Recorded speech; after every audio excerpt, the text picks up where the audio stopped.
Hello, everybody, and welcome to the Fates Voyage Onward World Qualifier. My name is Boulevard. Joining me is Monte Cristo. We will be your casters, hosts, the men at the table here for this big event. It's the last Worlds Qualifier going into the World Championship, so this is the last direct qualification that we will have until the LCQ. From here on out, we're just playing for points. But Monty, how you doing today?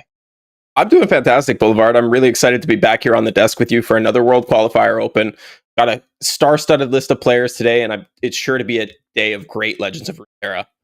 In fact, we have 64 star-studded players. We'll take a look at the sort of format that these players are competing in today, get you caught up to speed in case this is your first time tuning into Legends of LoR Esports. So we've got 64 players in a single elimination bracket. All matches going to be best of threes. These players have brought 3 different decks with no duplicated champions, region combinations, and no more than 1 deck without any champions at all, because where is the fun in that?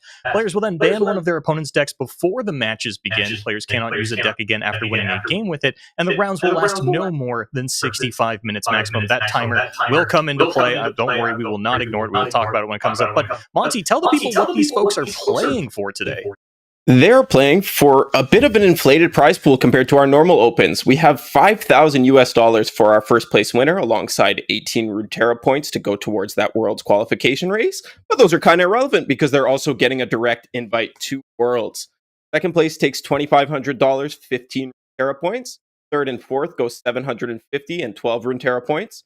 Fifth through eighth earn $250 and 9 Runeterra points.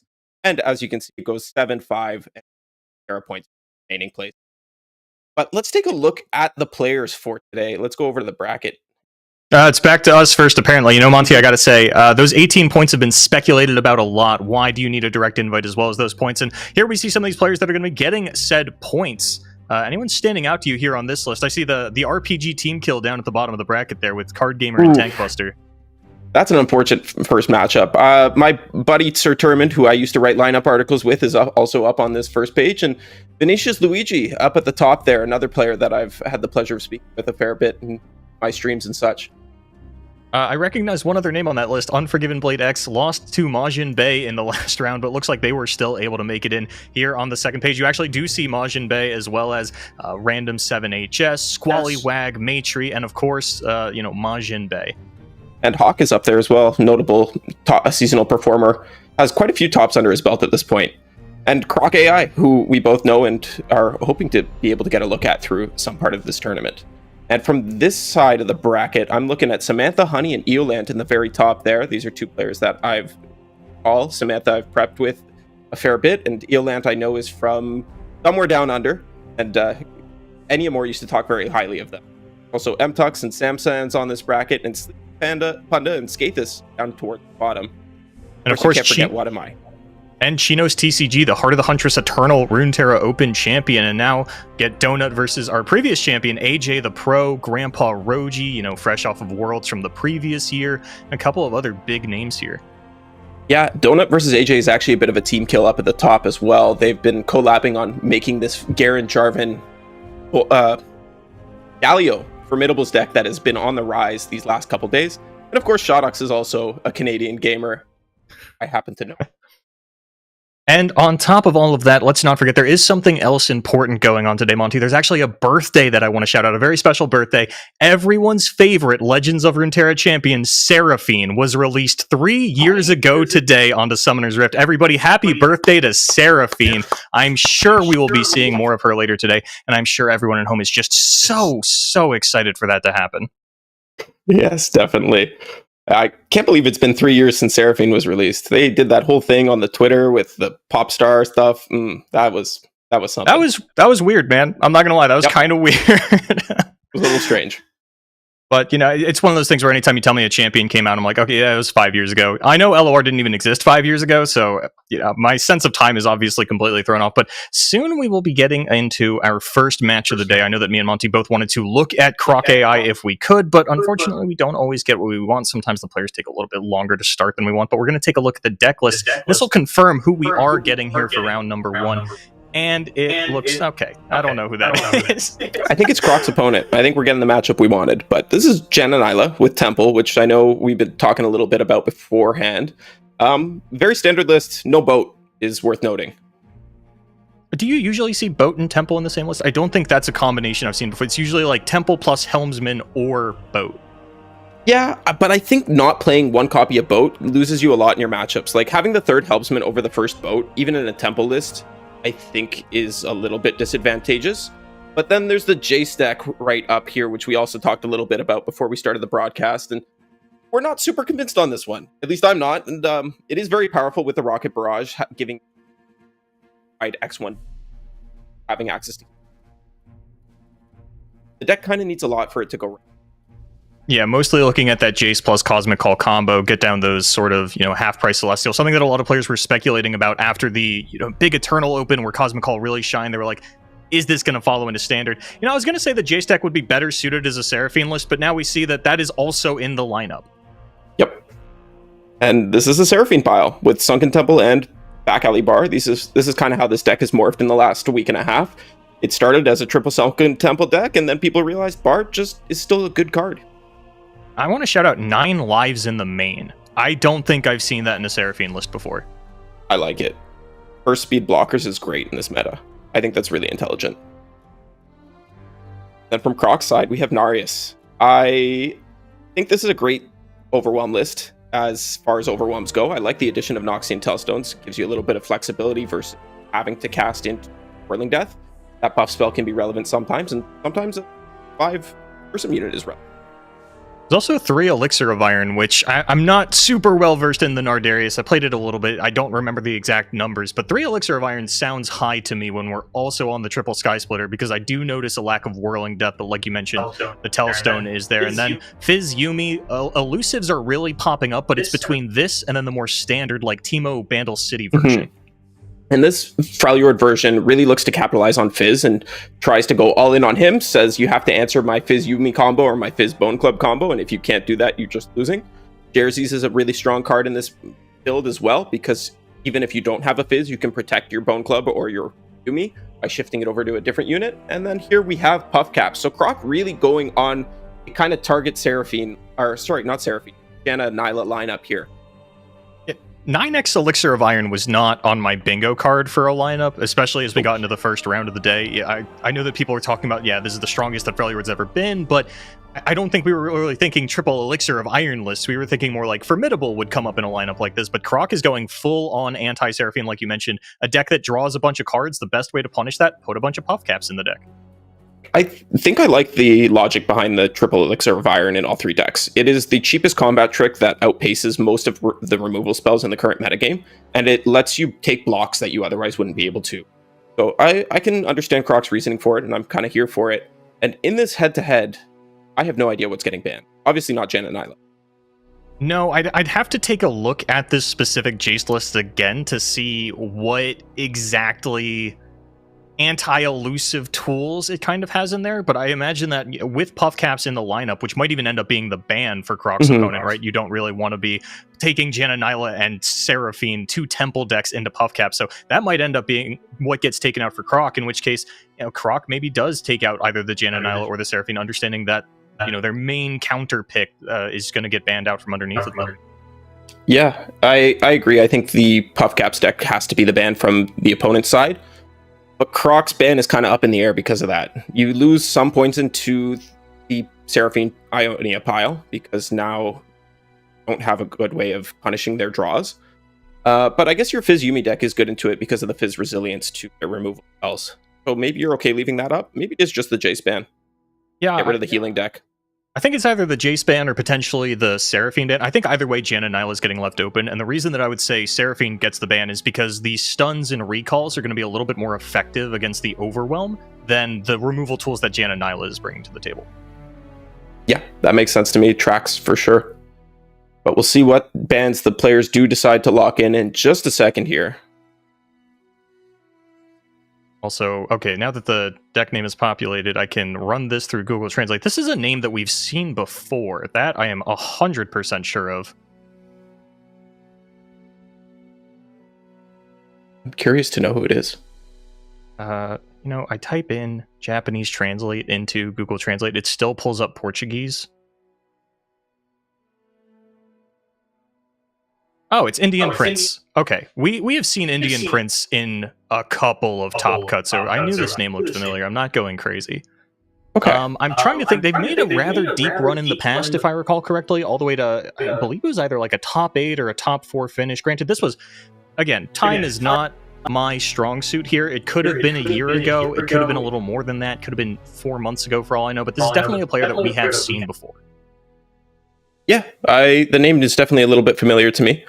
As far as Croc goes, though, for those of you who might not be playing in community tournaments, Croc is often the tournament organizer a lot of the last couple years. You remember back to Fight Night, he was the one behind the scenes for most of that, helping Wisdom put that show on. So really great to see him actually able to compete in the Opens now and actually make it to the top 60.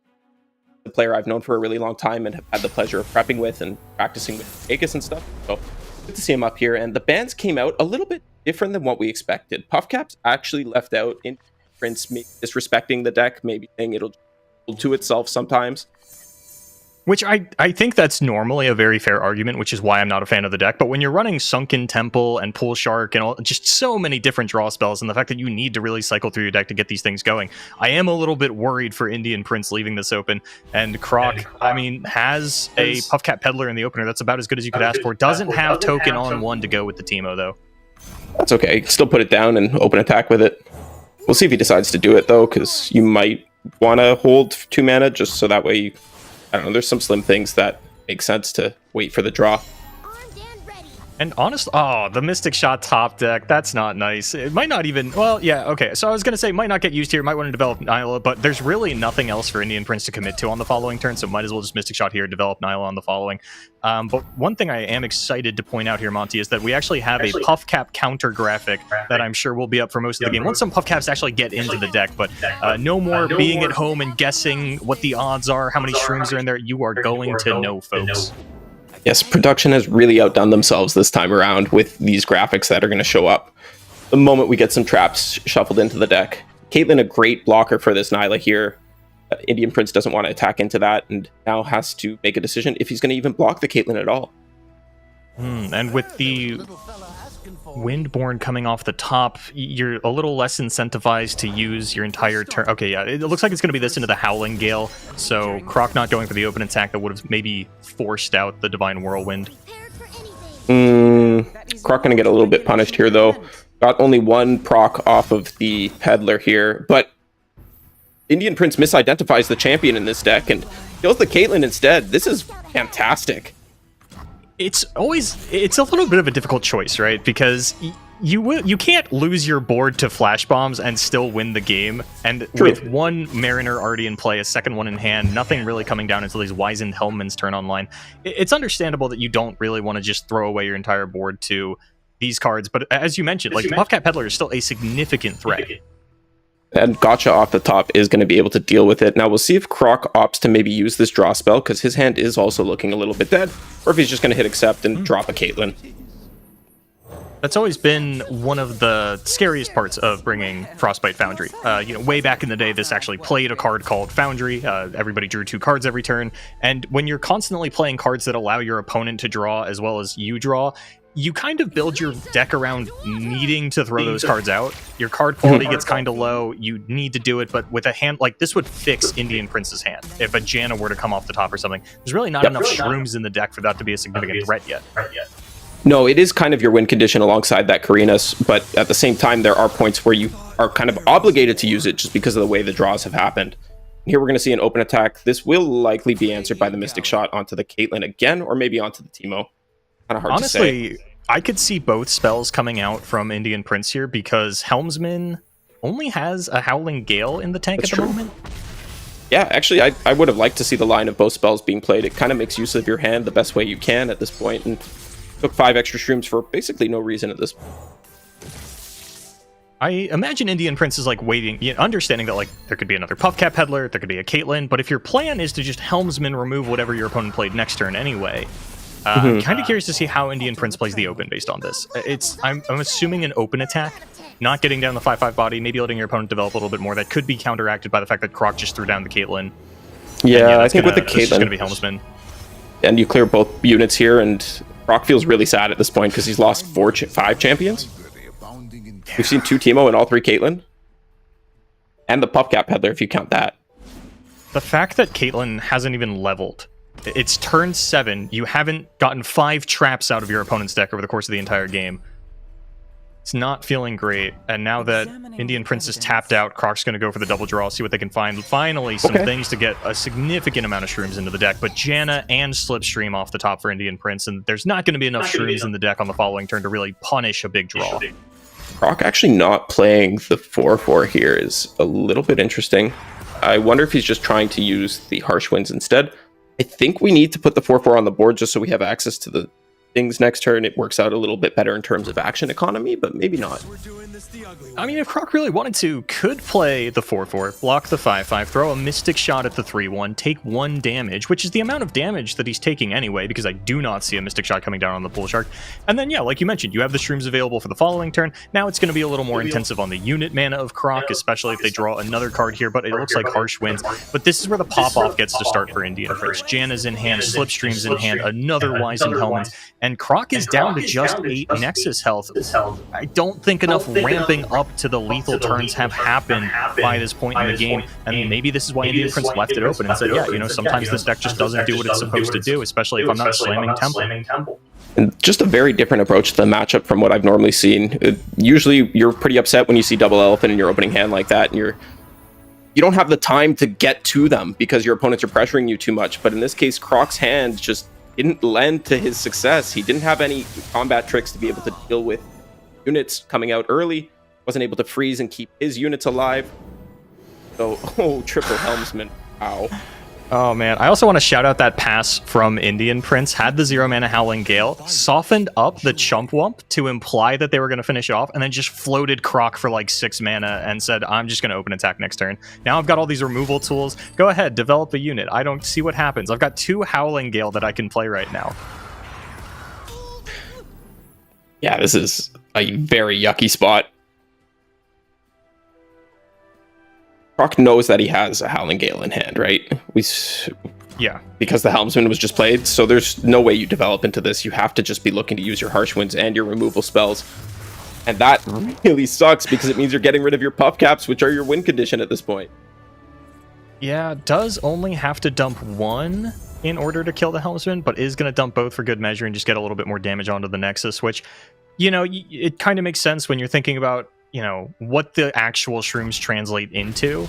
It's 1 damage on the Nexus versus 5 shrooms in the deck. How likely is it that 5 shrooms in the deck is going to equal more than 1 damage? Especially given that we don't have a Karina in hand to be able to capitalize off of them.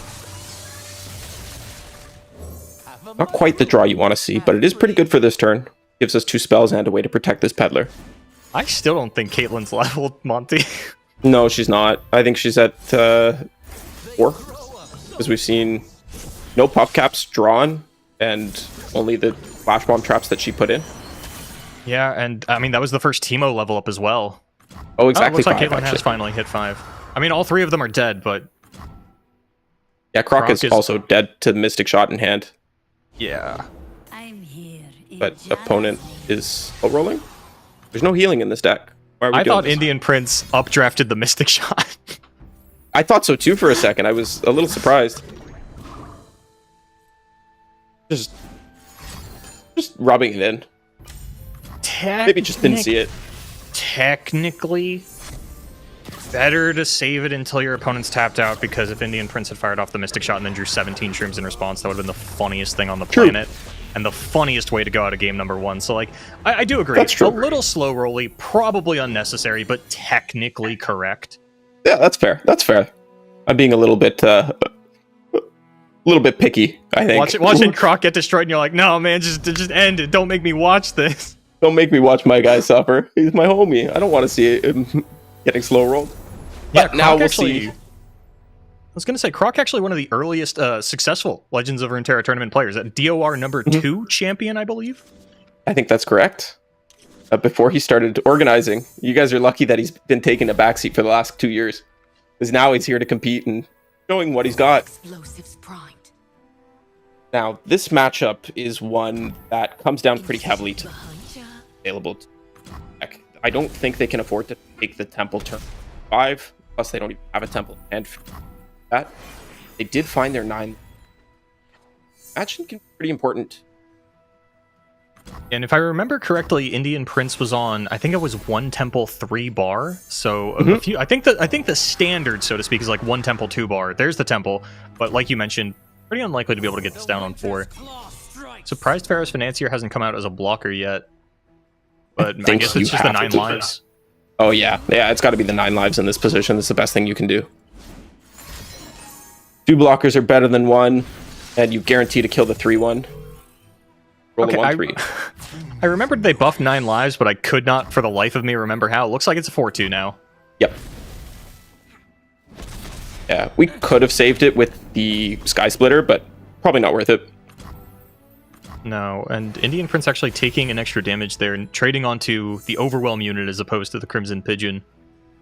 I like keeping the X1 around. The Pigeon can always be blocked. Getting the Overwhelm unit off the board immediately means that you're not taking damage from it on a future turn. But like I did touch on, it does mean that you're a little bit more susceptible to a buff like Sky Splitter. But by not using it there, Croc is maybe giving his opponent a false read that he doesn't have it. If it comes back to work in Croc's favor. Oh, Monty, I'm scared. I think Croc, or Indian Prince rather, is actually relatively safe to get down the temple here if they want. Their hand quality's not great. Could deal with an updraft, and Croc just doesn't really have anything to sort of just force additional pressure here. But yeah, I'm not mad at taking another blocker either. It's an awesome day for progress. I like that Indian Prince didn't play the temple because I think it's the wrong thing to do in the matchup in general. But in this specific position, I agree with you. I'm pretty sure they had an opening to do so. If anything, definitely would have waited until post-combat to throw it down. You know, keep open those tricks, and you don't want a Battle Fury or a Fury of the North or something like that catching you off guard, but does decide to just throw down an additional blocker. And at the moment, only poised to take 6 damage. Croc, has to use a Sky Splitter here, save some of the units, preserve the board. It's not sort of the blowout with a combat trick that you want, the high ceiling of it, but gotta do what you gotta do when you are just this low on threats. Absolutely, and we'll see if maybe this baits out an additional removal spell, letting us use another combat trick to save another unit. But nope, just going to let it through, and then perhaps the removal will come out afterwards to prevent that that scenario. Yeah, I like this a lot. And this is something that folks at home can definitely learn from. Waiting until post-combat to use the removal spell so that you're not taking additional damage from the combat trick that is granting attack and health. It's a good read from Indian Prince there.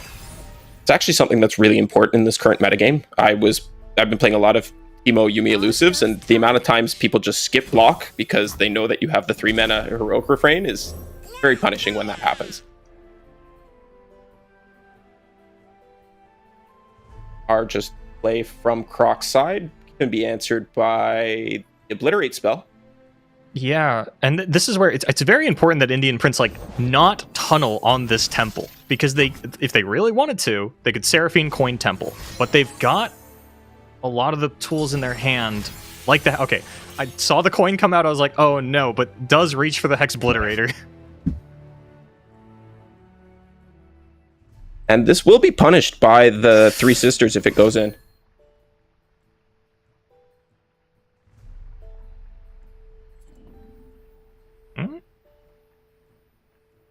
Maybe thinking about the target, Gnar doesn't have Overwhelm, so if you're worried about something like a Battle Fury next turn, you do want to take the Iron Ballista out of play. And it's also not safe from, Sky Splitter will not save this. Fury of the North will save it, but do you really care about saving a unit at 1 HP? Croc says the answer is yes. I think you just need every unit that you can possibly get. Yeah, and still has the Sky Splitter on backup, so this is kind of a 4 HP unit. It's pretty good. And Darius is exactly what you wanted to see if you're Croc. Yeah, gonna shove that one right back in the hand, but that doesn't leave a lot of mana to deal with the Gnar and the Iron Ballista, on top of the fact that this is one of the reasons that it was enticing for Indian Prince to get the temple down. Once Hex Obliterator and the Recall are gone out of the hand, you're looking at a lot of duds here. And that's the Unworthy Soul, just like we expected to come out. Unfortunately, can't do anything about that, but still representing lethal with this swing. Also going to generate a Pokey Stick, which is pretty valuable. A little bit low on cards, and having that extra raw, as well as the 1 ping damage. That definitely be a matchup like. Oh, Gruesome Theater. I thought the Gruesome Theater was actually going to be used on the Smooth Mixologist to deny the Pokey Stick, recycle the healing, get a healthy unit back on board. I think that would have been still perfectly fine to send back the Iron Ballista. All-Seeing Oracle. This is like such a cute interaction where your opponent has generated a spell in hand, and because it exists, All-Seeing Oracle can now touch it, whereas previously there's no way to get a 1-mana deny for Pokey Stick. Knowing that Croc has the Pokey Stick, I imagine that's what was hit. I think you have to take it, right? You could go for the other option, but there's no guarantee they have it in hand, and if they have that at this point, well, you're kind of doomed anyways.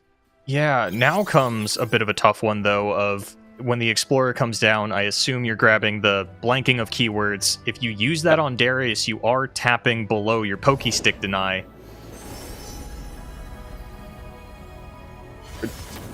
Take it? Sometimes players love rolling the dice on Song Spinner and going, yeah, that'll find me an answer. They can always cast the Song Spinner next turn anyways, but yeah, tapping below that deny be a little important. Now let's really bring it. This does seem a little more important, though, and I imagine the Pokey Stick's going to go with the Nexus to get the Gnar flip. Gnar flip could potentially game. I think Croc does have to develop out units just so he's wider and still presenting a lethal push with this swing. But having the extra health on the Gnar and the overwhelm might be a difference maker, and that's a great top deck. Yeah. Pulls a Darius, which means Decimate. Pretty good. Pretty good. Fortunately, still nerfed, still 6 mana, so can't be cast right now, but good card to have in your hand when you're trying to finish your opponent out. Yeah, and so far, a whole lot of nothing here. Quicken not going to hit anything on Croc's board.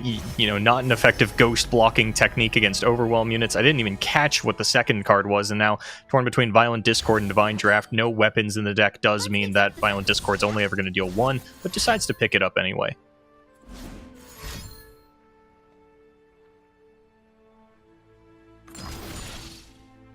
Oh, Seraphine doubles the drop the bomb. Okay.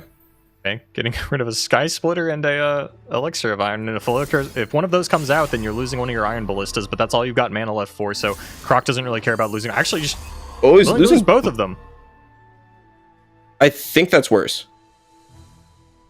I think we're supposed to play another Iron Ballista rather than playing both of our combat tricks.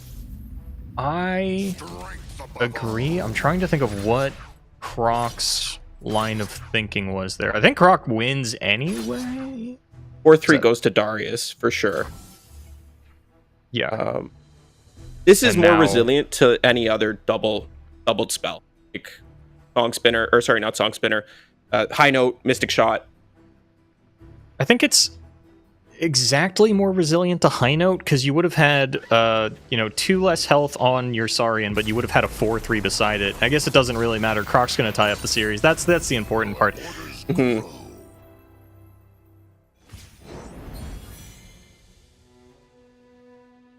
And now Puff Caps versus what I believe is perceivably its best matchup in Seraphine. Yeah, I think so too. Seraphine cannot put out the pressure the same way that Jen and Nyla can, and it gives Puff Caps the time it needs to be able to set up. Croc doesn't necessarily need to throw down his Caitlyn or his team without protection spell backup. He can afford to pass a couple times and wait to have those, or even just play fully around the Puff Cap Peddlers. Arena in the opening hand, but it's going to get kicked away. Emo found instead. Not bad. Yeah, when we saw Croc falter in game number 1, it was just a slew of Divine Whirlwinds and Howling Gales, and then triple Helmsman to double up. It was probably like something like 6 Howling Gales resolved in that game. That's not something you have to worry about with Seraphine. They're on 1 Howling Gale, maybe 2. They're usually on 0 to 1 Divine Whirlwind. It's just not the slew of removal spells. You change those out for stuns and recalls that deal with the mid-range decks better, but really going to be punishing in a matchup like this. Teemo is going to get in on 1, so this is exactly the start that Croc wants to be seeing. And this Portal Pioneer doesn't have a great target in a matchup like this. There's no landmarks, there's no equipment, the keywords aren't particularly relevant, and I think that's why we see the heal. Yeah, I don't mind taking... If you had multiples, I wouldn't mind seeing an Explorer's Blunder because it can be relevant to stop the Caitlyn quick attack or just the Teemo from attacking during flip. But healing, definitely more consistent. Definitely something that you're happy to see. And either way, I'd be surprised to see the healing card actually get cast. I imagine this is going to be something that you're looking at more of as either a discard target or an updraft target or something along those lines. Just kind of like the first card to kick out of your hand and replace with something a little bit better. But Croc off to a much better start than the previous game with, 5 shrooms in the deck, 15 more in hand already. Although one of those is a Teemo, so we probably don't want to be playing that. This is an interesting choice coming out of Indian Prince here. Do you take Eye of the Storm, Seraphine? You already have a set in hand, so it's probably not that. Your Mana Seraphine sounds pretty good once Bar is available. I have to agree with you on that one, especially because your biggest chance to actually fight back in this matchup is going to be doubling up on the limited amount of removal spells that you do have. Fight through your opponent's board, get heavier burn turns coming down. Oh, and I was going to say I don't actually like this Teemo attack, but Croc just saw a line that I completely missed. He's flipping the Teemo to remove the blocker altogether. Goes back to what I was talking about at the start of the game. You really want to be playing around those gap peddlers, and using all these spells while you have one on the field is a little bit counterproductive to your win condition. But taking the elusive blocker out, that's pretty good for your win condition. Yeah, definitely a lot easier to push that through. And now, harsh winds can come down onto the set to protect the Teemo, or Croc can let it go, develop the Teemo, develop the Caitlyn. Has a little bit of a read that Indian Prince isn't packing a lot of removal since Teemo was allowed to kill the elusive blocker. You assume if there was a Mystic Shot or a High Note, that would have been used to preserve the elusive and kill the Teemo. I definitely like letting this Teemo go and developing both of our champions now. We could still hold the Teemo for next turn to represent a little bit more mana, but I don't necessarily like giving up the action, and we do have an Elixir of Iron in hand to protect it if there is a stray removal spell that was randomly picked up. So he is going to go ahead and develop it, and I imagine we'll see an back here. Very little else that can be done. Peddler's okay, maybe we put that down, but I think we can wait until after there's thing. Yeah, there's not a lot of hard punishes coming out of Seraphine for open attacks, or not open attacks rather, but developmental attacks. We do see one of them in the hand in the concussive palm, would be able to stun the Caitlyn, then have a blocker for the Chump Wump, but I don't think the Peddler really adds much to the combat prowess of the turn. Might as well just go exactly. The, the only thing it would potentially change is it would give you some flash bombs when you have to respond with a trick in this situation. But like we talked about, there's a pretty good read on no combat tricks or no removal spells. So you're not going to get a whole lot out of it by developing. You're just going to potentially make your attack worse.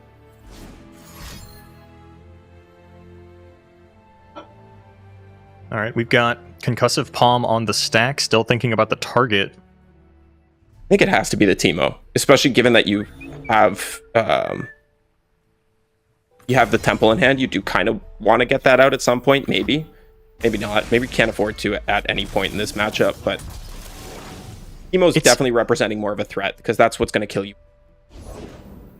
It's kind of difficult to get to the pursuit without Temple, but that's Bar is going to make that easy for you, right? And you definitely don't want to Temple away 2 bars. I think Bar is a little bit more important in a matchup like this, but then you do still have to find the pursuit and also find a way to jam it through Frostbite spells. Croc just being mana efficient, shoving some damage face. This deck does have a little bit of healing. We see 2 points of it in hand right now, but...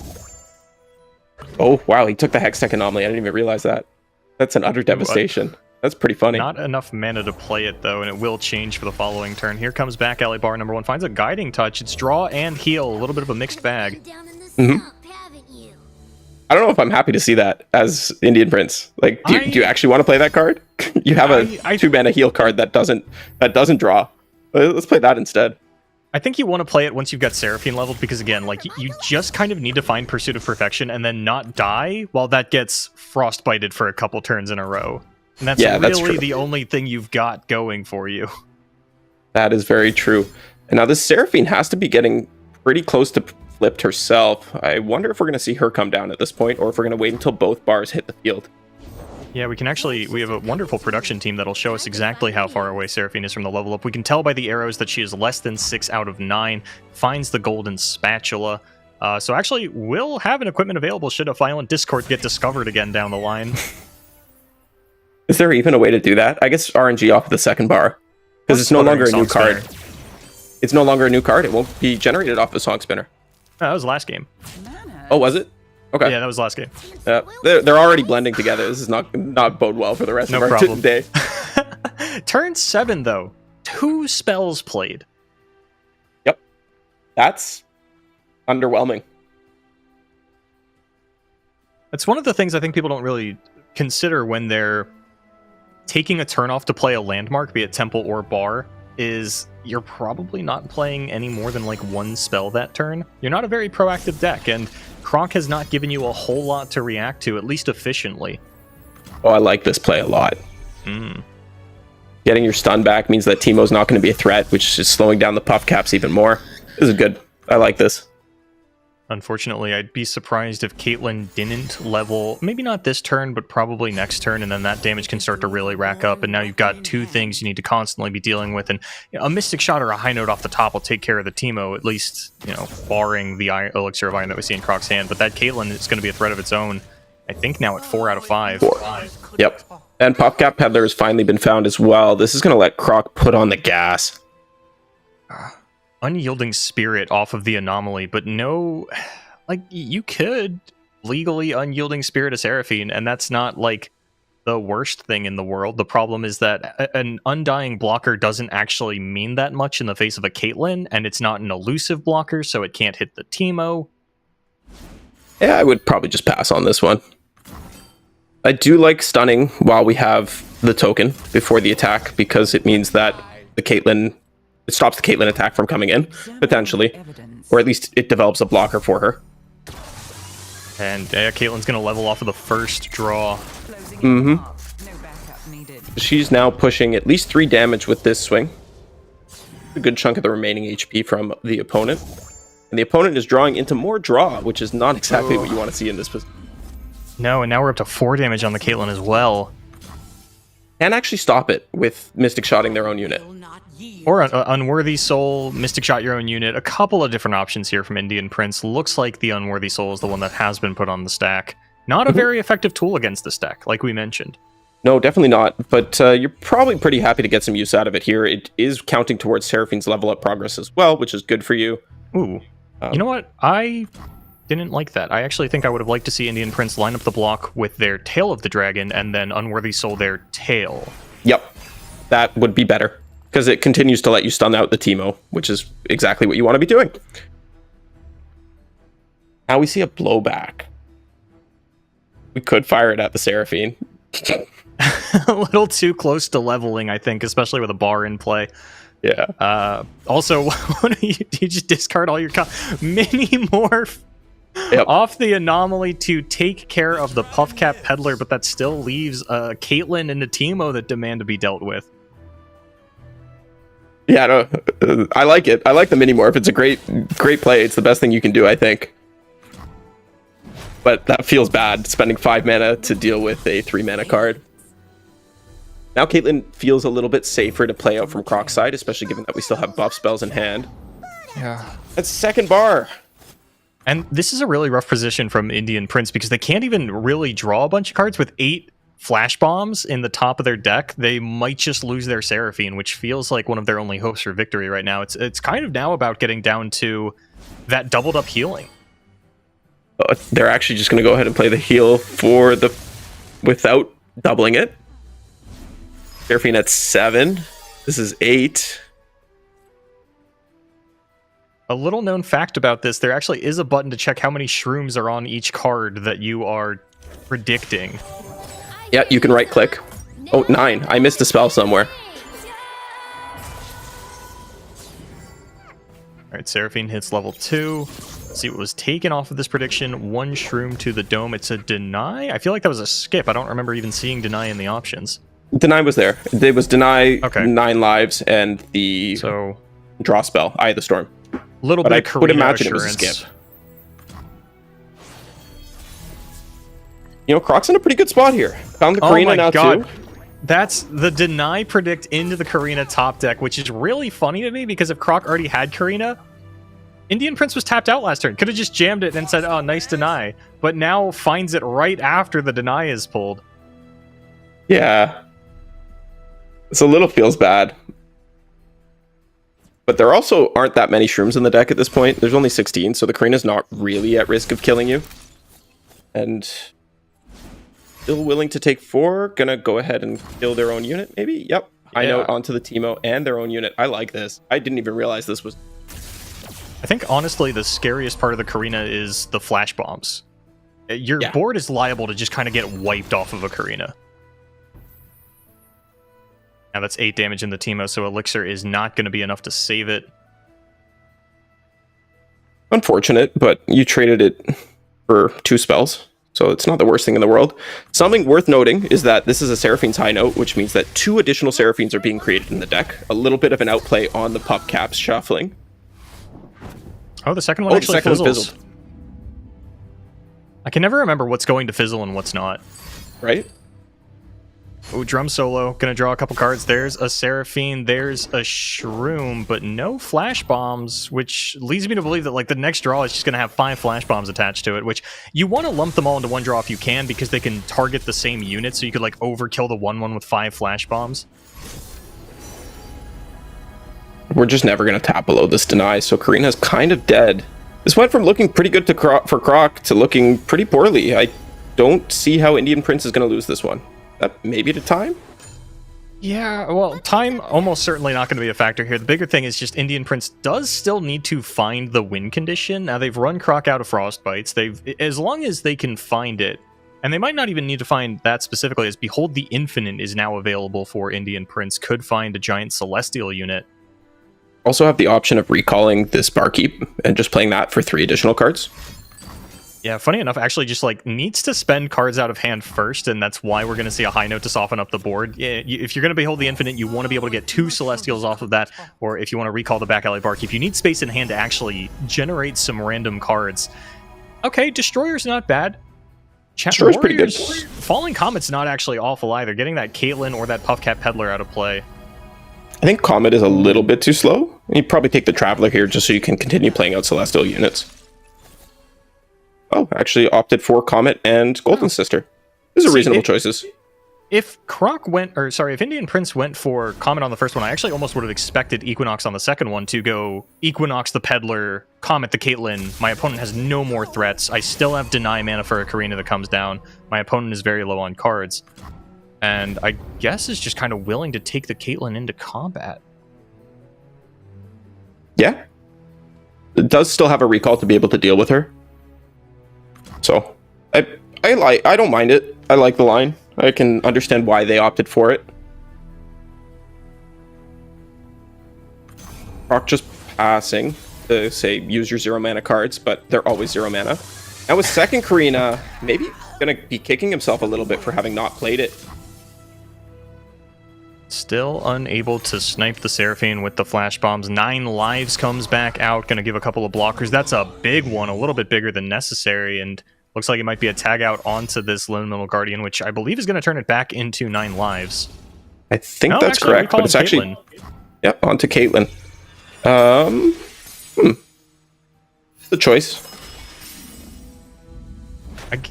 Honestly, I could see it being that Indian Prince really didn't want any more cards in hand. You know, there's enough. There's like few enough shrooms that they can reasonably fire off one of their draw spells. And we might see a massive life swing on the following turn with this doubled up transfusion. Yeah, I didn't even think about that. I was wondering if maybe they just wanted to use the transfusion to block the Caitlyn, but they were just looking to stop all the damage possible. And now they burn their deny, so the second Karina might get through, but still not many shrooms in the deck. Ooh, now nothing will survive the transfusion. So, Tilt Up and Telstone going to get double Aftershock, going to take out the Caitlyn even through the Elixir of Iron. Things looking really good for Indian Prince, as long as they don't sort of randomly die to this Karina.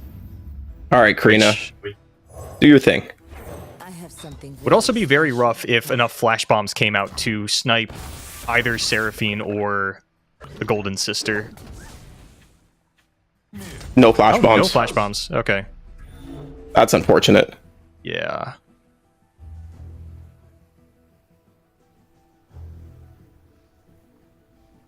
There were only 2 in deck, so would have had to be pretty lucky for them to hit both the same target on a 4-wide board, but still was one of the ways Croc could have gotten back into this game, and now is going to get out healed by this trend. Imagine we just sacrifice. Curious how Indian Prince wants to play this one. If they feel comfortable at 10 with only 17 streams in deck, I wouldn't. And yeah, it does end up sacking one of the attacking units. Maybe I could see them being a little bit afraid of like a Frostbite at that point as well. Maybe just kind of going, you know, I think Croc wouldn't want me to get any healing. They would have used the Frostbite beforehand. Obviously, they're not playing around Transfusion. Mm-hmm. Yeah, Frostbite definitely something that could be available, but with the swings that have come out and with the blocks that have been made, I think there were opportunities to get it out of hand, so I like the call to use the Transfusion aggressively like that. I got ways to find me mushrooms. Now Chump Wump. Not gonna do it. There's not much, like, you add a couple more shrooms, but we've played 2 Karinas already. This isn't a Bandle City deck, so there's no Condense to make more. Unless this Sunken Temple hits play, which I don't think it ever will. I'm really not sure. I would have liked to see Croc blow back the Golden Sister and swing. Oh, there's Pursuit of Perfection. I could get behind that line for sure. This Elixir of Iron is doing nothing in your hand. You may as well burn it for an extra point of damage as well. We already saw the deny come out, but doesn't matter. Croc doesn't have the freeze for the 30-30, and Indian Prince was able to find it. Off caps just not pulling through for Croc today. A little bit unfortunate for.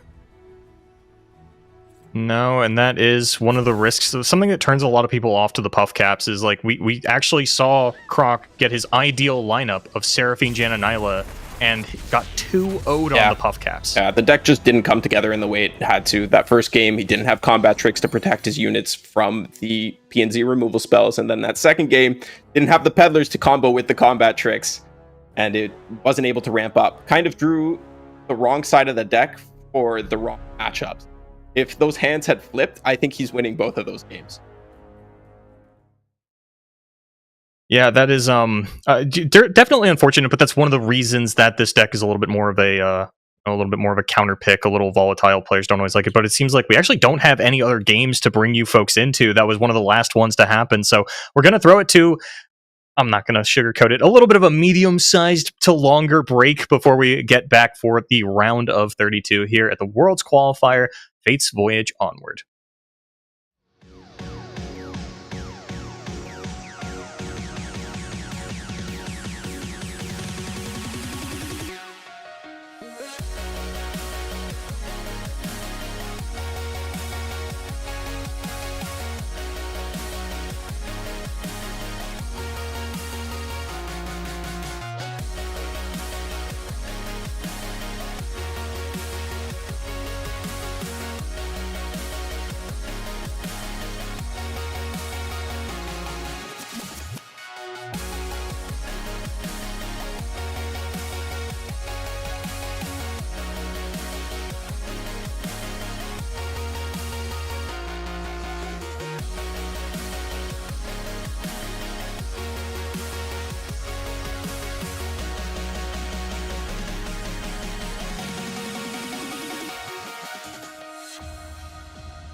Hello, everyone, and welcome back to the Fates Voyage Onward Worlds Qualifier. My name is Boulevard. Joining me is Monty. We're going to keep saying that throughout the entire course of the day. It's not going to change at any point. There's no, surprise guest caster with a steel chair coming in. It's just me and Monty. Wink, I promise that we're not going to pull a one-up on you, Wink, and throw in any special surprise guests at the end of the broadcast, Wink. Now, everybody say, happy birthday, Seraphine, who just picked up a win against Timo. Wasn't that impressive? Can I get some happy birthday Seraphines in the chat? We love Seraphine here, everybody, don't we? Monty, how do you feel about Seraphine? I don't feel great about Seraphine. I don't like her. I think she sucks, and I don't think her music is good. Happy birthday, Seraphine, everybody. Happy birthday, Seraphine's in the chat. So we did just see Croc get eliminated by Indian Prince, but we might have some replays for that. We might not. And if we don't, then we're just going to go ahead and look at our next match for the day. We are into the top 32, quite a few rounds left to play. We're going to be taking a look at who is left here. And up on this very first bracket, we see Vinicius Luigi made it through and is now going to go up against NNT Russo, players that have definitely been around the competitive scene and the community scene for a while now. On the bottom half of the bracket, the Tank Buster took a 2-1 victory over his teammate, Card Gamer, and then the rest of this Rosio advanced as well, so APG still having a chance at some representation in this top cut. And then, Boulevard, why don't you tell us a little bit about this side of the bracket, what went down? So on this side of the bracket, I think what everybody cares about is Majin Bay made it through. I'm sure a lot of you are double watching his stream as well as this stream, maybe Ikeda's watch party or something. Squallywag actually eliminated as well, one of the most successful seasonal topping players. And Matri keeping the Ninetales dream alive. We saw 2 Ninetales players in the earlier part of the bracket making it in the top 32. Matri just carrying the team along. Mm-hmm. And from this side, Samantha Honey moved ahead and is now facing up against Peace. Sleepy Punda also took it down and will go up against their opponent. And that's it. Those are the names I recognize. Chinos is another one, right? We said that he was a winner. Yeah, this side of the bracket was a disaster for Oceania, as well as What Am I? 3 Oceania on this side of the bracket, all of them eliminated in the round of 64. And then here, Nas carrying the flag onto the top 32. Hey, at least they got one in the top 32. But we also have AJ the Pro taking it over Donut in a commanding 2-0 victory. And we're going to go into Prism Sword's game against our KRA Shonu next. So maybe we'll get to see a little bit of Jace action. Shodox unfortunately went down, but Sutracon advanced. Good to see him coming out ahead.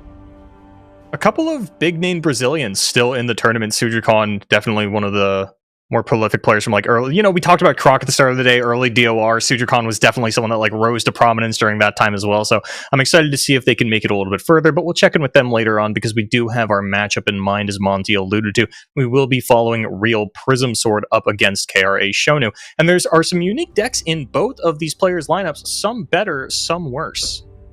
Some worse indeed, as we're kicking things off with Lurk. Why are people still playing this deck, Boulevard? I don't know why people were playing this deck initially, Monty. This is one of the... I have so many awful things to say about Lurk. But the one thing that really stands out to me is who looked at Lurk, saw that it had never won a tournament and said, yes, another Pike nerf. That was the missing secret ingredient for this deck to finally Shonu win did, an open. obviously. I don't know. Beforehand, when it was a Demacia counter, it had some sense in a lineup, but now with the Pike nerf, it's just way too slow. And this side is giving us Nora Heimerdinger. This is actually a deck that I've been playing a fair bit because I expected it to see some more representation in today's tournament. It has a lot of good control tools to be able to deal with scouts. It has Eclectic Collection, which kind of stops Jan and Nyla in its tracks if you can get it to go off. Very fun list, but it's a little bit soft into everything that's not Jan and Nyla and not scouts. And can you tell me about how this pairs with Lurk? Can you bridge that gap for me, Monte Cristo? I don't think Lurk exists. I don't think it should exist in the metagame. I don't know why it's here. I can't help, Boulevard. I'm sorry. Now talk me through this very heavy, formidable list with Galio, Volibear, and Lord Eldred, Mage Seeker leader. I like the Lord Eldred a lot. I think it's very cheeky, especially since they're still on the Valkyr's Prophets to give them a way to ramp towards it. But I do think that this version of the list is the inferior one. I think Volibear does basically nothing for you. You're almost never getting it out. Only one champion strength is not great. But from Prism Sword side, we do have this lovely Seraphine set deck that we've seen so much of today already. Any thoughts? Everybody, happy birthday, Seraphine, in the chat, everybody. Round of applause for Seraphine. She has been swinging. She's a fighter from day one. She has been kicked down so many times, and it really feels like every meta, we are, for some reason, shocked to see Seraphine still at the top of the meta I can't believe it. I thought she died in the previous patch, but no, here she is alive and well. This is the Jace deck that we talked a little bit about before. This version seems maybe slightly more refined, slightly more targeted. I know Prism has been pretty high on it, brought it to Aegis twice this week alongside his teammate Ty Guy, and they actually came out ahead in our group as well. So I think we might actually get to see it shine to its fullest potential in this matchup. Prism has been playing Piltover and Zon Invoke for a very long time. He was actually one of the last players to still top with like Mountain Scryer Invoke while it was in Standard, with like Victor and Glorious Evolution as the splash. Yeah, and of course the last deck is Jen and Nyla. They've got their tech cards of 2 Make It Rains here. I like it for the mirrors, and I think it does some work into Shen Jarvan, although you don't really have trouble with that matchup as much anyways. Interesting to see that they're still on the heavy metal, though. That's cycled out a little bit, given that the fall-off of Jack Zorn. It's also interesting to see Helmsman, no temple, no boat. That is something I didn't key into. No boat, no temple at all. I think Prism might struggle a little bit into some of their worst matchups, which, well, we're looking at them. Yeah. So the cool thing about Jan and Nyla is that usually you see Lurk constantly at the top of the ladder, and you look at someone like me and you're like, Boulevard, why do you hate this deck so much? It's always doing well on ladder. Why does that not translate into tournament success? And in this meta especially, like, ladder's a very volatile space. Lurk does very well against Chaff because it's very proactive, but usually it'll have like a really good matchup into like one of the top 3 decks, and that's enough to make people think that it's good in tournaments. I don't think Lurk is doing well into Jan and Nyla. The Piltover and Zon removal package, as it currently stands, is so effective against the early game of Lurk, and your mid game is what has been consistently nerfed. It's the 5 mana, 6 mana, 4 mana lurkers that keep getting power taken out of them. Yeah, and Prism Sword even running those Make It Rains is going to make it even more effective into this Lurk deck. I'm with you, Boulevard. I don't think Lurk is a real problem deck for Jan and Nyla. I think if it was, we'd have seen it a lot more. We'd hear a lot more top players talking about it for their seasonal lineups. Lurk doesn't have a spot in the meta, and I'm thinking Shonu here might be kicking themselves after this set. We'll see. I think that if I'm looking at like Prism Sword's lineup, I'm like, yeah, you know, I could, like, Seraphine is something that in theory you want to be able to take Lurk into. If there's a Seraphine deck in the meta and you can't play Lurk into that, don't play Lurk, right? Yep. So there's got to be at least a little bit of confidence from Shonu coming out of this Lurk list, right? As well as when we look at the Jace Cosmic Call, that's a slower deck. That is something that maybe the Lurk can actually slip through. And if there is a way for Lurk to make it through to the top 16, I don't think Prism is the worst lineup that they could have run into. But then are you banning your target deck? Like, if you're trying to play into the other 2 decks, are you banning Jan and Nyla and just saying, well, I have to get Lurk through? Maybe you ban Seraphine? I don't know, man. Honestly, is Prism gonna ban Lurk? Like, what are we doing here?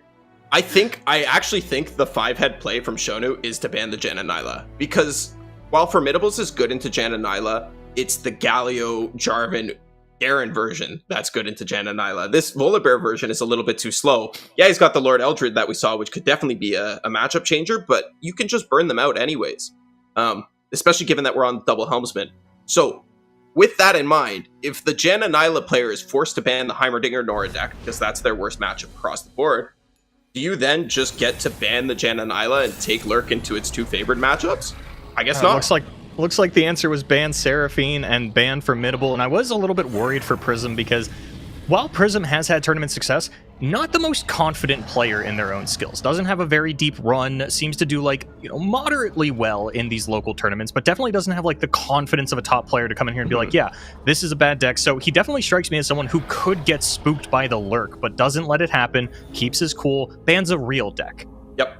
Yeah, I like the ban. I think it makes sense. I still probably would have leaned towards Heimer Nora, but I don't know the tables of this Jace deck well enough to say that definitively. I would say that double Cosmic Call in the opener, probably an ideal opener against this Nora list, especially with Scrap Traption. Like, Prism's got some pressure. That's true, but Shonu does have a good opener for this matchup as well, having the Nora onto, the Portal Scholar available, the Junk Construct, some early removal tools for anything that might come out, and of course the Skip.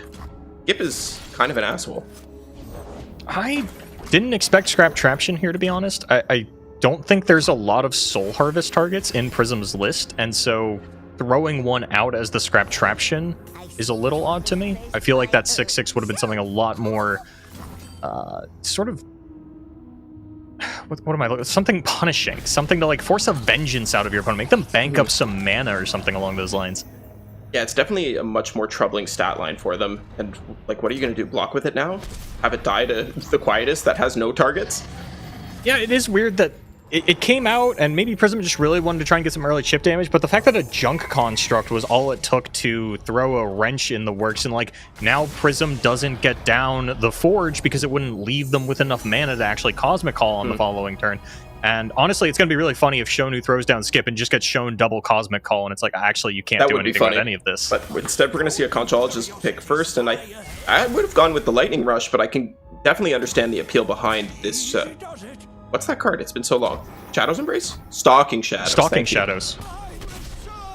Very high rolly pick here from Shonu, because like you mentioned, there's a number of like portal generators in this list, but you also have a chance to whiff. Does find exactly one target, though, going to draw that and make an ephemeral copy, and Conchologist is a really that's good definitely hit. a good card to be duplicating. You don't care if it's ephemeral so much because you have this constant board refill with your portals and stuff, and you really do want access to more and more spells just so you can continue to have this churn and these draw spells and these soul harvests, and even Condense is a pretty good hit. Oh, do not take a second Stalking Shadows. Okay, because I actually want to point out how greedy that Stalking Shadows was. When Shonu took that, they only had 8 followers left in Yeah, deck. that's very greedy. Usually, if I remember correctly, the minimum unit count you needed to run a Stalking Shadows effectively was like 23 to 24 or something like that.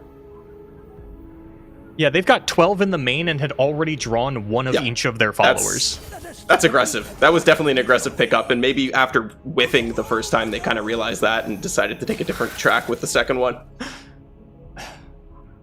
Got rewarded for it, though, but now Prism has resolved the Cosmic Call, and that's where things start to get a little dicey. Unfortunately, not a high-impact grab here. You know, it's not a big game-ending threat. It's not a Living Legends. It's just something to keep the board a little more manageable, and paying a lot of respect to this junk construct. Yeah, I think you probably should have just blocked it down at this point. It's dealt 4 damage to you, and while damage isn't super relevant, they are going to get there eventually. I do like the pickup of the Cosmic Call, Cosmic Inspiration, Cosmic. I was going to call it Cosmic Call too, and that's how I knew that I didn't know its name. Cosmic Rays. Cosmic Rays. Thanks, Prism. I appreciate the hover. The Cosmic Rays is good. It's going to make sure that Prism is basically never falling behind in this matchup. He's always going to be able to deal with the board at any given time. And one thing that you don't want That's a good time. Yeah, it is. Because this is setting up for the turn 6 Eclectic Collection, which I was just about to touch on. If you can shut that down, you can pretty much shut down this entire deck's win condition. Yeah, it is a little weird to see that come. Like, Heimerdinger is not going to be going crazy in a matchup like this. Eclectic Collection and Vengeance are the only 6 mana spells that are in here, and once we, as we kind of scale down on the turrets, there's actually no 3 mana spells in this list at all, so no way to naturally generate 3 mana turrets outside of, like, Soul Harvesting a champion, which Prism is not going to make available to you since Jace is the only one in here. But now the chip damage has come through, Prism is banking mana into the following turn for second Cosmic Call, Star Shaping available. Certainly has to be able to find a Living Legends or a Scourge or something at this point. Yeah, and Rocket Barrage off the top is going to deal with this Heimerdinger very nicely. And Shonu doesn't have the option to bounce this back, as Prism would be able to replay it again, so gonna have to go for Heroic Refrain and try to force out the Hush that they know is there. Yeah, I'm a little bit surprised to see Prism not play the Hush. I guess just wants to be able to drop this Forge and have some blockers available. But now this Heimerdinger is going to continue to be a threat from the side of Shonu, and maybe we don't actually have a good way to deal with it. I guess it'll depend what comes out of the Cosmic Call, because one of the reasons that people stop playing Heimer, especially in a list like this where you're not actually Piltover and Zon, you don't have access to something like Production Surge to go for a very wide board, you just kind of kill your opponent through the Heimer. This is a very value-oriented, board floody style Heimerdinger. I'm here to, like, the original synergy of this list is that Heimer helps level Nora. Mm-hmm. Yeah, you're really playing Heimerdinger for his ability to generate a board in this matchup and in this deck, more than anything else. Now you have to take the Scourge, right? You can't play it this turn, which is a little awkward. It'll only be 3 mana. Yeah. Goes for the second Cosmic Rays, and like with the second, like having Star Shaping available to try and generate another threat, it's okay to go for the Cosmic Rays, I suppose, but it's still, you're putting a lot of eggs in that last Star Shaping. Sure, you still have the Telestone, you can go for Behold the Infinite, and it looks like that might actually just be what Prism is ripping right now, and finds Junk. I mean, Cosmic Inspiration's okay. I'd be surprised to see Meteor Shower since Prism already picked up removal for the Heimerdinger. Yeah, I guess you have to kind of just shove this Cosmic Inspiration, but it's not doing a whole lot for you, and you might honestly just be better off banking the mana. Almost certainly. There's not a lot of reason to play it right this second, and now you've actually got a beautiful Cosmic Rays, and once again, just shutting down that Eclectic Collection like you mentioned, Monty. Yeah, this is going to go a long way towards Prism finding his victory in this matchup. And Heimer is going to be able to generate at least 2 more units if Shonu wants him to. Looks like it's just going to be 1 locked in, though. The Glimpse Beyond coming down. Now, this kind of sucks because... Yeah, there's the portal, and yeah. it's... Oh, almost could have saved some stuff. Doesn't quite work out that way, though. Hey, if he had glimpsed something else, he would have kept the Portal Scholar alive. That's funny, and even when you think decisions don't matter, they very much can. You don't really take into account the mass amounts of RNG in the game. Mm-hmm. I kind of like... Oh, I was going to say, I kind of like updrafting away one of these spells to find a new unit, but this makes sense too. Destroyer's good. Yeah, and it looks like now it's just going to be make a very big board, slam Destroyer. Oh no, actually I didn't go for the spell mana, I went for the draw, so... I think that's fine too, though. Yeah. I actually prefer the draw to the spell mana. You have all of the mana you could possibly need in this game, having it resolve 2 Cosmic Calls. I thought he was just going like jam spell mana, play Cosmic Inspiration, play Destroyer all in one turn, try to jam it next turn, which like not the most sane plan I've ever seen, but it's what I thought he was going for with how quickly he was throwing out the cards. And this is such a mediocre Eclectic Collection, but yeah, it's about as wide as your board is going to get for this foreseeable future if you're Shonu. Yeah, Shonu kind of lost their opportunity to play it, got a little bit too greedy going for a 5 or 6 wide board, and then got punished by the double of Cosmic Rays. You can't take the third one. That's trolling. You just take your You can't. It's really funny, though.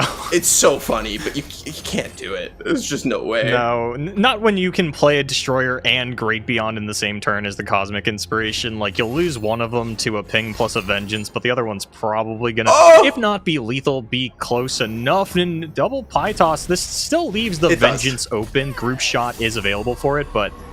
You feel pretty good about seeing that come out, though. Yeah. I imagine we go with the Destroyer first, try to bait out any removal we possibly can with that.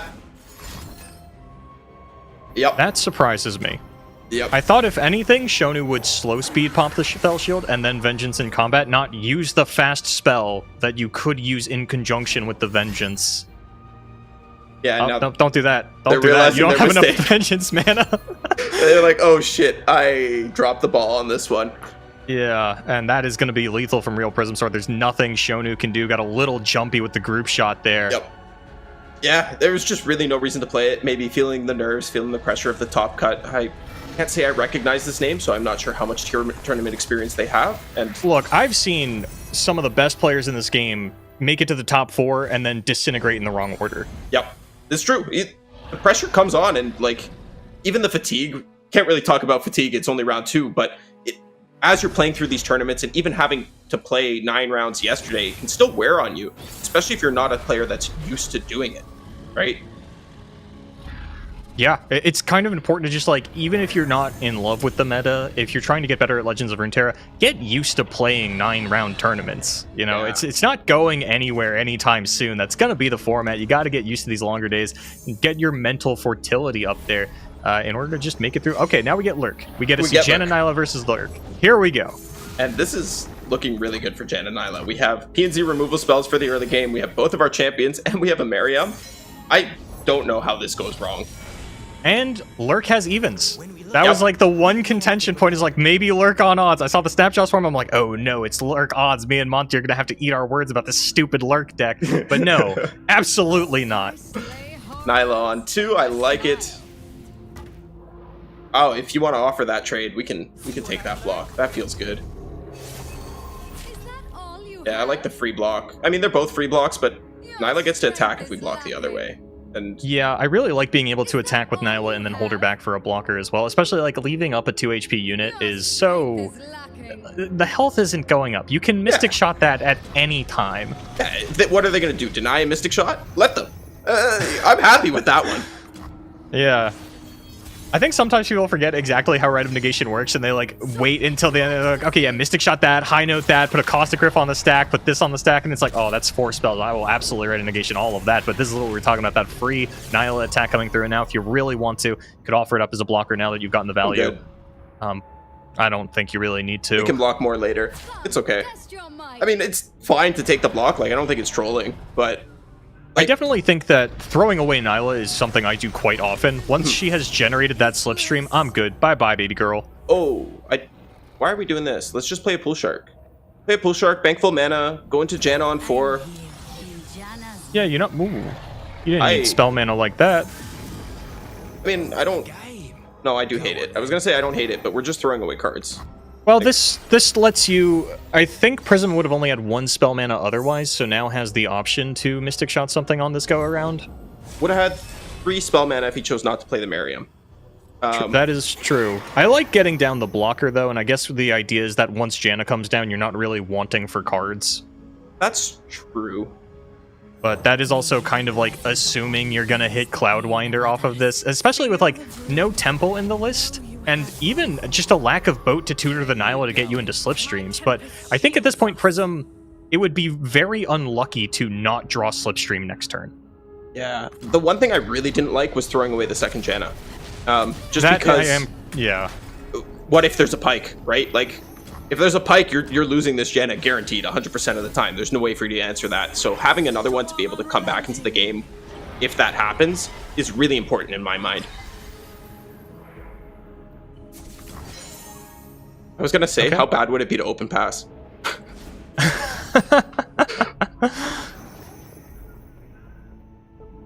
Here comes Pike losing that, and like, I mean, the rest of the board just gets cleaned up with a Mystic Shot and a Howling or a Divine Whirlwind, and that's like, it's my biggest thing about Pike. Like, he dies to Divine Whirlwind. It's not an issue anymore. I don't really like slipstreaming in response, but find some really cheap cards actually. I think we're always playing the slipstream there because no matter what we draw, we can still play the Whirlwind to kill the Pike, and that's like the most important thing. Unless we draw a Helmsman, in which case it's getting burned anyways, and if that's our top deck, we don't actually want it as our top deck. So I really like playing the slipstream. I'm not sure it had to be played at that specific spot, but whether you get the action back and then do it or just do it in that situation doesn't make a huge difference. That's fair. And now we're going to see yet another Nyla attack generating yet another slipstream, and with the double Mystic Shot in hand, like, Prism's feeling pretty okay. You know what, Monty, I'm not going to lie, I used to know all the lurker names, now I don't. The Zercerath the Under Titan. I think that's a little threatening. I'm looking at the list. I know for sure that's it. Okay. I'm cheating. It's a little bit of a threat, but again, it's like it's 5 mana for 2 base power, and that's what we were talking about earlier with all of these mid-game lurkers getting nerfed. Zersai the Dunebreaker also took a hit onto the toughness. Like, this is the only unit in the deck that can survive a Howling Gale, but now the train is starting. You have hit an Exalted Cloudwinder. You're going to draw 2 more cards on the following turn, and that heavy metal that we weren't sure was going to work out in the meta overall looks very good in this Lurk matchup. Yeah, I'm pretty happy to play a heavy metal here. I definitely don't want to be wasting a Mystic Shot on a unit that when the Mystic Shot could potentially be going face. And we get to protect the Nyla too. Oh, this is just too juicy. Yikes. Still no Rek'Sai's hit for Shonu either. And I gotta say, one of the big reasons that I've been critical of Lurk is, and this is a little biased of me, because something that I do when I'm laddering is I pick one deck I really don't want to lose to. Like, I will not play a deck that loses to Lurk. Are you kidding me? I don't want to be that guy. I don't want to lose to Lurk. I want to talk mad crap about this deck. I don't want to lose to it ever. Yep. So yeah, I'll play decks that beat Lurk, or at least like I think can handle it. And usually when I'm losing to Lurk, it's like 2 Pikes and a Rek'Sai, or like 3 Pikes, but Monty, I was playing Nyla Janna this week. I fought through 3 Pikes and 2 Rek'Sais. It didn't feel like an issue. I hear you. I actually like playing out our hand here, because we can updraft 2 things and then play the Eye of the Storm. And what are they going to do? They can't develop 2 units in one action. Okay, they can play Snapjaw Swarm. We just block it, whatever, or we don't block it. Even if you block it, it's not like you are losing damage. You know, the idea is that you are blocking it with something that's 2 power anyway. No, updraft Janna is not what I expected there. I don't agree with that. I'm not going to lie. And we're not playing the Merriam either. I'm not sure I actually like the direction this took. Oh, and now Rek'Sai. Yep. I was really here for this, and now I'm really not. Because if we had... updrafted 2 things. We're getting 2 additional cards next turn. We can still have the mana to play the Eye of the Storm. Or we could have even updrafted 2 things, leaving the Merriam in hand. Updrafting, we don't have enough cards for all of that, but... Yeah, it just seems really weird to me to... You know that your opponent gets to develop a unit, so playing Janna for no updraft, like, the payoff there for Prism was 1 tick into the Janna level up. Mm-hmm. That's not a lot. We might actually lose here. Rek'Sai I don't think so. I think they've got Howling Gale and Mystic Shot. You can just kill Rek'Sai. Okay, that's true. That's true. You're right. I missed that. Not an issue. Too focused. Too focused yeah, now on the big Nyla unit. spell as well. Yeah. She's gone. She's out of here. But yeah, going back to that last turn to talk about that a little bit more, it just didn't really make sense to not use your attack buff spell to draw cards when you're attacking and there's no blockers for it. It's just 2 damage that was missed that we spent on this Janna, which didn't get to attack. No, yeah, like, you were probably never going to attack with Janna, given that everything your opponent is running out has 8 attack at this stage of the game. So, and because you're not updrafting, again, the only payoff is a tick in the Janna level up. You don't have to level Janna in the Lurk matchup. No, you don't. I honestly would have attacked with the Janna, even after playing her there. Just attack with her, play the 4 mana spell, get a whole bunch of cards that are now discounted. Maybe we can play some of them this turn, maybe we can't, but if the odds are good, then we're looking pretty happy with that. And they didn't even pull. That's tilt factor right there. Does surprise me that that Nyla rather was not pulled. You really can't afford to take that 2 Nexus damage from the ability on the following turn. And I mean, you can just take this damage. The sort of, it used to be pre-rotation. It was a little scary to leave big lurkers in play because Jawfish existed, and your opponent could run that out and accidentally clear your board if you left too many things around. Nowadays, that doesn't exist. That 9-1 is just a 9-1. It's never getting Overwhelm, it's never getting Fearsome, it's never doing anything other than being a 9-1. You can deal with that at any point. I don't like this block either. We're not dying from this swing. We're always dying from the next one. It's just giving up a unit for no real reason. I don't think that Prism I don't think can it matters lose here. Yeah, I agree with you, but I think for you'd still like to see sake, perfect play. Yeah, for posterity's sake, just to see like the optimal lines. The block was unnecessary, right? You're just always dying to their next attack token, and you need to kill them on this token. But still, very well played from Prism. Very clean 2-0. We saw Timer Nora go down against the Targon Jace list, and then we saw Jen and Isla take down Lurk, which I'm sure we're both very happy about. And with that, Lurk is eliminated from this Worlds qualifier. That was the only brave soul willing to look at the Pike nerfs in the eye and say, that wasn't enough, I can still bring this into the top cut, and unfortunately falls shy in top 32. But now there are no Pike Rek'Sai believers left in the event. And of course, there were a couple in EMEA and APAC. It feels like there's always one Lurk just lurking, if you will, 1 or 2 popping up. I was a little scared because JO1 did win an APAC, and believe it or not, JO1 has brought Lurk to a top 64 before. That was one of those moments for me. It was a couple of events ago, but I was like, please tell me JO1 didn't win with Lurk. Please tell me that's not the universe we're living in, but luckily not quite. And I'm curious to see if we're going to be able to get into another match here, as that 2-0 felt rather quick to me, but we will see if that is in fact the truth. Yeah, I thought it felt pretty quick as well, but it's very good to see Prism be able to advance in such a commanding fashion. We get to see the Jace deck go on, and we were saying how we might not get to take another look at it, so we'd capture it here. Yeah, I know that we've shown you Jace in top 64, followed by Jace in top 32. I promise there's only 4 in the tournament. You've seen half the Jaces that have been brought today. Yep. And it looks like we are going to get into Hawk versus Yume. Should be a good matchup. Hawk has been around for a long time as well. Multiple seasonal tops back when the Opens were still called that. I'm assuming they've topped an Open since. Yeah, for sure. Like very, very low chances that they haven't. I say for sure, but then when I was co-streaming the Open with Yang Zera, I was very surprised to find out that Yang Zera has not topped an Open. Really? That's the face I made. But Yang's the one that told me that, and I was like, well, Yang would know. So yeah, I mean, there are some players where it's like, yeah, I would have bet the house that you had a top on one of these, but Hawk, I'm a little more confident in. I think so. I would have been just as confident in Yang having topped an Open, and I talked to the guy on all the time. He was on my Aegis team for 3 seasons.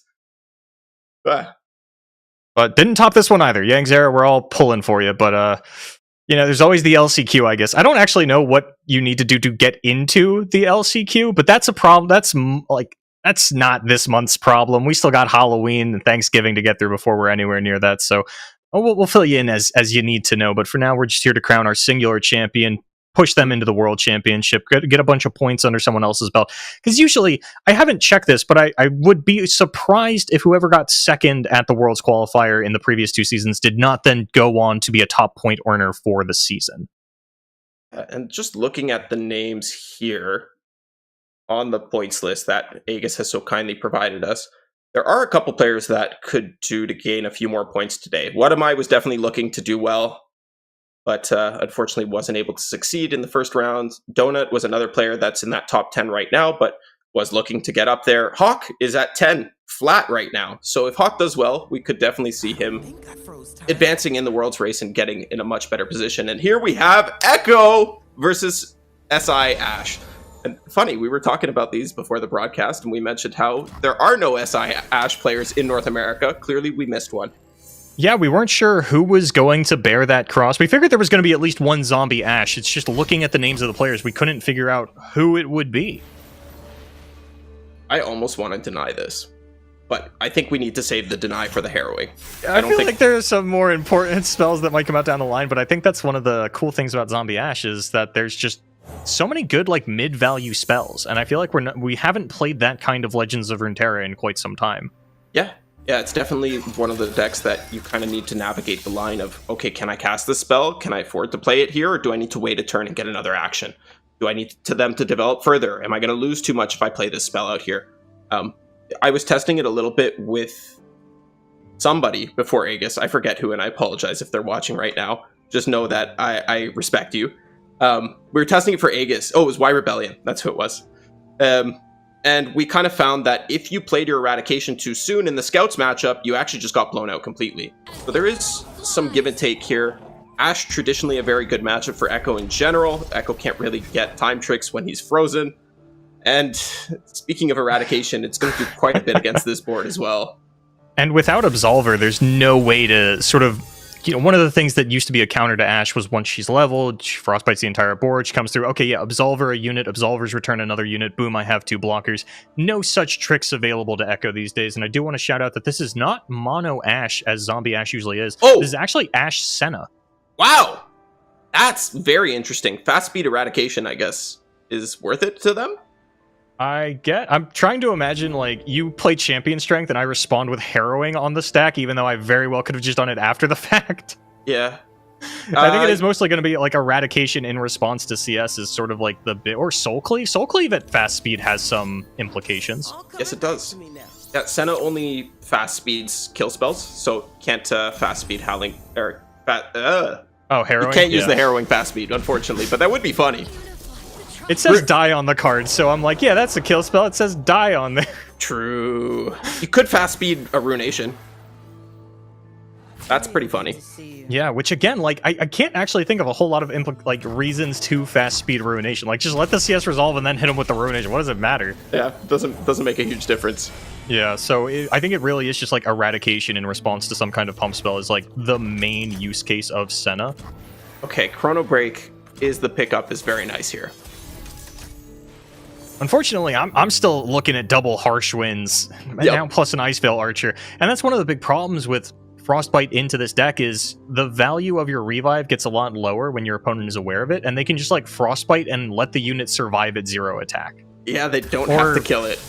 Yeah, like just block down part of the board so that, like, you know, maybe I try to get the Echo out of here, but your other thing is still frozen so that if you go for the revive, then there's not more attack on the board or what have you.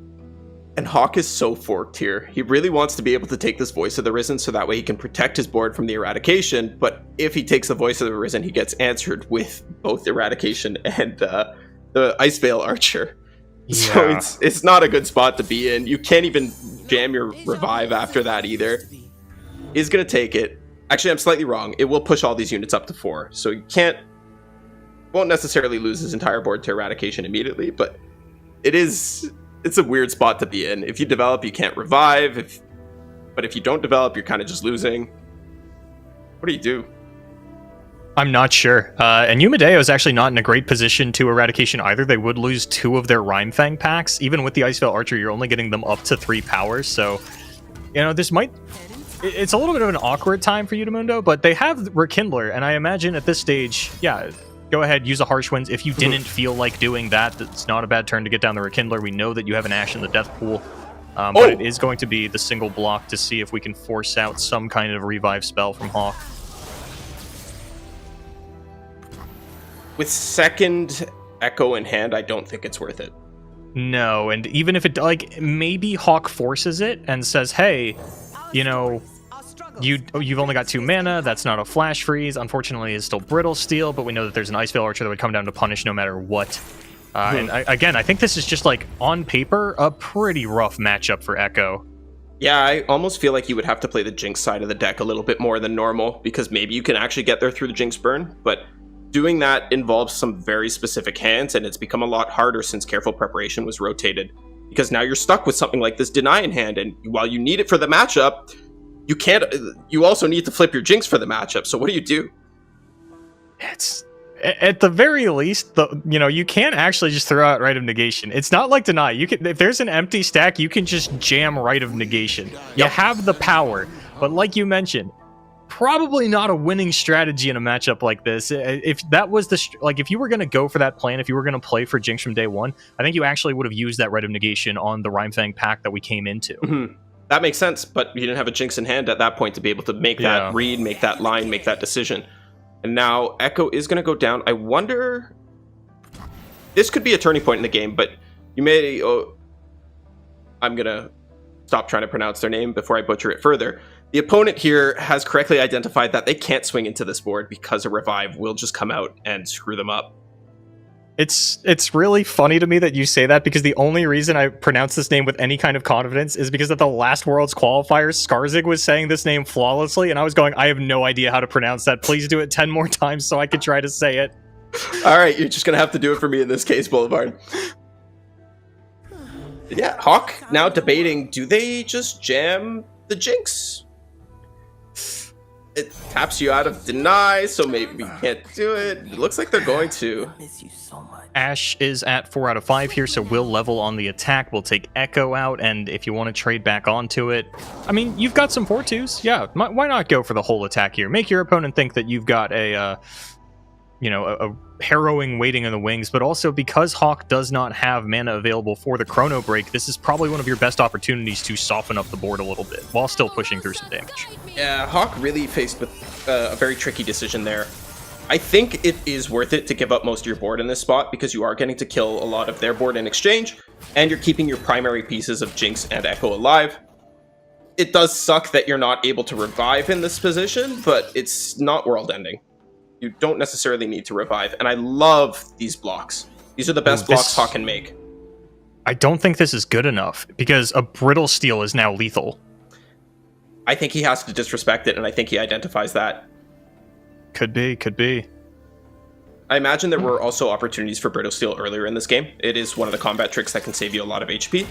Instead, maybe opting to leave them alive, play around it, but the downside of this is that these units go back into the death pool, and these are not the units you want in the death pool, because they're going to be reviving, creating more of the overwhelm stuff. You kill the overwhelm units, they're not coming back. They're getting overridden by other things. Yeah, I guess the idea is that at this current stage, Harrowing would not summon any overwhelm units, because it would be Ashe, Rekindler into Ashe, then one of the things that makes a pack, but by then your board is full and you don't actually get the overwhelm unit, is sort of the one thing you have going for you, which is basically nothing. And after this Harsh Winds comes down from Mundo, it's just going to be over. We're going to a game 3 here, Monty. I've got no doubts about that. I have some doubts, because we are going to be able to see a Jinx flip here, I think. It's so chancy, though. You have to revive. Yeah, you got to revive. It's a Jinx flip into 14 HP. Yeah. But there's no harrowing. Oh, that's true. Although I think Rekindler is just going to be enough on the next turn. Yeah, most likely. We can't deny the Ashe arrow. Which is funny. That's true. That is true.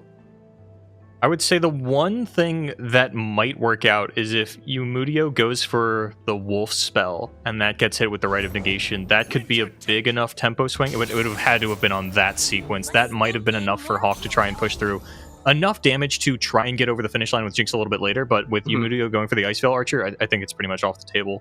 Yeah, I think you are right. I imagine that we'll still see this Frozen in Fear played out, just because we have the mana for it, and we still have mana for Ashe spell next turn, but instead we're going to draw further. I thought Hawk might actually go for the Jinx level there, because they would have had the mana to play the Rocket, it would have cleared out 2 units. But now Rekindler comes down, like you mentioned, probably going to have to use this Rite of Negation on the Enchanted Crystal Arrow, but with Ashe's Flash Freeze in hand, that's 2 Frostbites already. Yeah, definitely have to use the Rite of Negation here. And I kind of like putting the Quicksand on the stack. Yeah, I think I like preemptive Quicksand to kill the Ice Veil Archer and the Sentry, but that's not what Hawk is going to go for here. Wants to bluff second revive. The only reason you would take this line, right? It's a strat. The problem with Revive is that if Yumudio wants to Flash Freeze the Jinx pre-combat, then... Well, I guess Jinx... No, okay, yeah. If you're planning for a Revive, then... Ooh, another Frostbite spell. Okay, this is fine. Yeah, let that resolve. Take the Overwhelm off. Fire off a Rocket. Yeah, it's fine. We're not dead. Yeah, we're just, We're dead. pretty dead. I think we're at 2 HP. Yeah, no. No, we're dead. Yeah, you're dead. We're dead. We actually had to wait for the attack to come through, so that way we could get the Jinx. But then we're dying to the extra units. Yeah, there's just no way for Hawk to actually navigate out of this one. But yeah, definitely going to a game 3, and I, for one, am excited for more Echo. Just like you predicted, Monty, we're 100% going to a game 3. Yep. All me. Definitely knew exactly what was going on in that game. So taking a look at the rest of the lineup, looks like it's going to be Shen Jarvan versus that Echo Jinx for the final game. Obviously, Quicksand. Honestly, not the most effective way to deal with barriers, because it is one of the few ways that deals with it where they are allowed to then reapply a barrier. Yep.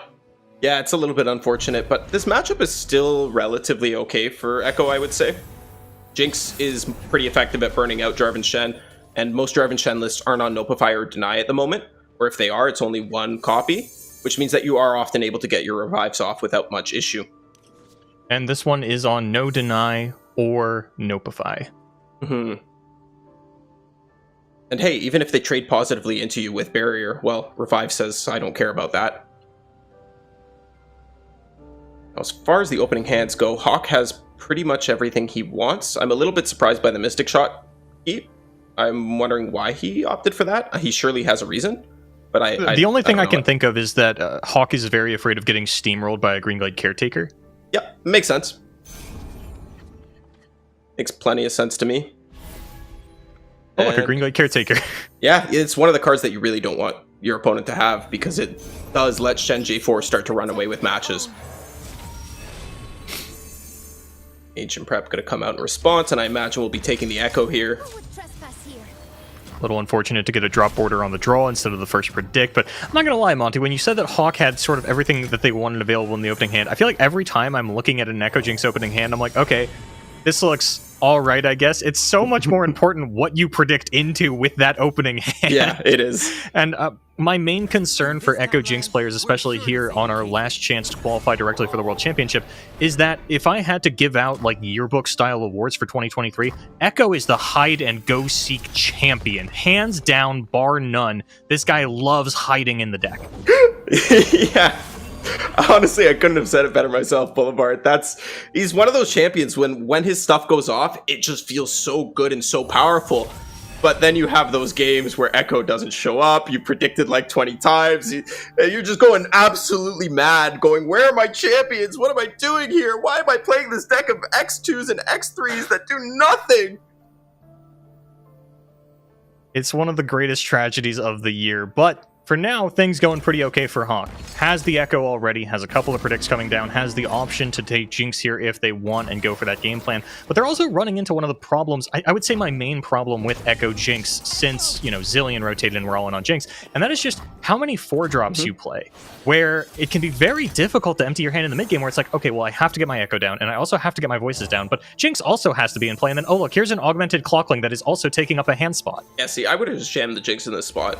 Jinx has 4 attacks. She attack. Who cares if she die?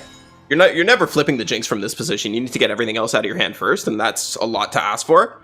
So just start applying some quick attack pressure. You have a Mystic Shot as backup.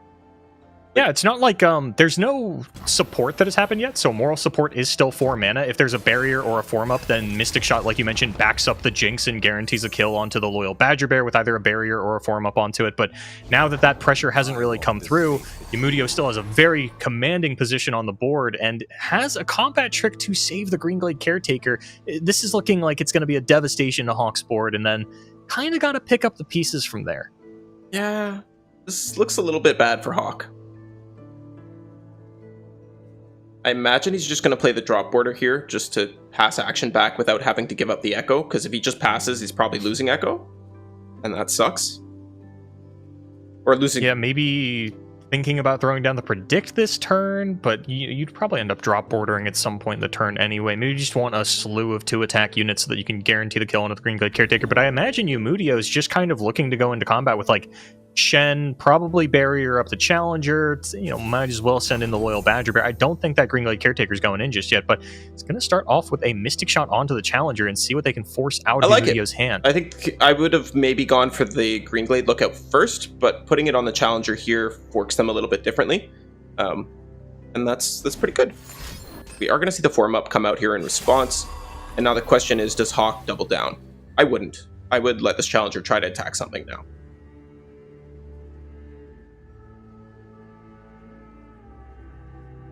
Yamudio doesn't even... Oh, no. Okay, it's on Hawk to let it resolve or not resolve. Does end up doubling down with the Mystic Shot. And now this Greenglade Lookout is going to be pretty scary for us. But we can probably get the Echo down, at least relatively safely. Single combat is a problem, I guess, but... It's always going to be a problem. My main concern is that Hawk is sort of out of tricks at this point. No quicksand available, which means that Jarvan is going to be very threatening to the life of the Echo.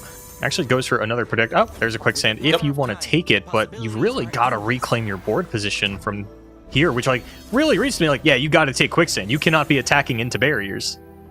Yeah, you really do have to take the quicksand in that spot, and Echo coming down flipped with Rite of Negation as backup, quote-unquote. It's not in the hand, but you can bluff it nonetheless. And the quicksand actually there to protect him from any sort of strike spell.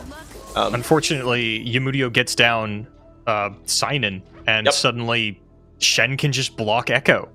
Yeah, that really sucks. Not even getting your time trick on this turn. But at that point, maybe you just play this drop order and flip your Jinx on the following turn, right? Yeah, it's definitely a consolation prize, but even from there, like, then Sign-In's down, Shen's down, there's still this giant Greenglade Caretaker, Jarvan's probably coming in on the open attack, there is a Spirit's Refuge that is going to really hamper the burn you down with Jinx game plan, and then once Shen boat enters the mix... Ooh. Yeah, this is not looking good. Hawk has kind of missed his window. Drop order comes down, okay. Gonna go for the Jinx line, I think. On top of all of that, I believe there's... I'd have to actually check the list, but I think this All-Seeing Oracle is like guaranteed to hit Chrono Break. Could hit Rite of Negation, but yes, I think I think it's like right Mystic Shot and Chrono Break, and that's especially now, and this is really funny to me, because the Echo spell is now focus speed, it doesn't disrupt the All-Seeing Oracle probabilities, so like cannot have that card show up to try and protect the Chrono Break. That's pretty funny. You can play it to put the Parallel Convergence in the deck, which will disrupt the All-Seeing Oracle, though. That's true, but I'm hard-pressed to imagine that's something Hawk would have thought of if given the opportunity, and yeah, those were the 3 spells that we had shouted out. Probably Snap takes that Chrono Break pick. Yeah, I don't really have a choice around that one, and now Hawk is in a terrible position.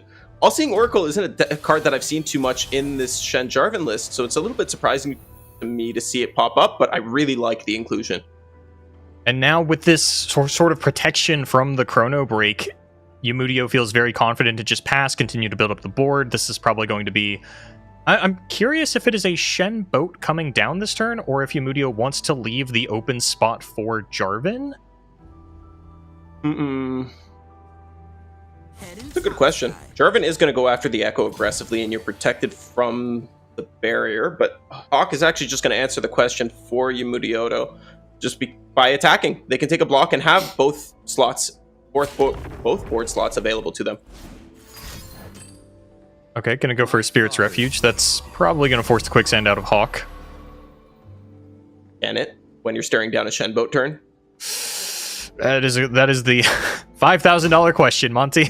You have second Echo as well. Yeah. I almost would have liked to see Hawk start by playing Echo Spell. Maybe Parallel Convergence can be a win condition at this point. Either that or the ability to just find multiple Chrono Breaks. If you could have, perfect world, drawn one off of that Parallel Convergence, drawn a second one off of the, spell that you were getting from the Echo, that's a problem. It's not even a problem, Monty. I'm looking at all these 2 and 1 attack units. I'm like, what does Yumudio care if you rally? Yeah, what are we doing here? This is bad. You haven't found... That's one of my other problems with Echo right now, is it feels like there's too many puzzle pieces where, like, you gotta have the Jinx on backup in some matchups, you gotta find the Echo, and now we're missing voices. And, like, yeah, we've got Echo, but without voices, this is a wash. Yeah, I'm not a fan of this current build of the list either. That's why I'm not playing it. That, and because I'm on the desk here with you today. But I have seen some other Echo lists that kind of went back to the old school of Station Archivist style builds. And those, I think, could make some more sense in this metagame. Just giving you more consistent access to everything, to your revive spells, negating some of the power of these Rite of Negations, of these Denies, of these All-Seeing Oracle's Eyes. Makes a little bit more sense to me. Doesn't necessarily mean that it's the perfect meta answer, but Jinx is very clunky and has always been very clunky. And that's part of the reason why I'm not a fan of playing her. Gonna get the level up. For anyone at home going, oh, there's a Shen spell in hand. Why didn't you put the Shen spell? They would have tapped out of their Chrono Break counter. Don't look at that Shen spell. Don't look at it right now. They've only got 6 mana left. Good to sacrifice the board here, but if Hawk does find a second revive spell, then boy oh boy is Yumudio going to have a single Echo to deal with, and man, I don't know if they're going to be able to... Okay, we whiffed on the second Chrono Break. That is a bit of a problem. We can skip into it. Could skip into it, and then like we mentioned, there's going to be a single Echo that you've got to deal with. Isn't that spooky? I think it's unironically better to find a Rite of Negation over a second Chrono Break. Probably. Which is so funny. Don't even have the mana to, like, skip into Voices and then use the second time trick to, like, find... Quicksand is nothing. Yucks. Digging again, finds the Voices. Might have given them a chance if not for the All-Seeing Oracle tech. Third Quicksand is interesting. Definitely a good decision. Would be helpful in this matchup, but... It was a good meta call. I mean, yeah. Formidable's are showing up as the number 2 deck in APAC and EMEA. I think it makes a lot of sense. Like, that card is a blowout against Formidables. But not what you want to see here, and Mystic Shot is not it either. And you just kind of have to jam it and hope they picked something else. Yeah, hope they pick Rite of Negation. Yumudio picked so fast. Maybe they picked the wrong one. Okay, yeah, they stopped Chrono Break. You think we play the Jinx and lose her to the single combat? I don't care, man. I don't care what you do at this point.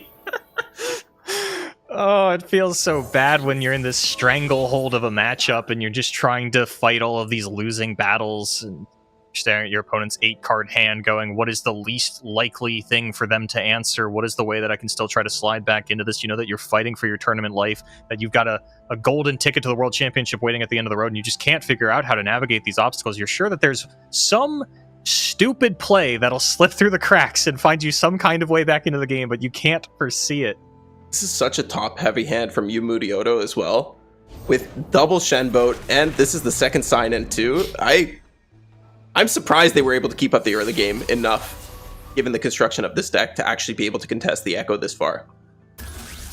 Yeah, unfortunately, Hawk just like didn't get the voices down early enough, which gave a lot more time over to Yamudio. And while the boards have been kind of stalemated, Yamudio's been slowly incrementing advantage on that front. There's also a 12 life deficit on the side of Hawk. They really can't afford to let anything through at this point. No, they cannot. Hawk looking for another revive, knowing that the barrier is now, or that the deny is now gone, could potentially have an opportunity to take the game back after the next swing. There's no rally from the opponent's side, but isn't able to find it. That's the problem. They don't have an opportunity to take the game back. They have the opportunity to summon a bunch of 2-attack units. Yeah. Yeah. Not quite enough. Like, again, just not really able to like get the voices down, stick the voices, has to constantly predict into other things to survive. Kind of needs to force a Jinx level up just to get enough draws going at this stage. And with the single combat, I assume taking aim at the Jinx, yeah, you can go ahead and quicksand. And that's not gonna, well, actually quicksand plus level Jinx does let her live at 1 HP because this is gonna go to 3 attack. It's true. She can live at 1. You got do that it. going for you. I don't see you doing like just throw the Mystic Shot at the Nexus. What now? Probably throw it at Shen. You definitely throw it at Shen. Throw it face, right? You've seen One Spirit's Refuge already. Yeah, I'm thinking like, okay, yeah, you know, Shen's not going to be able to get a barrier next turn, so you can block it with a 2x. But you also know that your opponent has another Shen in hand, so like, what do you really care? I would send it face. It's 2 damage to Nexus. It's irrelevant. You're absolutely correct, but I think the 2 damage might maybe matter. Who knows? It probably matters more than forcing your opponent to play second Shen that you know for a fact that they have. Yeah. But important to consider both options for sure. Just make sure that you're aware of all your choices and that you're playing towards your win condition at any given time. And Hawk does correctly identify that going face is the answer in this situation.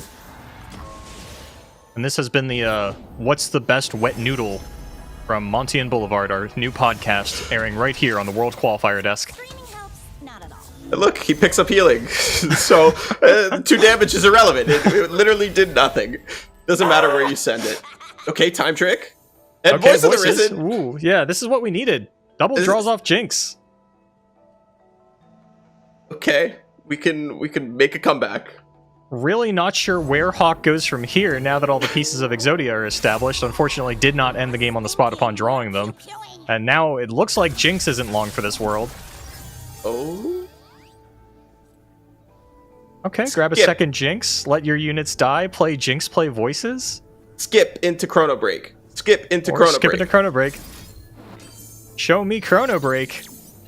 You opted for the second Jinx. Okay. I mean, that's fair. The second Jinx is, like, somewhat reasonable. You don't have the mana to play the Jinx spell this turn, which is unfortunate. You know, for something that's this hard to watch, they sure are making us watch it for a very long time. Yeah. Good to see you. Yeah, they are. It's not safe. Yeah, you really have to block everything or else you just die to a moral support. Yep. Or any other barrier. Yeah.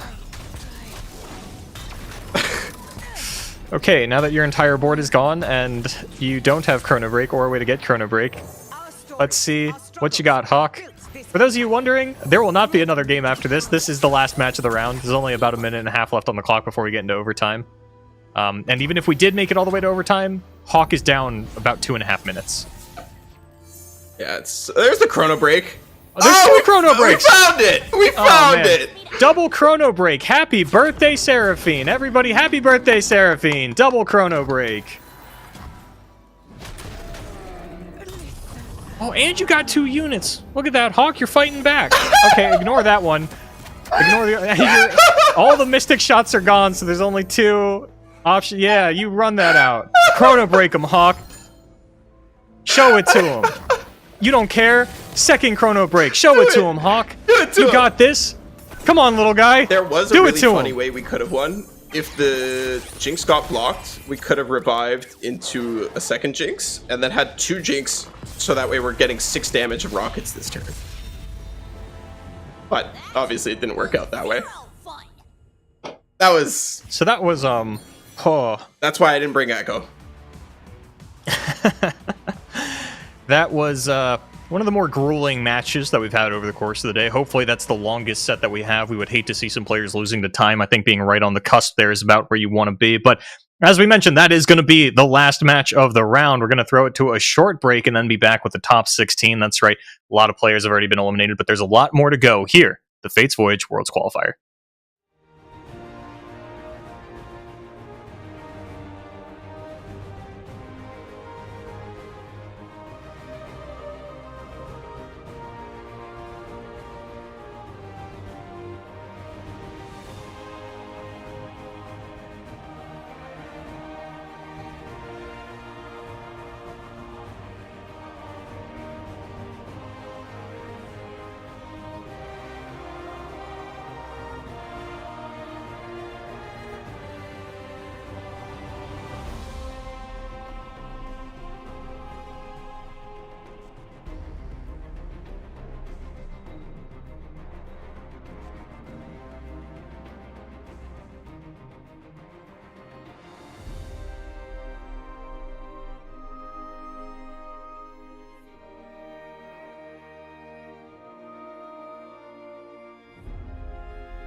Welcome back, everyone. We are cresting into the halfway point as we enter the round of 16 here at the Fates Voyage Onward Worlds Qualifier. I am Boulevard, joined by Monty Cristo. Monty, seen a lot of what we expected today so far.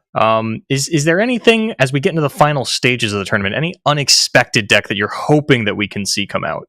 Let me just take a quick look at this deck list screen, and nope, everything is pretty standard. Okay, yeah, that's about what I was expecting, yeah. Nothing crazy came out of the woodwork here. Unfortunately, we're not APAC. We don't have any experimenters going nuts and building all sorts of random stuff. Playing Udyrs every which way. We did get to see the Senna Ashe deck. That was cool. There was a Senna in there. There's not normally a Senna. That was pretty different.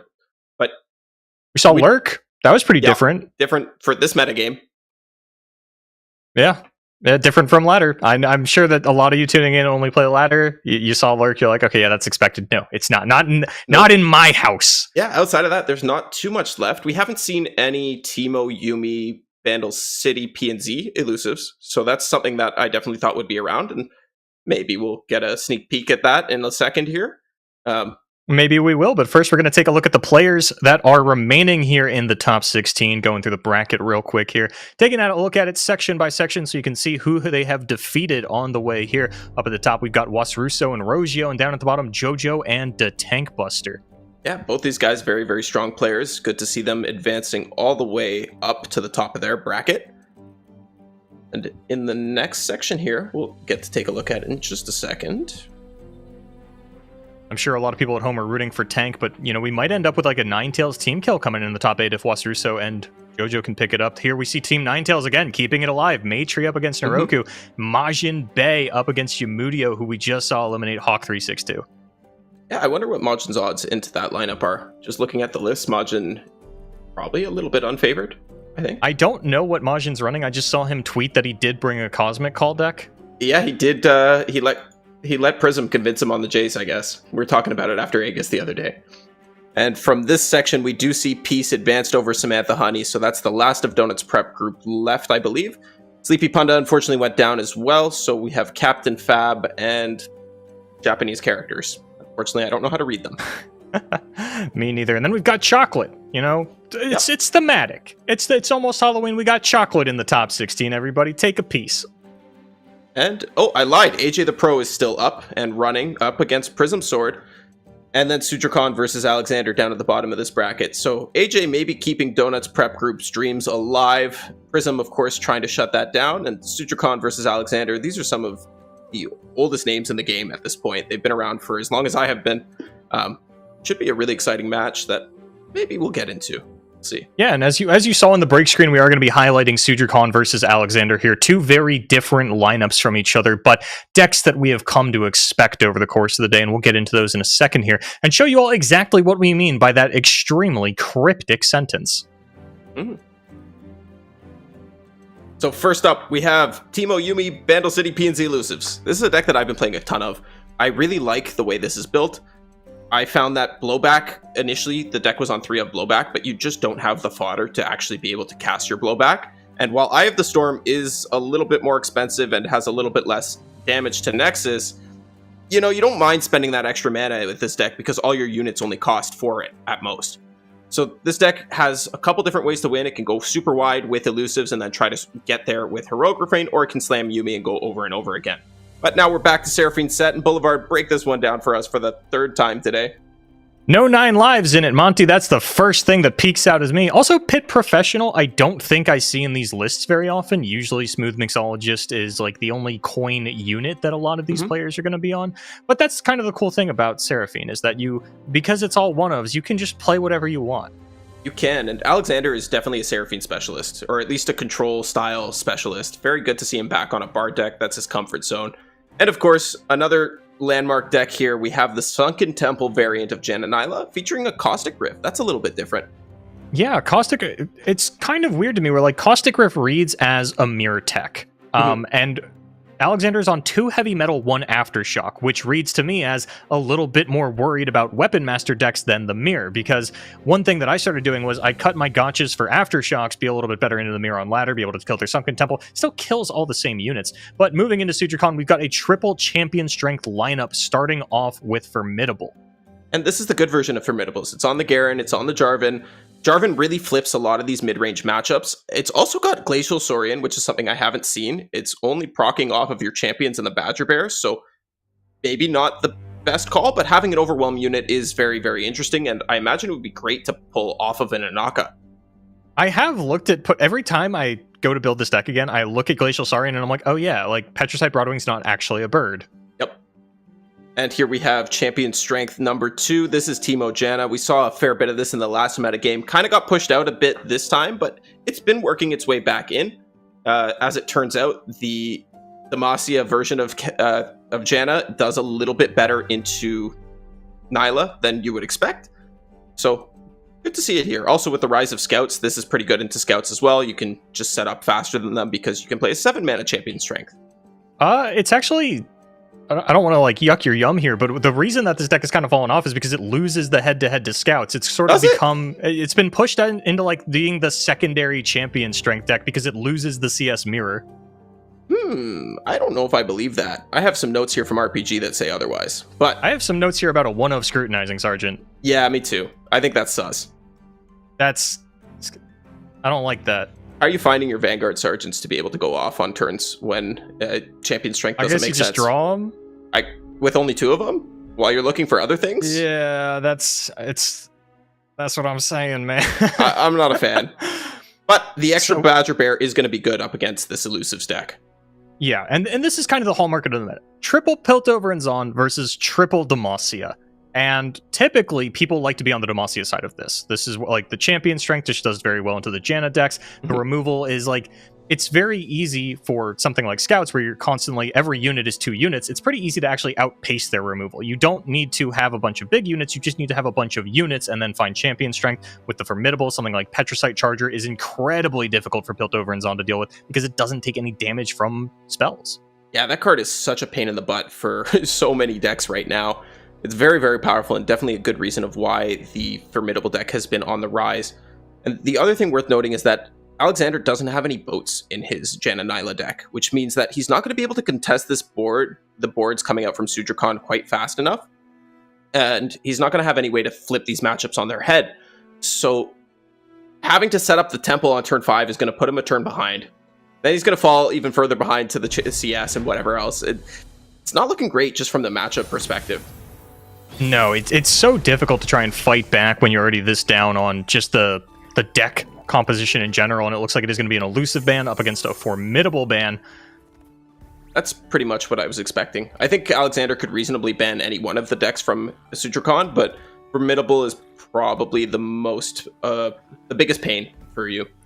Yeah, I would say that formidable is probably the one you do the worst into when they don't draw champion strength. Yep. Yeah, that deck is a lot less reliant on champion strength to pop off. And here we do see a pretty good opening hand from both players. Yeah, Sudrakhan going to be able to just curve out nice and easy here. Doesn't have champion strength, but does have a 4 Demacia. If they just, find themselves in the mid-game 3 or 4 units wider than Alexander, can just slam that down, push as much damage as possible, and try to ride it home from there. Absolutely. It's actually a good thing that Sudrakhan doesn't have a champion strength in their hand just yet. You don't really want it when you're on odds token because you can't really play it on 5. There are very, very rare scenarios where it's acceptable, but super niche. So the earliest you can really play it effectively, I'm lying, I have it backwards. You're trying to play it on 6, you do want champion strength. Well, we've got Genevieve Elmhart. That's not a bad turn 6. Unfortunately, not going to have the token on 6 like we mentioned, though. Does have it on odds. And Gotcha gonna potentially take out Misfortune. Sudrakhan gonna use the Chain Vest, and that is going to open it up to a Mystic Shot, but still, it's a decent trade for Sudrakhan here. Yeah, I think Sudrakhan is not happy about that, but, not feeling the worst in the world to lose his Misfortune to 2 cards. It does, unfortunately, significantly weaken the attack from Sudrakhan this turn. I think would have been very happy to send the 2/1s in if there was a Misfortune on backup. Probably would have attacked with the Misfortune as well and just pushed a significant amount of damage here. Yeah, I gotta agree with you. But not the end of the world. Going to be able to summon an Island Navigator this turn and then start to just send in a little bit of chip damage. Really just kind of set up for that big push turn. I don't know that I agree with this line at all. That's a weird one, but it works out in Sudrakhan's favor. It does hamper the development for the turn, though. Yeah, I don't think it is in his favor, because now he's behind on board and can't actually play these units, which he needs to get back into the game and ahead on board. I say behind on board, but he's winning. But it's Jen and Nyla. They can take one turn. You're not as ahead on board as you should be as a scout player versus Jan and Nyla at this stage of the game, I think is what you're getting at. Yes, yeah, your mana choke points are kind of awkward at this point. Whereas if we had just developed the Vanguard Sergeant, maybe we just decide to go for a 4-wide for Demacia this turn. They didn't develop a Janna last turn, so what are you, like, are you scared of double draw stuff? They really shouldn't have it open, but I guess they did open with the Miriam, so it's available to them now. And Alexander actually going to be able to take out this Petrocyte Broadwing with the Mystic Shot and preserve the blocker. Yeah. It's going to be pretty good. No attack from the no attack from the unit. elusive. That's gotta just be a misplay there. Sujikon not really thinking through on the fact that they have an elusive, which, like, Sujikon doesn't play any elusive units, so perhaps forgot about it. Yeah, that's fair. I mean, it does have a fancy little icon there to... Okay, Sujikon has figured it out. He knows. It's okay. We don't got to harp on it anymore. Yeah. Now, if you're Sujikon, you're actually hoping to lose some of your units here because you want to be able to develop the 2-drop into the scout.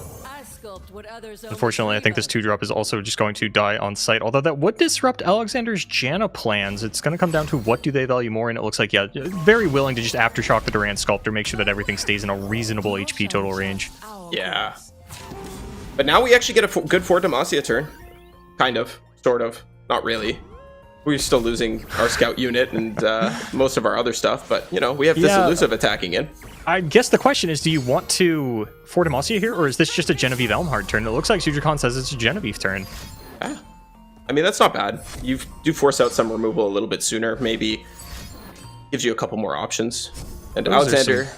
good slipstream draws. Yes, they are. Heavy metal to start. Seems good.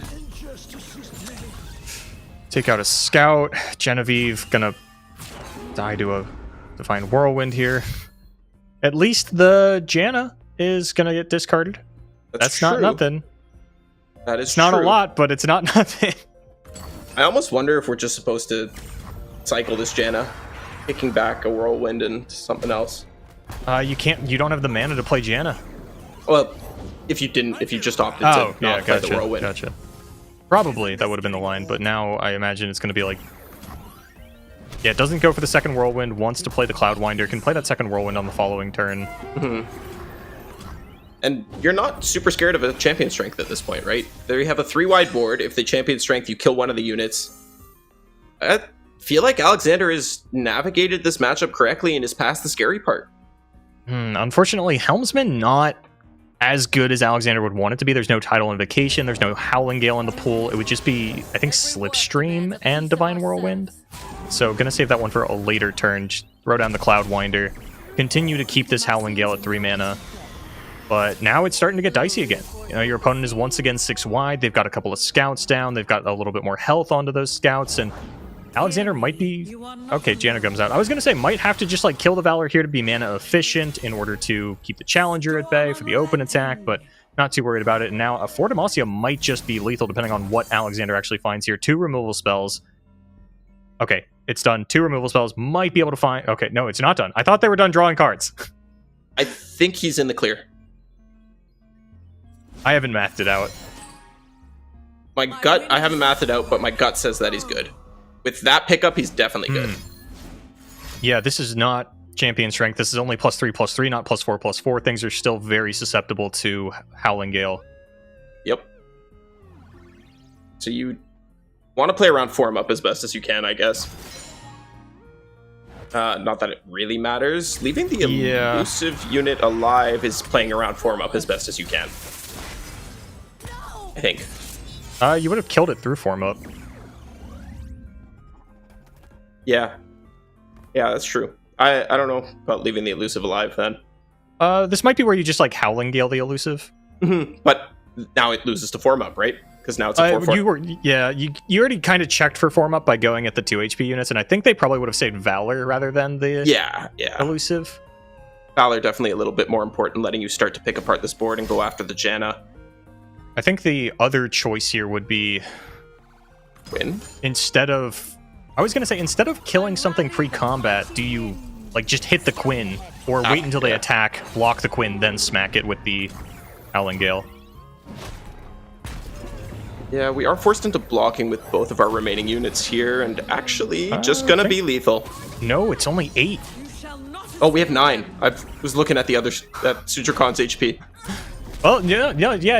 Your instinct was right, Monty. They are alive. Alexander is still alive at 1, but there's still that elusive unit on the other side of the board that they're gonna have to deal with. And a second Sunken Temple is not what you needed at this stage of the game. No. You'll be able to get a few removal spells here, though. But yeah, should be enough to take out even the Quinn once you play out the Janna. But we were ragging on it, but the one scrutinizing sergeant showed up exactly when he needed it to. Well, you only need 1 copy if you can find it at the right time. It's actually gonna play the Nyla here instead of the Janna. I was thinking maybe we can just go in with Janna, but this makes more sense. It actually represents a lethal threat some of the time. Oh wow, you have to. This is forced. Yeah. It's forced. On top of the fact that like this kind of just negates the Howling Gale for the turn, and Alexander can throw out Divine Whirlwind to take out 1 unit. Can Howling Gale the elusive after this happens? That leaves Quinn alive, but Quinn currently isn't safe to attack into a Helmsman. And without another scout, she's not going to level. Quinn will be safe to attack in. Because she gets one. She got buffed by the Sculptor. Be a 4/6 by the end of this? I think so. Okay. Kills the elusive unit. Yeah, if Quinn's safe to attack, I mean, you're dead on an open attack anyway, so you got to find something, I guess. Yep. Okay. Wow. What a nail biter. I really thought Alexander was going to be able to pull it back, but looks like... What are we... What's going on here? If Sujikon plays CS, Alexander might. Yeah, he might. He can... That's actually an opening to jam this temple. Actually, I don't think it will be because Quinn will level. That's true. I think it's still lethal. I don't think Sutrikon could possibly punt from this position, even if he tried. Well, yeah. He could hit the pass button. That'd certainly be something he could do. Could run out of time. That's about it. Patience makes perfect. He's just trying to figure out what the optimal play is. Yeah, it can get kind of confusing when you're down to like this kind of scenario where you're like, okay, you know, I've got this a scout. If I open attack, it might be lethal, but then I might regret not doing the scout attack. Mm-hmm. So just gonna jam the CS. I think go for the scout attack. Because we had the CS in hand, we were allowed to just open attack and then CS afterwards, because Quinn will still flip on the first attack then. And if they're killing Quinn, they're not killing the 3-3, which is actually winning you the game. Yeah. But still, no way to lose from this spot. Sujikon piloted the deck very well, took some lines that maybe we didn't see, but was able to find the victory against it in what should be a favored matchup for him. The line that we weren't able to see, Monty, I think, was drawing your one of scrutinizing sergeant. That definitely made a bit of a difference. Yeah, there. Definitely did. You know, pulling out that second copy of For Demacia so that your opponent couldn't declare an attack on that turn, get the Slipstream into the deck, damage all of your units, and soften up your board with the Nyla. So now it's going to be Janna CS, sort of the least favorable champion strength deck. You're not seeing this too much outside of like triple CS lineups like Sujikon has brought. Most players defaulting to scouts and formidable before they ever look this deep into the bag of tricks, but it's still a champion strength deck and still rose to prominence because of how well it beats other Janna and Janna-like decks. It actually had a fair bit of representation in APAC. 4 different players brought it. I'm just trying to look at EMEA as well quickly. Janna Teemo had 9 players in EMEA. So deck definitely on the rise for the top cut here. Yeah, unfortunately we don't have... Well, we do have the Americas numbers technically, but I'm not going to give them to you folks. You got to wait until the end of the broadcast. You got to have a little side bet in chat on how many Janna CS are in top cut. I won't ruin it, but I'm tempted to.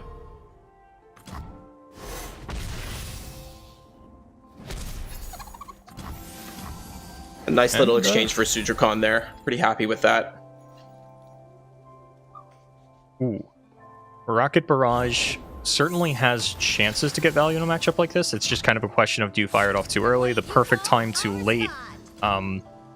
so many different... It's such a weird card in that sense, where it can very much swing a matchup, but it's also really easy to miss your window. Yeah, it's so powerful in the current metagame, though. I'm surprised it took this long for people to start including it in their deck. And here we have some choices yet again. I think...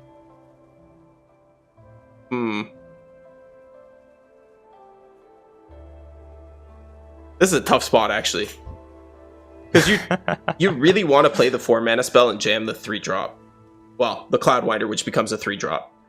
But if you pre-commit the 4-mana spell, then you're definitely losing this unit to removal, assuming they have it. And now Alexander didn't have it, but he top-decked it, so... Yeah... This is your second attack token with spell mana available for them, and they didn't remove the Acorn on the first one, so I don't hate this choice. It also lets you play out the rest of the units in hand now if you wanted to do that instead, but I think just setting up the Cloudwinder is the right call. Unfortunate that we're losing the 3 damage to High Note, but not the end of the world. The biggest thing, I think, is just kind of getting that Cloudwinder train going. And, you know, if you can hit one of those into a second one of those, I'm sure everyone has, like, felt favored into Janna decks at some point, and then all of a sudden your opponent has drawn 3 Cloudwinder, and all of your matchup charts go out the window. You just can't really get through your opponent drawing 6 cards for 9 mana, while putting bodies on board that can be difficult to trade into because they have quick attack. Yeah, and honestly, you're lucky if they're spending the full 9 mana on it, because most of the time they're drawing into the second or third one while with a Janna on board, so they're going down to 2. Alexander is throwing down the set. Now the board is getting really juicy for that Rocket Barrage, and I imagine Sudrakon is actually going to give Alexander an opportunity to fire that off pre-combat on the next turn. But it does kind of depend on how many elusives come down now. Still developing into the set. Looks like Petricite Broadwing is going to be the target. Never mind. And Card Gamer was kind enough to DM me and confirm that you are right, Boulevard. Janna CS does lose to Scouts. I was worried you were going to tell me the Card Gamer was like, what? No, dude, you gotta... No. I keep checking Twitter, like, who's adding me with a picture of the stats? I just made this up. I am clearly misunderstanding the notes. Reading is hard. That's why I'm up here talking instead of playing the game. And Sutracon's just going to pass it down here. Wants to have mana available, which is good. This is where the Rocket Barrage has the opportunity to get the most value given how Sudrakon plays out the turn, because there's still another 1-mana elusive that could come down pre-combat. It's not always a lot of reason like not to throw it down pre-combat. Now it's like, does Alexander get jumpy here? I think this is a good spot to jam it. It's not a bad spot by any stretch of the imagination, but you can get a little more value. And that's kind of the thing about Rocket Barrage, is like the ceiling is so high, but it's so easy to miss.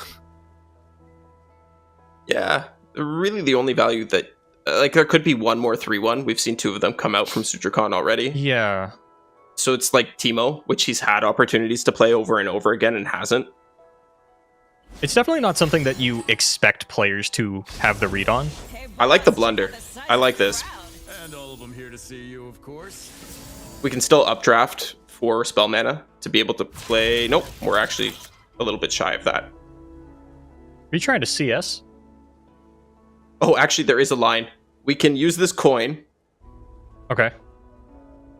to get unit mana back from Miriam. Then you updraft something and you can still use it. Yeah. He could do it this turn if he wants to. Yeah. Got the Unfortunately, again, like now the window, it's, you know, you'll still clear out a bunch of units, but you're not going to save the damage. It looks like that will be the line that Alexander is going to take here. Yeah, shuffles back. The I cat. don't remember what that was. That's what I thought it was, but I wasn't 100% sure. Like you said, you know, the games start to blend together at a certain point, so gonna take a little bit of damage and get some shrooms for their trouble, but has found the big Rocket Barrage clear. Yeah, I think we're clearing the elusive unit. I like this. That little bit of chip damage is maybe relevant. The puff caps could be relevant given that we're playing a Sunken Temple deck, but all in all, I think waiting and trying to get maximum value out of that will pay off for Alexander. We'll just see if he actually has the opening to drop this Sunken Temple here. I don't. Oh, well, I was going to say they might not have much of a choice, but back alley bar does throw a bit of a wrench in that. Offers the open pass. I don't mind that either. Actually, I really like that. Says you do something, tap yourself out of CS. Let me blank develop on a turn. Let me spend my whole turn doing nothing. And Sutracon's baffled. He's like, what do I do? How do I answer this? Yeah, it looks like it's going to be Miriam throwing back Howling Gale. And I wonder if Sutracon's going for Spell Mana to continue to develop and go for a CS this turn. It's not the strongest CS in the world, especially with this Petricite Broadwing not having Challenger still. No Challenger is definitely a feels bad moment for Sutracon. That Explorer's Blunder doing a lot to help buy Alexander an extra turn or two here. Now the clock is ticking on Sutracon. Has to make a decision relatively soon. It looks like Miriam is going to be picked up again. Howling Gale is going to be targeted for the updraft again. We just don't know if it's a draw or a Spell Mana updraft. It's going to be a draw. Ooh, Cloudwinder, a big pickup. That is a big pickup. It's going to let Sutracon continue to get value out of this hand, continue to draw further into their deck, and find more answers like a second champion strength, or maybe a champion. Janna would be kind of nice. Yeah, for sure. And Alexander gets a Yordle Explorer off of the back alley bar. Not ideal. Would have even preferred just a random spell to progress the Seraphine level up. Well, but fine Song Spinner. And there it is. And I think we just have to jam the Song Spinner. Looks like Alexander agrees, and what are we going to find? Sherzy's Call the Pack. Make it rain. Make it rain. Yeah. Could be good. Could be Salvage awful. Scrap! Salvage Scrap is actually goodness. not bad in this position. Yeah, given that you took like an unplayable card off the first one. You can even use the 0 mana card. Oh! Wow! Double hits on the Make It Rain. That was... You know why? He didn't flinch. He just launched it. That's the secret to hitting your Make It Rains. You got to do it with confidence. Yeah. You just got to believe. And now... I actually really like using the Call the Pack to put the temple back on top of our deck and then discarding the Lurk units to get better cards. So Sutracon can still attack with Teemo and Acorn and then Champion Strength. Yep. I imagine he's not going to play the Acorn though, just in case it taps him, in case there is a removal spell generated. I am curious about how Sutracon wants to play this one. Are you going for gold, or are you willing to take the more value? Oh, slams it down. Yep. Okay, we'll see what he does. And Sutracon is aware of 2 reduced cost cards in Sutracon's hand. There was an earlier hit from an Acorn. There was a pickup off of a Clockling. So has to be aware of the possibility of, at this point now, coming up a 6-mana Champion Strength. Yeah, can't actually pull that Seraphine, right? She'll just flip and you'll lose your Broadwing. Yeah, it's probably safest just to go in with the elusives, play your Champion Strength, go in with everything, clear out some of your opponent's board, push quite a lot of damage into the Nexus actually, as well as getting 15 Puff Caps into your opponent's deck. Yeah, that is true. That's quite a few Puff Caps for a deck that wants to draw. And yeah, looks like Alexander is going to see the same line I did here and just go ahead and shuffle some things back in. You know, the Predict is actually looking kind of playable. Dick. Lights, stage, amp. All right, let's jam. Seraphine Happy flip. birthday, Seraphine! Everybody clap. Happy birthday, Seraphine, in chat, everyone. Woo, we love Seraphine. Those units did not get better. No. Well, I mean, they're better than Lurkers. He tossed the Yordle Explorer instead of the 5-mana one. Yeah, that one was kind of wild to me. It's a 3/5 base, not best stats in the world. Actually doesn't go for CS. Kills the Seraphine instead. Not CS... still go for CS. Wait a minute, hold on. CS is lethal here. You have 10 damage in elusives. Yeah. I guess they're not going anywhere. You can just do it next turn. You know that your opponent doesn't have an answer because they just put a card back on top of their deck. That's true. You know, they've got a bunch of units as well as a randomly generated card. Like, you're not really forced to... Yeah, you know, the more I think about it, the more, like, I think removing the Gen was fine. Or the Seraphine, rather. Yeah. Are you updrafting the Champion Strength? No, you can't. You can't do that. I saw a thin blue line hovering the Champion Strength. I saw that too. If anything, you're updrafting the Eye of the Storm for draw. Yeah. But I just don't think you need to do anything right now. You can just chill, take the pass. Don't even have to block. You kind of do. I don't think you want to run. Well, you're pretty aware that your opponent doesn't have a Mystic Shot. That's fair. I think the scariest part would be I didn't track what got discarded, so I don't know what cost everything is, but if your opponent had found like a Doom Beast or something along those lines. Oh, you know what? They could generate something off of this Acoustician. Doom Beast does not exist in Standard, though. So that is not an out for Alexander here. I would imagine you're pretty happy to use one of these buff spells, because you can just get the mana back with Miriam. Yeah, I don't think it's like... I think you can afford to throw one block out there, especially because the plan is to just win off of the elusives anyway. Mm-hmm.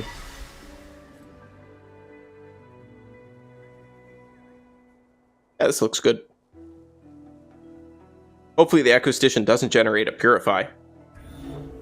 That would be really funny. I'm trying... A Divine Draft, I think, would also be really funny. Well, probably won't have an opportunity to play it, actually.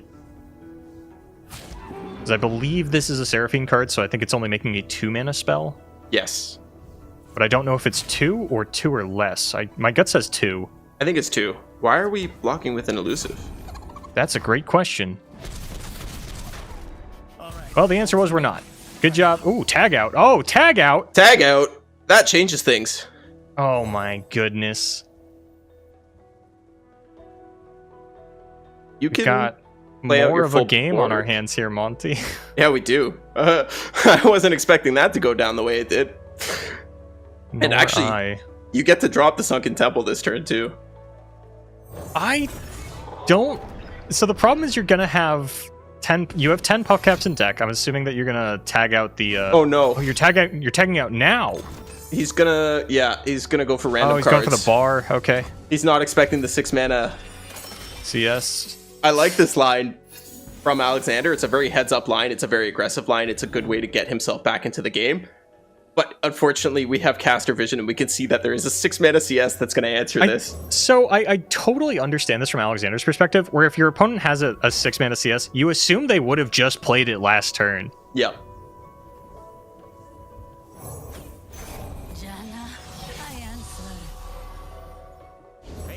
Maybe a kickback onto a card. Black Spear is Wait, that's an answer! Sudrakhan just keeps finding answers.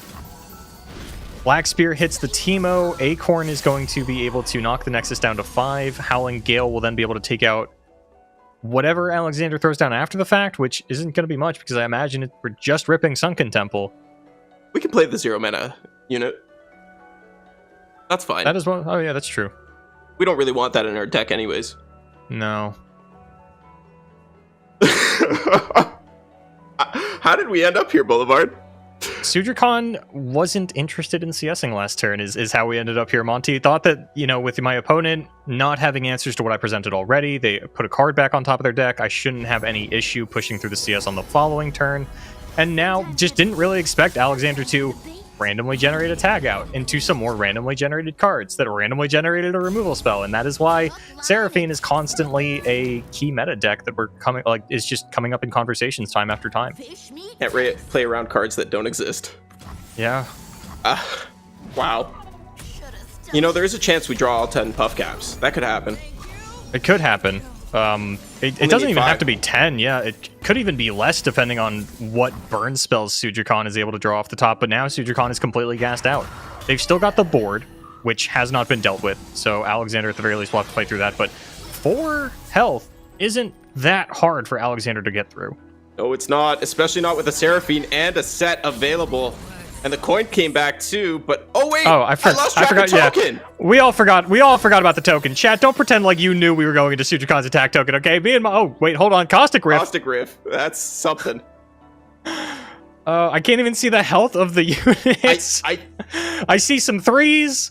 Yeah, no, it doesn't matter. Whichever way you do it, we just can't see until after this decision is made. Caustic Rift will only be 2 mana? I don't remember if Flow was activated. You could tell me only 1 spell was played. I'd be forced to believe you. Finds a Palm.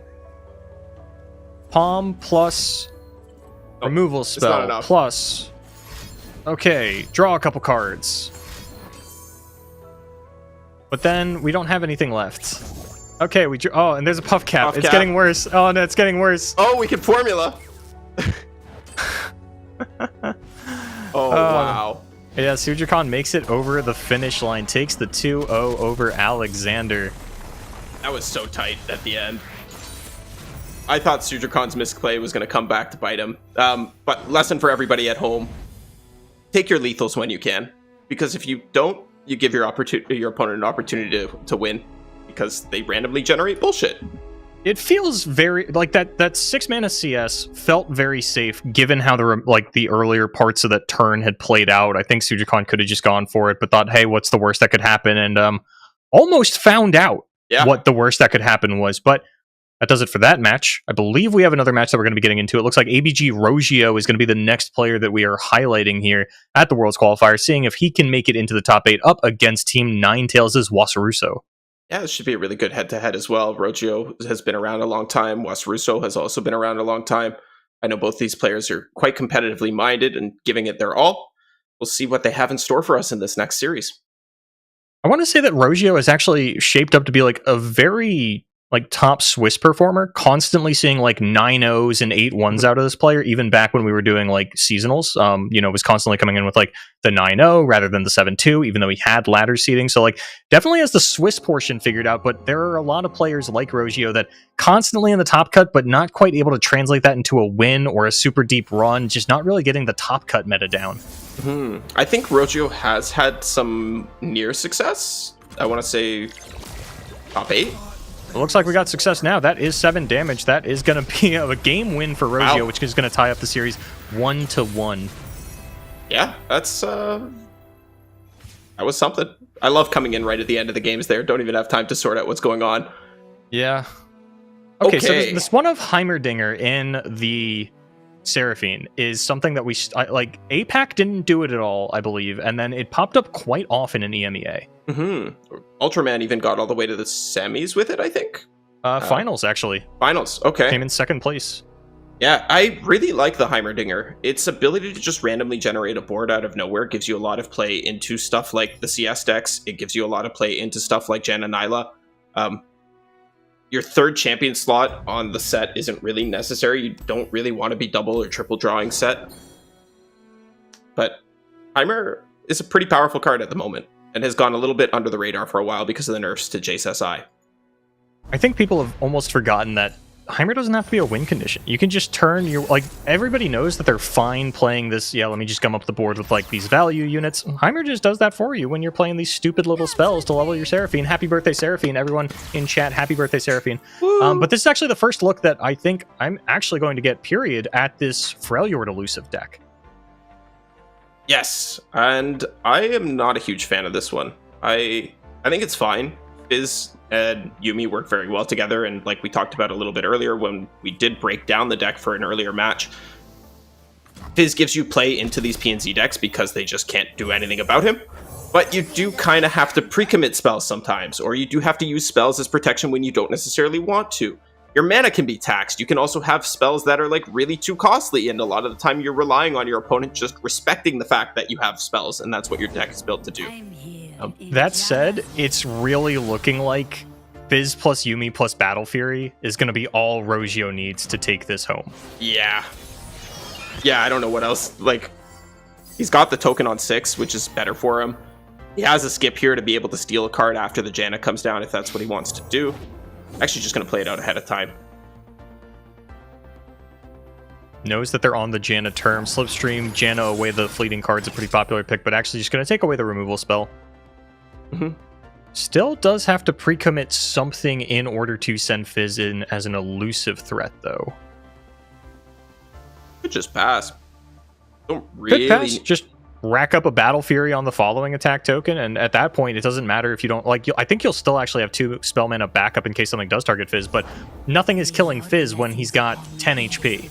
Yeah, that's true. So was Russo actually opting to not use the Slipstream to save it for a future turn, tossing away the cards that he does have in hand? I kind of like getting rid of the Temple. I don't see you actually having the time to put it down next turn. while it would be good for really quickly progressing your Janna level up progress, I think you just kind of have to be able to get there off of your top decks plus this slipstream on the following turn. Flip her on the open to maybe be able to protect your Nexus HP by blocking with her. And Monty, I don't know about you, but it feels like the game is over. This, unless so what Russo can do is next turn flip Janna and block. Holy crap, that is a poor draw off the slipstream. I was going to say I was not a fan of that slipstream at all, but then we drew 2 elephants and we don't actually want to see those for a while. So pretty happy with that draw off the slipstream at this point. If those were our top decks, that'd feel real bad. Just no way to updraft them, but you know, like I was saying, next turn I thought the slipstream actually might have needed to be saved for next turn in order to actually level the Janna to get it down as a blocker for the Fizz. That's what I was thinking as well. Just to have a way to flip the Janna too would be really nice, because now we don't have any more draw coming in for our following turn. So I don't know. Maybe play the slipstream after we generated another one, so we're actually getting closer to the second slipstream. But we played the slipstream and then took the attack, and now we're in an awkward spot. It still would have been hard to level Janna. I think you would have had to play both reduced cost spells this turn, then draw a burst speed string of spells in order to actually flip the Janna to present it as a blocker for the Fizz. Like, it definitely wasn't an easy line. And like, Russo had very little control over whether or not it happened. But slipstreaming now and finding nothing, it just looks so bad. It does. I think we're supposed to Divine Whirlwind. Just check for it. I mean, well, yeah, this will open another Divine Whirlwind. Yeah, that was my logic here as well. We're getting check, make them use the spell if they want to get it back, and then if they don't want to use the spell, fire the next spell that you get returned back at the Fizz. This is kind of the same either way. Yeah. And now Rosio just thinking, do I care about preserving this Fizz? Or this slip, rather? Or do I want to save second splitter for Fizz? Is that something that I'm going to need to do? And now Russo, yeah, might as well fire off the Mystic Shot. Kind of wanted to get it down anyway just to progress the Janna level up, but again, now not able to level Janna on the following turn because there's just, you're only drawing 1 card. And you're at 2 out of 5 or maybe 3 out of 5 on the Janna. It's not going to happen. Janna will go to 4 with this play, I think. Yeah, double. Okay, so double arrow. Yeah, if it's a burst speed spell off the top, could be Janna can level and block. Could be the slipstream that we got, that we just shuffled in. Maybe that's our only out. We find the slipstream into I as well. Nyla is not it. Oh, actually, Rosio doesn't have a Battle Fury mana. No longer has Battle Fury mana. Was forced to tap out of it last turn, but still is going to be able to. Does have over this might. I mean, with Janna being a 4 out of 5, you assume it's going to be Overwhelmed. Yeah, I think you have to take Overwhelm. It's always 2 damage, so whether you take Overwhelm or the Bear Stance, it's still giving you the same amount of damage. But this gives you some play into a Janna flip, and I think you just jam it. Yeah, no reason they not would to. need multiple cards to be able to deal with it, and there aren't multiple cards in their hand right now. Yeah, no, that is going to be lethal for Rosio, taking it over Russo and advancing into the top 8. That is a really cool. I love that skin so much. I think all the D&D skins are probably my favorite skin line, and I'm really glad they brought it to LOR. I keep looking at the Garen, and I'm like, I like this level up, but I mostly play Garen in like Path of Champions, and I'm not sure he's gonna have a deck for a couple of years once Formidable kind of subsides. So I'm like, do I really want this Garen skin? What if they make a better one? And then you end up with 2. That's just how it works. Yeah, that's true. That's just how Riot does things. They do it intentionally, right? Yeah, and then so that was that. We're gonna see if we can get into another game. I'm currently checking. I think it that's doesn't look like it. Yeah. Okay, so that was the last game of the round. So we are going to throw it to a a small to medium-sized break, a little bite-sized break. Maybe go grab some dinner or something. It's getting late here on the East Coast, but we will be back very soon for more of the Fates Voyage Onward Worlds Qualifier.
Hello, everyone, and welcome back to the Fates Voyage Onward Worlds Qualifier. My name is Boulevard, joining me is Monty, and we are reaching now the halfway point of the event. I know 8, halfway of 64, that's how it works when you do a single elimination bracket, and we've got 8 very strong competitors that are left. We'll take a look at the bracket here in a second, a reduced, kind of conjoined one, so you can see all of our lovely, lovely top 8ers.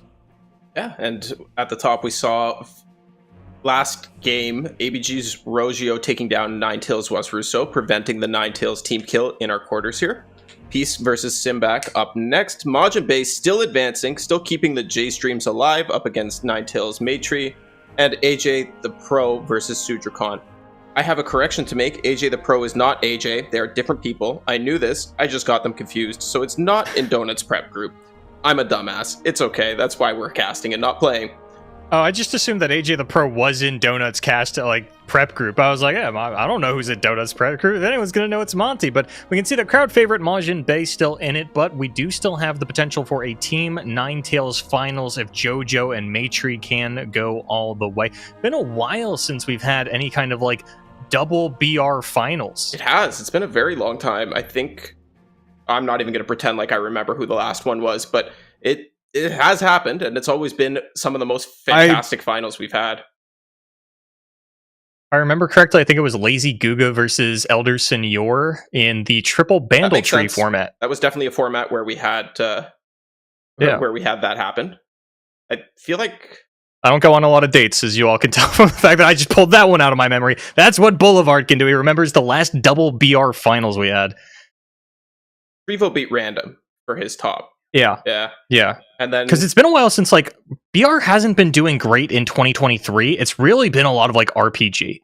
Yep. To the point where I think recently we just had our first BR winner in quite some time, and before that it was 4LW way back when, a little over a year ago at this point. But now RPG has kind of subsided. Tank, Random, Card Gamer, they got their wins in, they're all qualified, and now BR is starting to make a bit of a comeback as we get closer and closer to the World Championship. And I'd love to see Team Ninetales pick up another win. It's a team that's been in the scene for a very long time. Those players are constantly grinding grassroots tournaments, but we're not taking a look at any of them for this upcoming match. Instead, it's going to be Peace and Simbak.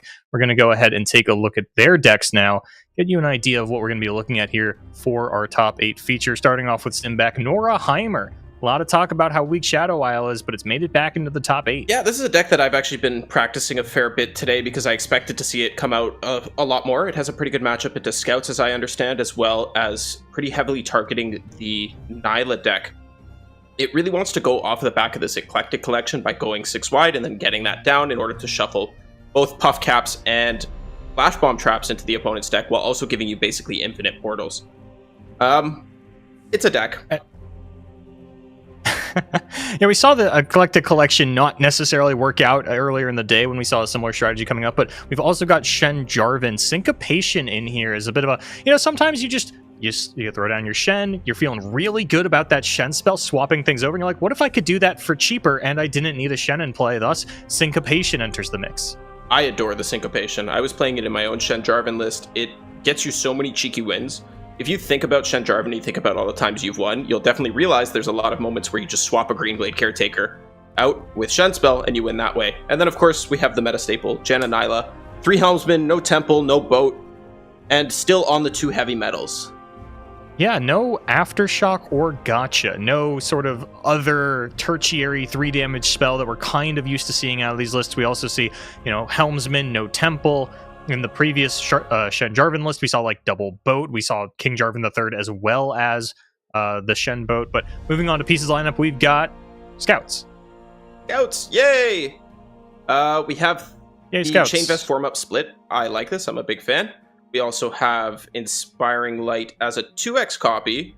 And we do see 3 Scrutinizing Sergeants and no Genevieve in this list. This is kind of the way the deck has moved in the last week or two, but seeing less than 3 Inspiring Light is a little bit surprising to me. I'll have to see how it works out. I think for this matchup in particular, there's there's no sweepers, so, or at least damage-based sweepers, no rocket barrages or anything, so might not come up. But we actually have Udyr is the 5-mana champion of Pieces Choice for this formidable list, as well as a Duran Sculptor, which actually doesn't make it into these decks very often.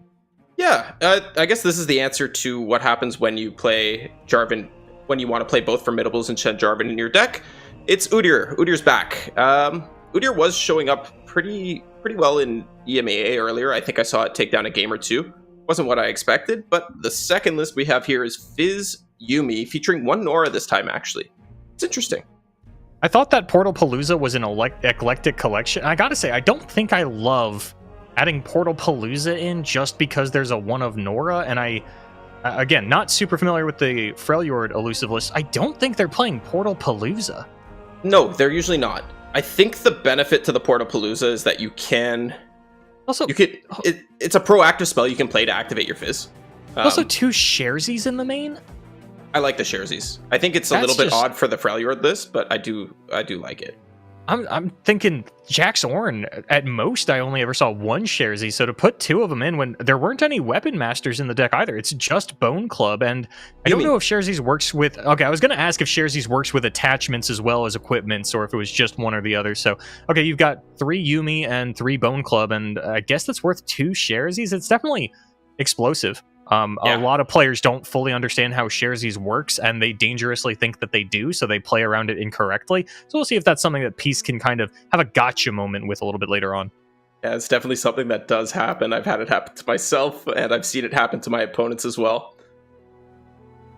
These head-to-head, though, from what I understand of Formidables, you need to be banning Shen Jarvan. It is the... I remember... talking about the meta, I was looking at Formidables, and I was like, hey, this deck actually looks pretty good. Its big problem was it was really weak into 2 particular meta decks, Shen Jarvan being one of them, and I actually cannot remember what the second one is. But that was enough for me to be like, you know, a lot of people are talking about Shen Jarvan as like sort of the 3rd deck, and then there was this perception that people were getting kind of down on it, like, you know, Thursday, Friday, as we got into the event, and then especially as we got into Top Cut, which has led to a meteoric rise in Formidables in APAC and EMEA being the number 2 deck there, but we haven't actually seen Formidables play into Shen Jarvan lineup so far on broadcast. No, we haven't. I don't think we're going to get to see it at this point. Me neither. I think it does have to be banned out. Scouts also usually likes to ban Shen Jarvan, so with those 2 in the lineup, it makes sense that that would be what is taken out here.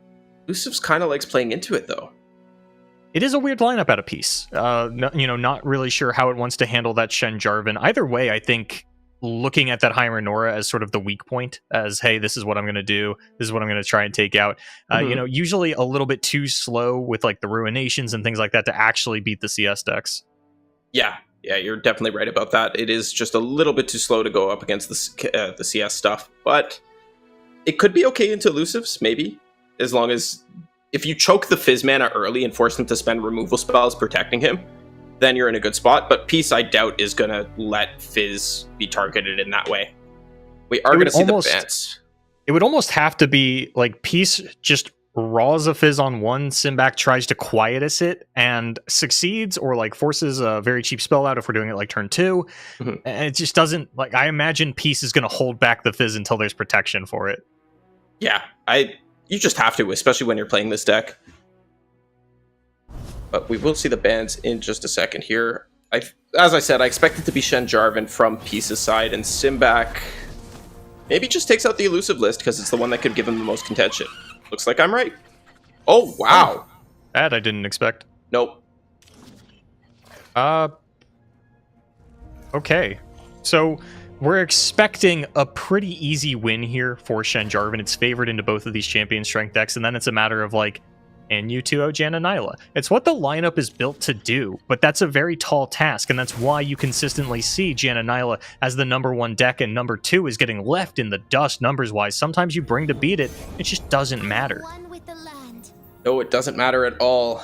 But what does matter is that Peace has a Shell Shocker to block this Green Glade Lookout.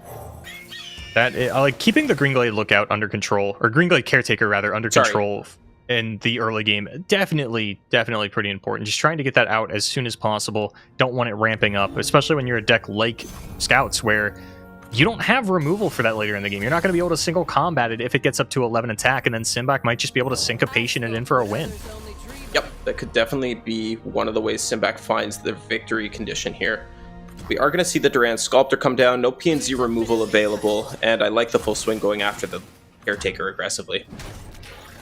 As do I, and I imagine now Simback's going to throw down Petrified Broadwing, follow that up with the Explorer. Maybe Try to clear out the board on the following turn. I think you probably play the Badger Bear on 3, just because it's a bigger unit and you already have a Challenger down. It's fair. Keeping the Explorer in your back pocket can matter for like removing scouts sometimes, buying you a little bit of healing. But we'll see what they choose to do. We do want to find... In my head, for some reason, I thought there was still a Fleet Feather Tracker. I'm like, no, you got to kill both units. And I'm like, oh, there's no second unit. Nope, no second unit. This does also set us up a little bit better for... Well, I guess it's the same for turn 5, but it gives us the option of using the Explorer's Blunder or whatever Explorer spell we pick up on turn 5 instead. He's not taking the block with the Petrified Broadwing. No Chain Vest available, the one thing that could have potentially traded onto this Badger Bear favorably, but he's going to pull the Challenger over. Has a nice option to take out the opposing Broadwing, but we'll see exactly how turn 5 wants to play out. Peace has to get some spell mana in the bank with a couple of Vanguard Sergeants. You know, those Fort Demasias, they don't pay for themselves. You got to put a little bit of effort into casting them. Yes, you do. And being on the Evens token, Peace is not going to have an opportunity to cast Champion Strength anytime soon, especially given that we don't have a board for it or have the Champion Strength in hand. I like this open attack. It tells Simbak, you can do whatever you want. I'm just going to continue to set up my board. And it gives Peace the option of developing the Durand Sculptor here to then further the rest of their board. I think I would still be playing the Sergeant because it is a more expensive unit and you only have limited unit mana per turn, so you want to be getting them out while you can. But I can see the argument for going the other way as well. Given the current board state, like 3 versus 4 health in this matchup does matter because it's the difference between like dying to a Shen and not dying to a Shen. Even trading onto this Kinku student that we see that will get the barrier from the Shen. Like that 4 health does matter, but I don't know that Peace is going to even be in a position to play the Fort Demacia anytime soon. Like next turn, you wouldn't be able to develop any units with it. Maybe you just need to force it because you have a second one and you really wanted this Challenger to start doing things, especially as we get closer to the Jarvan turn. You're going to start losing the board from there onward. And Simbak actually opting not to play their Shen on turn 4. That's interesting to me. Continuing to just not even developing the Kinkus that are going to hyper accelerate the Shen level up. Just playing more for stats. I'm wondering if we're going to see them develop the Kinkus this turn, then play Shen next turn, plus another Kinku into an open with Jarvan for an instant flip Shen. But not that good. Right? That'll do it. Shen sees himself, plus 2 Kinkus, then he gives somebody else, and Jarvan itself. Yeah. Yeah. That'd do it. Meanwhile, Peace gonna start to control the board a little bit. Simbak gonna control Peace's board a little bit. No combat tricks available to trade onto any of these Badger Bears, and now 3 wide, the ability to throw down Durand Sculptor, has the mana for a couple of buff spells on the following turn, can finally start to really push. Ooh, Explorer's Blunder going to make this a much less appealing for Demacia turn. I think we're still okay jamming it. Because what else are we doing? You're not really in a matchup where you can afford to do nothing. You have to try and get some board control back here, and finding MF is really nice. Losing the Challenger super sucks. But it should be okay. We jam the Fort Demacia here, we hold mana so that way we're threatening CS next turn as well. It's not great, but at least it's slightly better than where we were.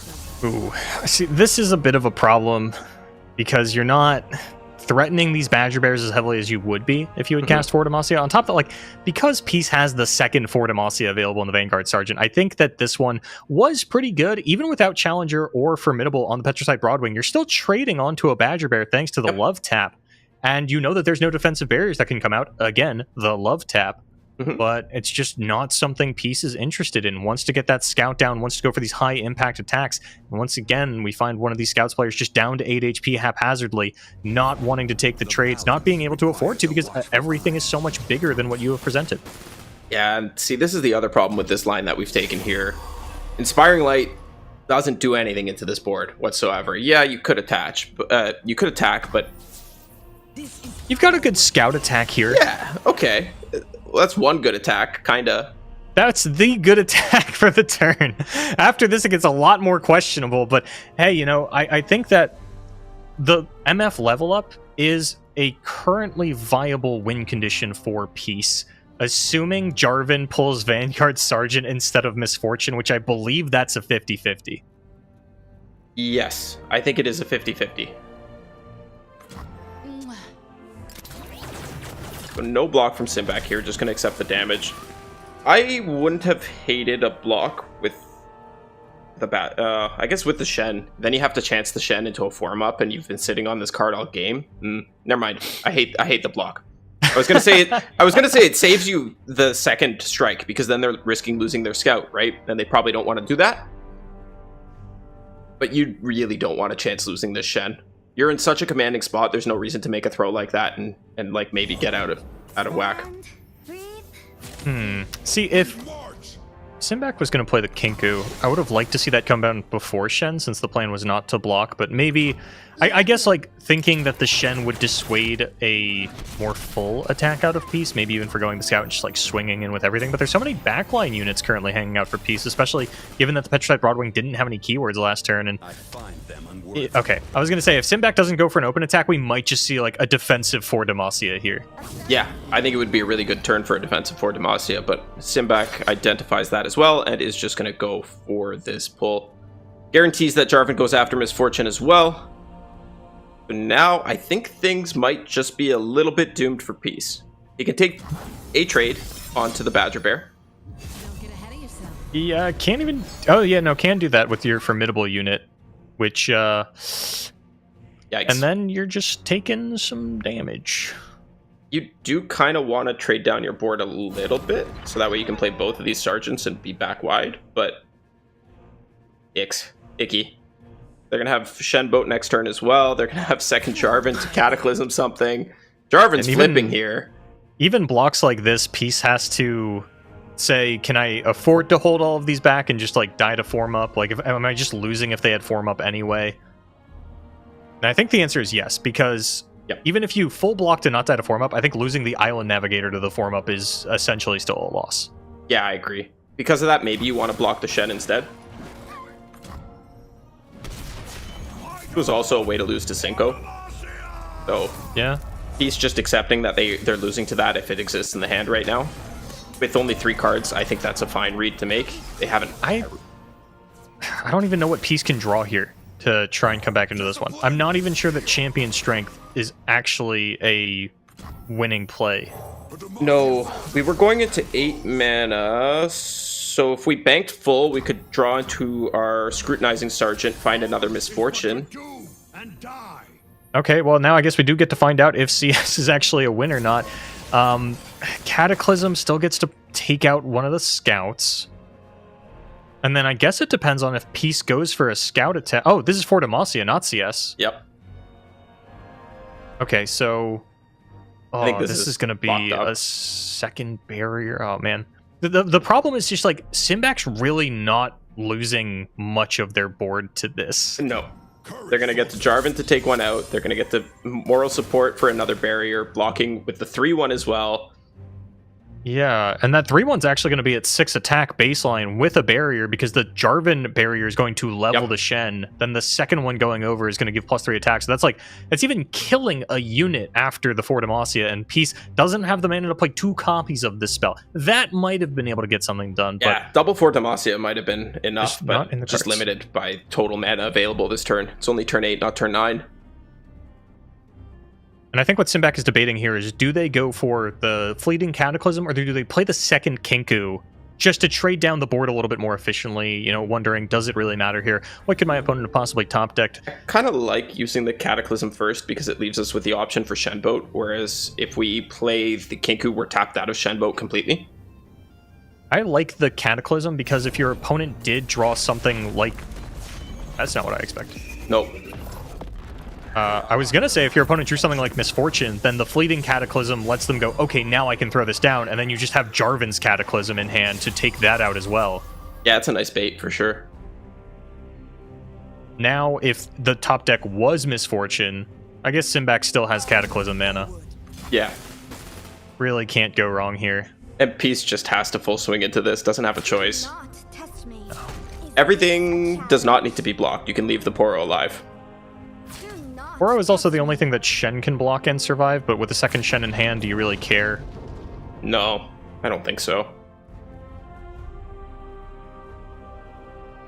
Just have to hope that your next open is enough, I think.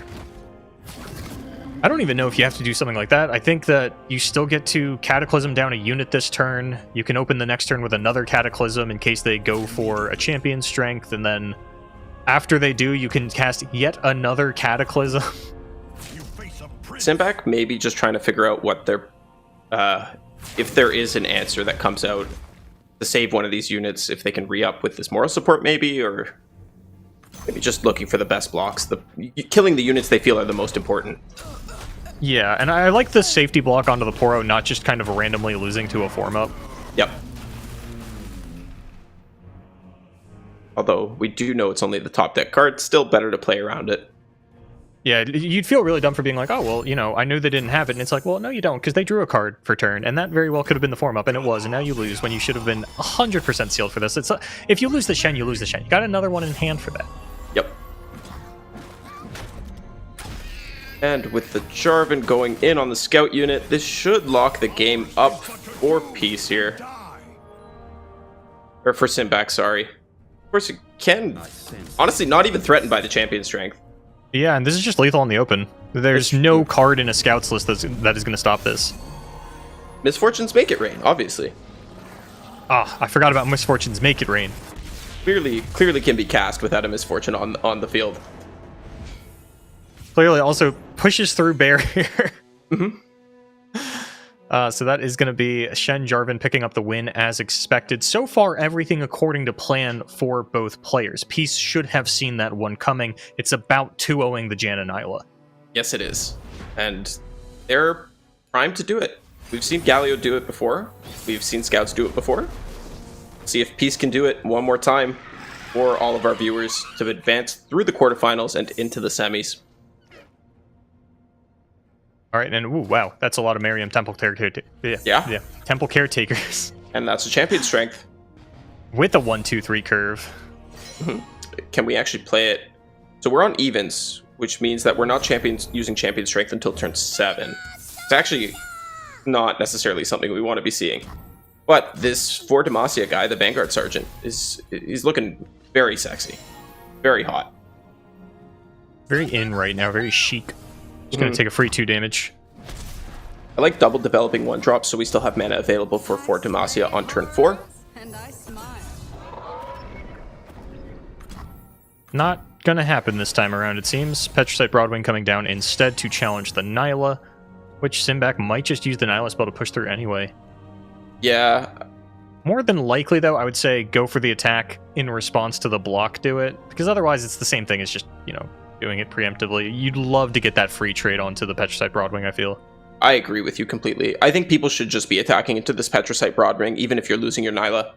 Like, you're setting yourself too far behind in your game plan if you're not doing that. And I think that's a lot of the reason why people believe Formidable's is consistently beating Jan and Nyla, because they're getting into this situation, and then their opponent is just passing into this Broadwing over and over again. Well, if they do that, they're not setting up any slipstreams, and if they're not setting up any slipstreams, they're not digging deeper into their deck. They take the turn off to play Janna on 4. That's kind of a power turn with Balin. So it works out a little awkwardly. And just attacking into this Formidable unit gets yourself going a lot faster and a lot better than you otherwise would be able to. Looks like Miriam the Caretaker getting hovered for Simbak, going to push back a unit and refill the spell mana. Now there's a Vanguard Sergeant to deal with as well. It's a little more awkward than a Petricite Broadwing. I still like attacking here. I think we just... I'm down to heavy metal the 3-3. Just so we can attack and get the Broadwing with Formless Blade. It almost feels like sometimes people focus too hard on, like, okay, is this champion a champion or is it a follower? And Nyla is, like, kind of both, where if you play Nyla on 2, you're not playing to level up that Nyla. No. That Nyla is a slipstream bot. You get a couple of those going, and that's why, like, the Temple is so good, or just updrafting those cards. The second, maybe even third Nyla is the one that you care about. Like, you don't even need a leveled Nyla to win the game. It's so secondary. Just treat it like a slipstream producer. Exactly. It's just a Vic Rash, but it has Brash instead of Elusive and 1 more HP. And this is looking pretty scary for Simbak, actually. Yeah, that Misfortune is about to do a lot of work, and Simic does not have a removal spell for it. Good guys, but not that good. It kind of would have been really funny to take that pass and then just champion strength next turn.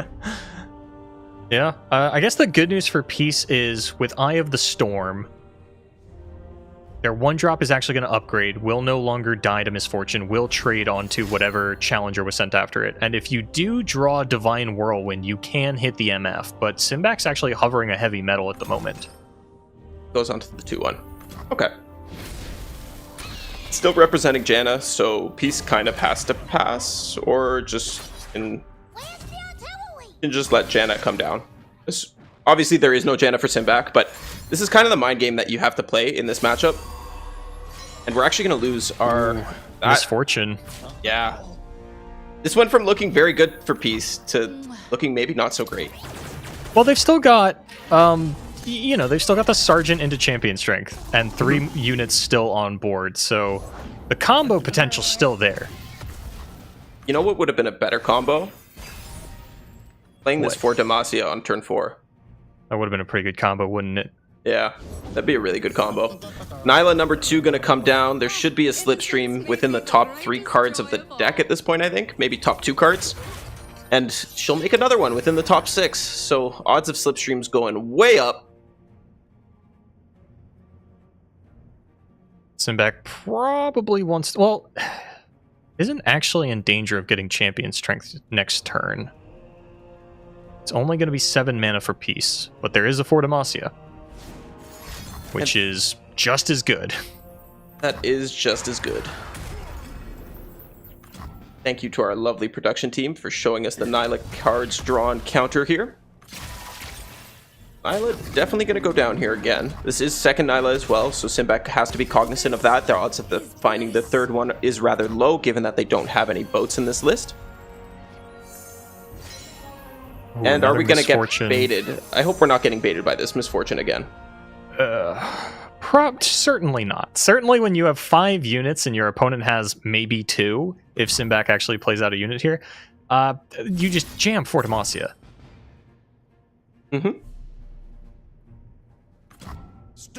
I think this will do it for Peace.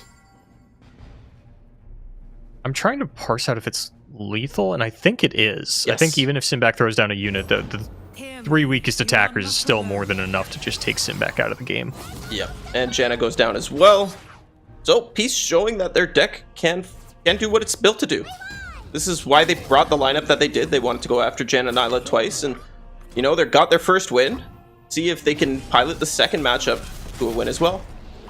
Yeah, Peace going down in game number 1 should not have put them on the mental back foot at all. Everything was still going according to plan. You knew that if your opponent ever wanted to queue up the Shen Jarvan, that you were essentially giving them a free win. And now it's just about 2-0ing this Janna Nyla with Udyr Galio. This is supposed to be a pretty good matchup for Janna Nyla. I was not convinced, and then I saw people play it, and I became a little bit more convinced. Although, I still am not a fan of the Galio.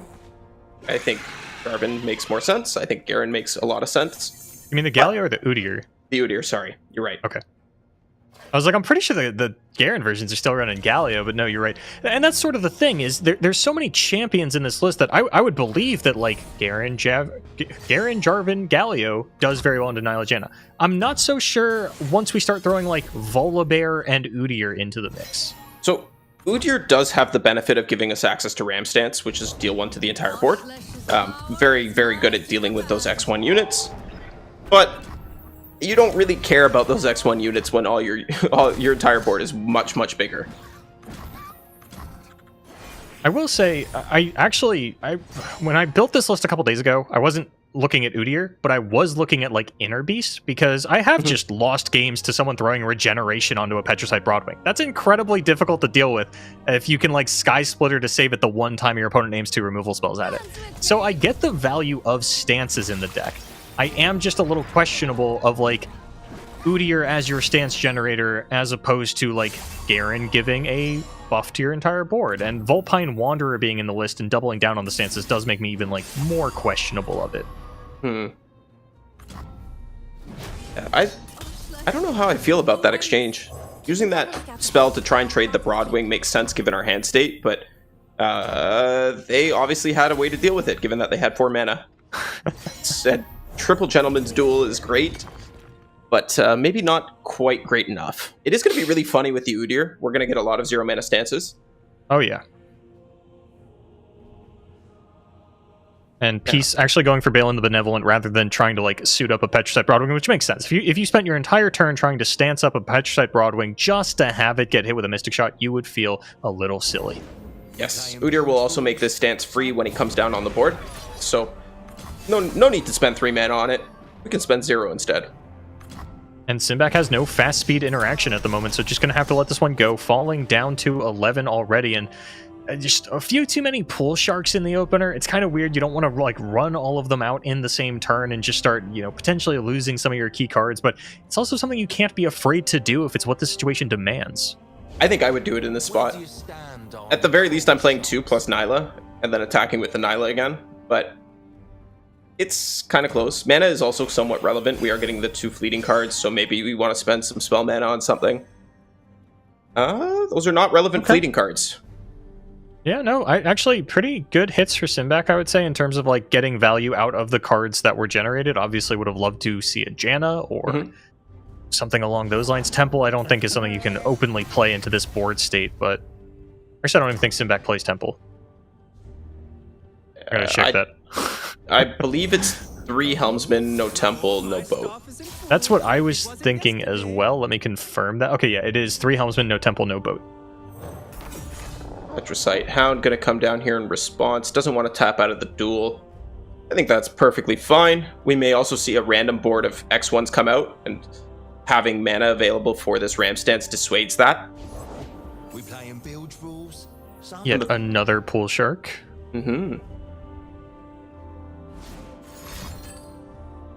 Howling Gale. Okay, this is where This is free. Peace We just has the option to either go for the Gentleman's Duel or throw regen on the Petricite Broadwing. I really like using the Gentleman's Duel to keep the Balin alive. We just targeted a 1/1 unit. Oh, you can just not target a unit. I didn't know that was an option, but that's good to know. I do that all the time, actually. Oh, I had no idea. I thought we were living with... I can't count again, and I thought we were living with 1, even if we strike a Pool Shark. I'm choosing not to block with the Hound either. I think Taking that's a little bit of damage. Yeah, fair. I mean, 15 is a very reasonable life total. Yeah. Especially with this Udyr going to come down and start threatening things.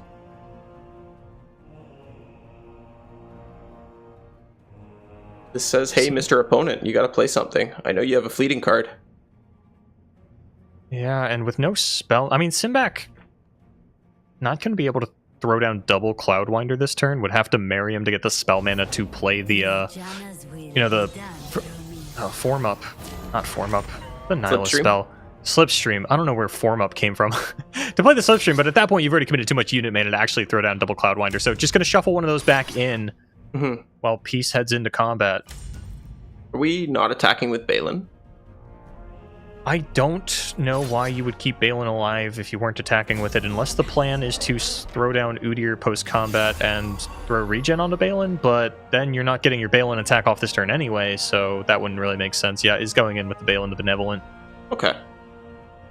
I do like this. I don't think we need to play the Udyr up, and we can keep strike spells available. Did we save Balin again?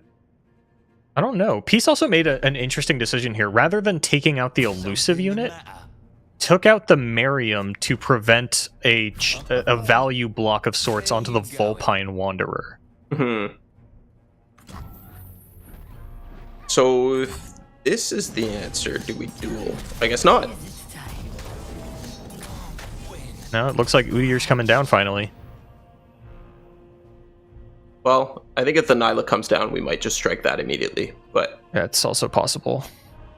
See, I don't really like the way Simibac played this turn. I think they should have opened Slipstream with the Merriam in hand and then played the Fleeting Bird for 3 mana and then used the Merriam to updraft one of your 2 Slipstream cards. But looks like doesn't matter, they're going to get the cards they need off of the Slipstream anyways. They have the mana to play everything they could possibly want to. Fresh start. And I just don't know what I'm talking about. I am a little concerned for Peace's board at the moment, just given that it's, you know, a couple of 1-drops. Balin did a lot of work for those Petricite Hounds, but outside of that, you're really, like, just being on triple Gentleman's Duel for a little while there, you kind of need this Udyr to start preserving some of these units. Throw that champion on board, because you're getting to a point where, because you are playing Galio and Champion Strength, you can't, like, those cards are so much less impactful if you don't have, like, 2 other units in play when you draw them. And we're getting to a point where this board is very slowly getting picked apart by Simibac. Oh no, that Regen Udyr? No. You got a perfectly good bird. And we do have an update from the other side of the bracket. AJ the Pro has gone 2-1 against Sujrakhan, advancing all the way to our semifinals. Yeah, AJ the Pro looking to be one of the, I guess, the second back-to-back open level winner, going up there against Floppy Mudkip. I gotta go back to this regen on the Udyr. Why did we do this?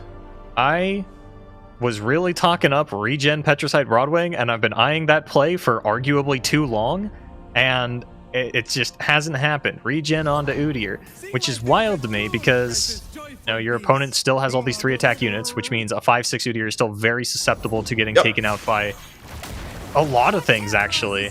Yeah, it is. But we are going to get to take out this Nyla before she can attack in. This will generate us another spell as well, and then Udyr can not block anything else. Well, he can, I guess. Does Peace just, like, have lethal if they overwhelm Udyr? Maybe? They need... If Simibac attacks, maybe.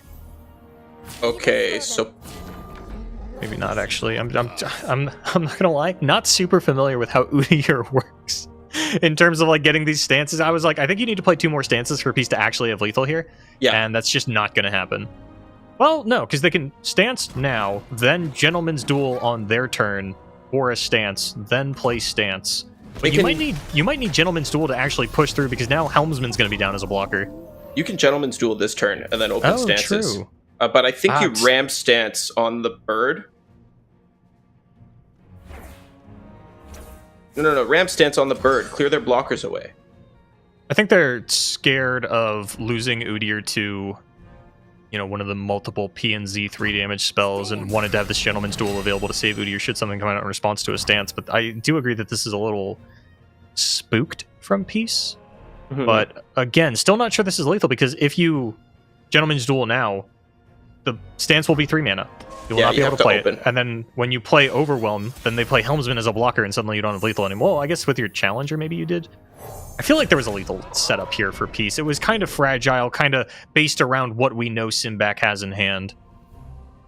But now we just don't have the mana to develop this Balin and the Gentleman's Duel and the stance. And Majin goes 2-0 over NNT Matri. Boulevard, we were talking shit about the J stack, but it's still alive and kicking. Yeah, that's the Majin factor. Unfortunately, Ninetales not going to be able to get that all BR finals for a team kill. Matri going down. We'll see a little bit later on if Jojo finishes their match before Simibac and Peace finish theirs. Oh, wow. A pass. Interesting. Cares not for the Helmsman cards. And now, yeah, it looks like Peace is actually really trying to force the issue on a lethal here. Yep. I like it. I think if you give this Jen and Nyla deck any more time, they are going to be able to find a way to burn you out. Have we seen a Divine Whirlwind played? I don't know. I don't think so. Oh, look, Divine Whirlwind. Look at that. And that, even just that, taking out the Petricite Broadwing with Challenger. Oh, never mind. Oh, I love it! Dodge it. No Denies stance. the stance! This is so heads up from Simibac. Wow, what a great line. Now they can drop the elephant. Yeah, Helmsman gets to come down. That'll get a Howling Gale that'll finish off the Udyr if Peace goes in for an attack and the Helmsman can block it. Otherwise, like, I don't really see a point in dragging Helmsman to the side with an 0-1 Challenger. But Balin the Benevolent's going to come down. Got baited by this 3 minutes. We could have just played a Helmsman and used Draw Spell, and it's the same thing, but we have a 5/5 on the board. Now Here comes Balin. Here goes the board. Yeah, we gotta give up at least most of our board in this spot. Can't go to 2 because that's 2 ram stances are lethal, and that's likely. Yeah, you gotta just full block here. Don't really have a choice. Isn't this getting old? Okay, I could see going to 3. That's reasonable, I guess. Yeah, would have to probably preserve the Cloudwinder though, as preserving 1 unit when you're in Ramstan's lethal range is a little questionable. Eye of the Storm going to come out now, draws Heavy Metal and another 1-drop. This is not looking good for Simback, but honestly, they've got Divine Whirlwind into the Elemental pool now. That's 4 potential damage off double Helmsman. Yeah, it's gonna be pretty close. They can use... The other thing with playing the Helmsman last turn, you can play the second Helmsman this turn. And Peace finds another strike spell off the top. All 3 Gentlemen's Duel are gone and still finds single combat. I think there were only 2 of those in the list. So out of 5 strike spells we've found 4. I don't know if this is a good thing or a bad thing for Peace, to be honest.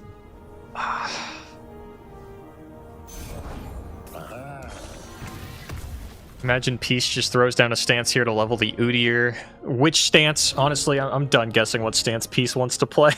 Just a pass back. And now Simback is got to decide, do I play this Janna? Do I look for other cards? Or do I just keep drawing and play some elephants? I like playing some elephants. They grabbed Slipstream? Yeah, they did. Wasn't Eye of the Storm an option? Yes, it was. Okay. I just wanted to make sure that, No, this is... So... The idea is that you're saving Slipstream for next turn to dig for more burn, right? Okay. But why not just Eye of the Storm now? This activates your Divine Whirlwinds, technically. Doesn't Eye of the Storm also do that? It does, but not next turn when the mana might be relevant. Oh, you want to do it next turn? Okay. Yeah, I think if you're taking Slipstream, it's because you're holding it for next turn. If you're taking Eye of the Storm, it's because you want to play it immediately. That said, I probably would have taken Eye of the Storm, because I think we still have some Slipstreams in the deck.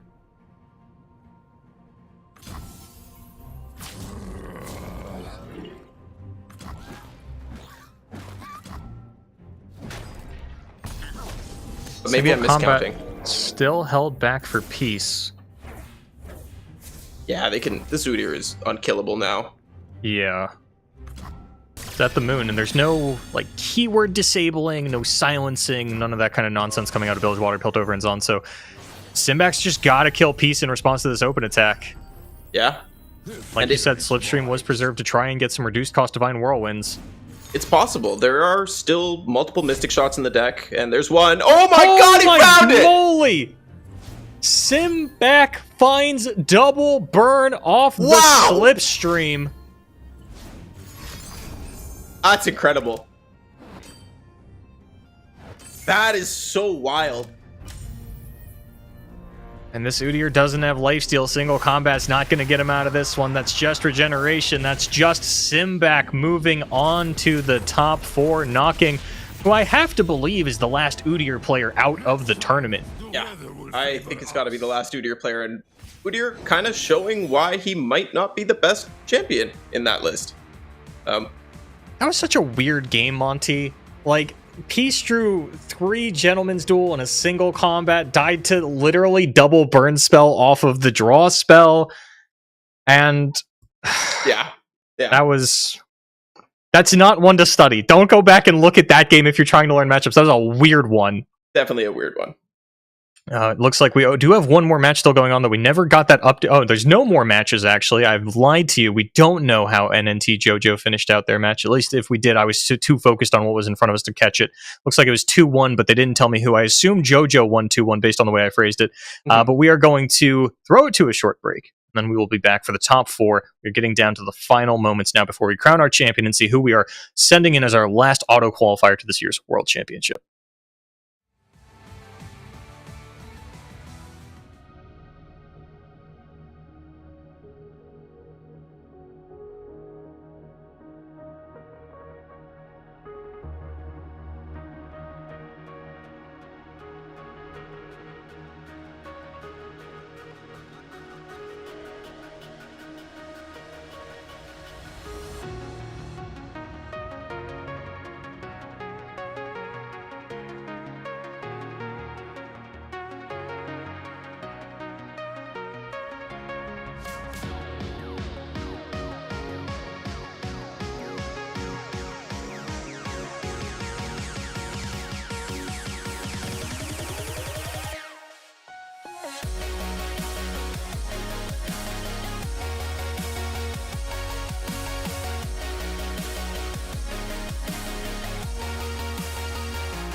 We're cresting into the final moments here, the Fates Voyage Onward Worlds Qualifier. I am Boulevard, joining me is Monte Cristo. We've been taking you through all of the action today. We'll continue to take you through here to the end, unless a special guest appears at the end, wink wink, which they won't, by the way, wink wink.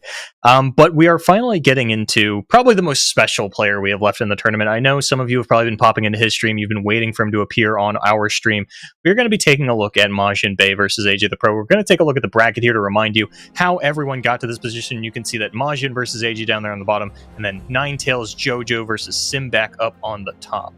Yeah, so there is still a chance of one Ninetales player being in the finals, like you sort of predicted a little bit earlier, but the real head-to-head here, the real nail-biter matchup has to be Majin versus AJ the Pro. Both previous seasonal/open winners, big tournament winners at the very least, and Majin on that Jace deck, which we really thought wouldn't be able to go this far. Yeah, Majin has been doing a very good job of making top cut lately and has been a little critical of his performances in the actual top cuts. I know he's been like traveling, playing a lot of other games, so he's like constantly at events, still getting into the top 64 of these opens, but then fails to convert. And I think now that he's made it back to a top 4, hopefully he's got some confidence in that matter. But either way, he's in the point running for the yearly slot for Worlds. So even if he gets second here today, that is a massive boost amongst his competitors. So even if he doesn't end up winning the event, making it this far is huge towards his potential Worlds qualification. That would be really, really good for him to be able to take it down and get those world points, or even come second and get those world points. World points a little bit less relevant when you come first, given that you're getting a free invite, of course. And it's the same thing for AJ. AJ won, I believe it was the previous Runeterra Open. I think so. Already has a win under his belt this season. That's 10 Runeterra points right there. Very likely to finish in the top 3, even if he falls to Majin here in the top 4. But of course, no one wants to do the point math and figure out, okay, well, if this guy doesn't finish top 5 on ladder, just get the W and then you don't got to worry about it. AJ is actually our current point leader in the Americas shard with 33 Makes sense points. since he won. Oh, like yearly? Yeah. Oh my gosh. Okay, yeah. Okay, yeah, AJ's probably going to Worlds, but again, not guaranteed. Would like to get the W and just secure the invite, and as well as joining the back-to-back club that is currently just Floppy Mudkip. Yep, and Majin is also sitting at 27 points for anyone who might be interested in that, and that puts him at 6th place, tied for 6th with Easy to Win. So, which at this point I think is actually going to project him into second place, given that even at a top 4 he's getting like 9 points or something. Of course, that's for later. Content, look, when we're waiting for a tournament to come out, all we can make content about is the point totals and the race for that. So we're going to save that conversation for later. Now we're going to take a look at the decks that AJ and Majin are playing, because we haven't highlighted either of these players yet on the broadcast. Kicking things off with Majin Bay, Cosmic Jace has made it into the semifinals. So I did take a look at the list here to compare it to Prism's that we saw earlier. It's a little bit different.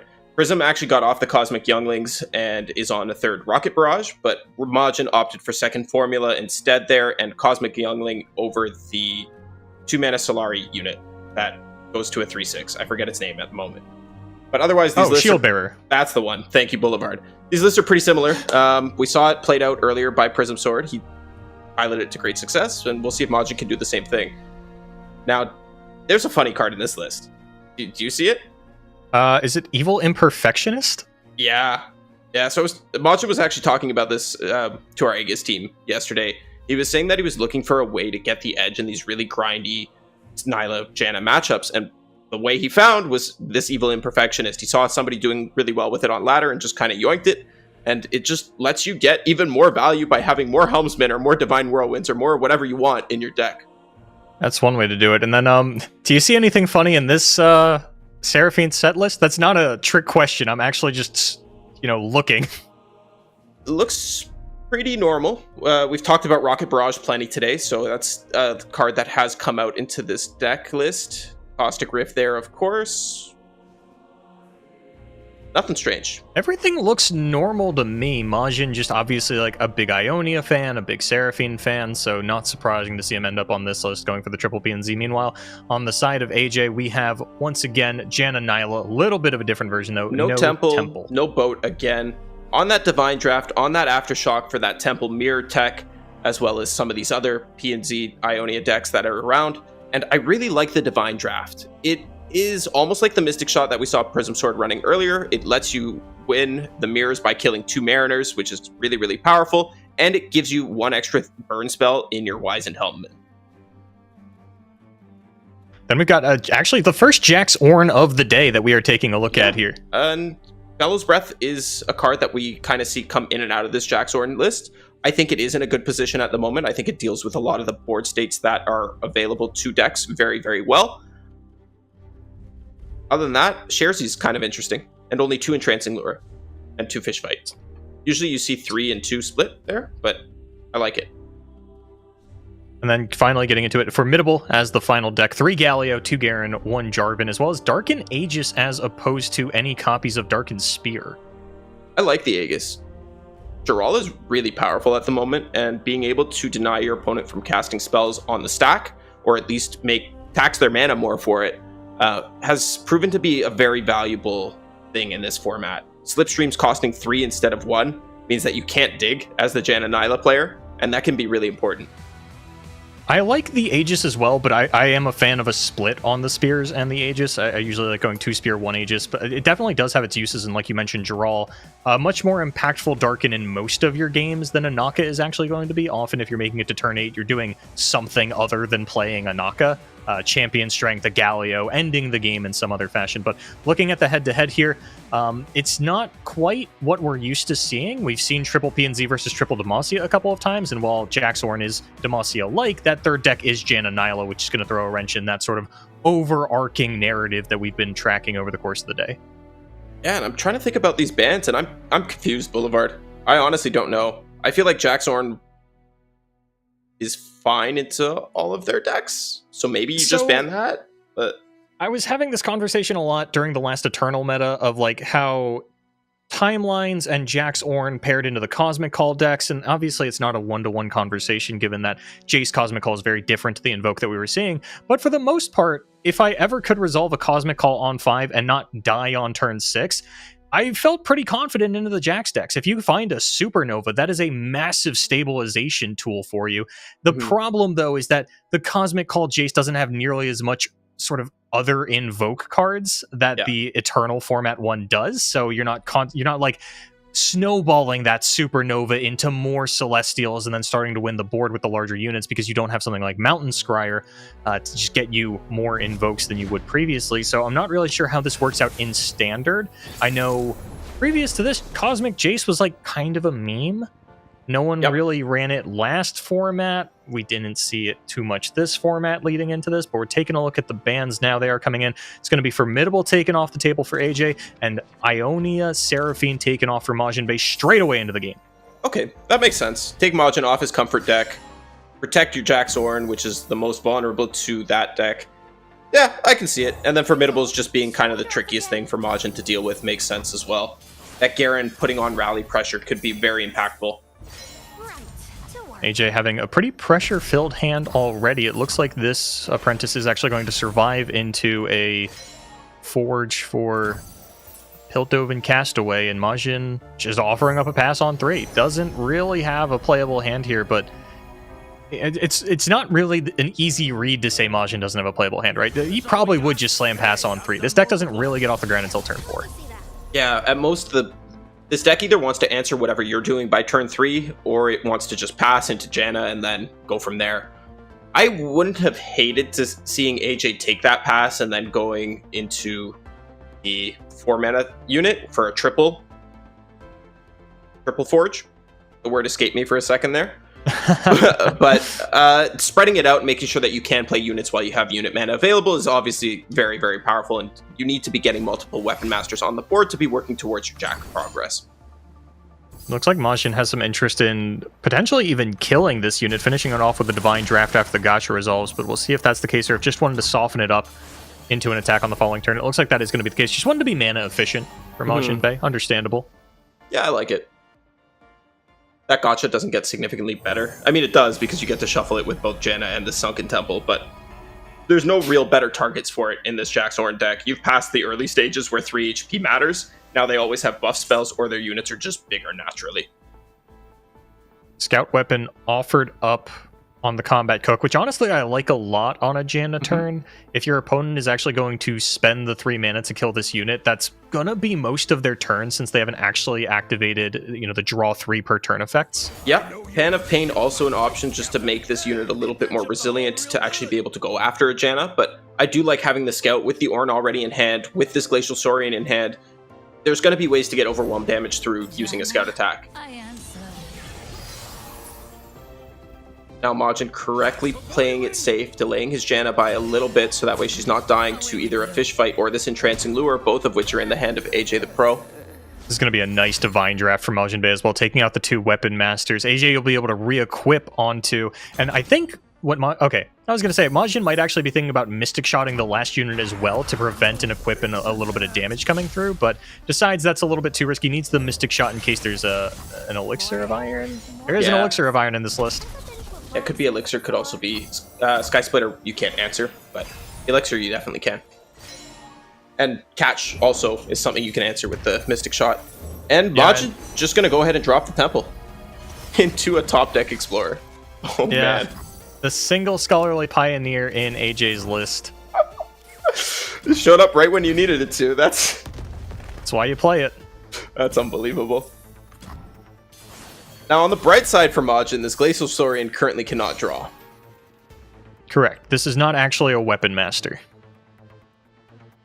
The good news for Majin, at least, and one of the reasons that I'm not a huge fan of the Explorers is, like, Majin might have been in more danger if AJ had, like, thrown down a Glacial Saurian and was able to, like, attack them. The fact that you traded 5 mana for 5 mana and what your opponent got out of is a 2/3 challenger, it could have been a lot worse for you as far as getting your landmark destroyed goes.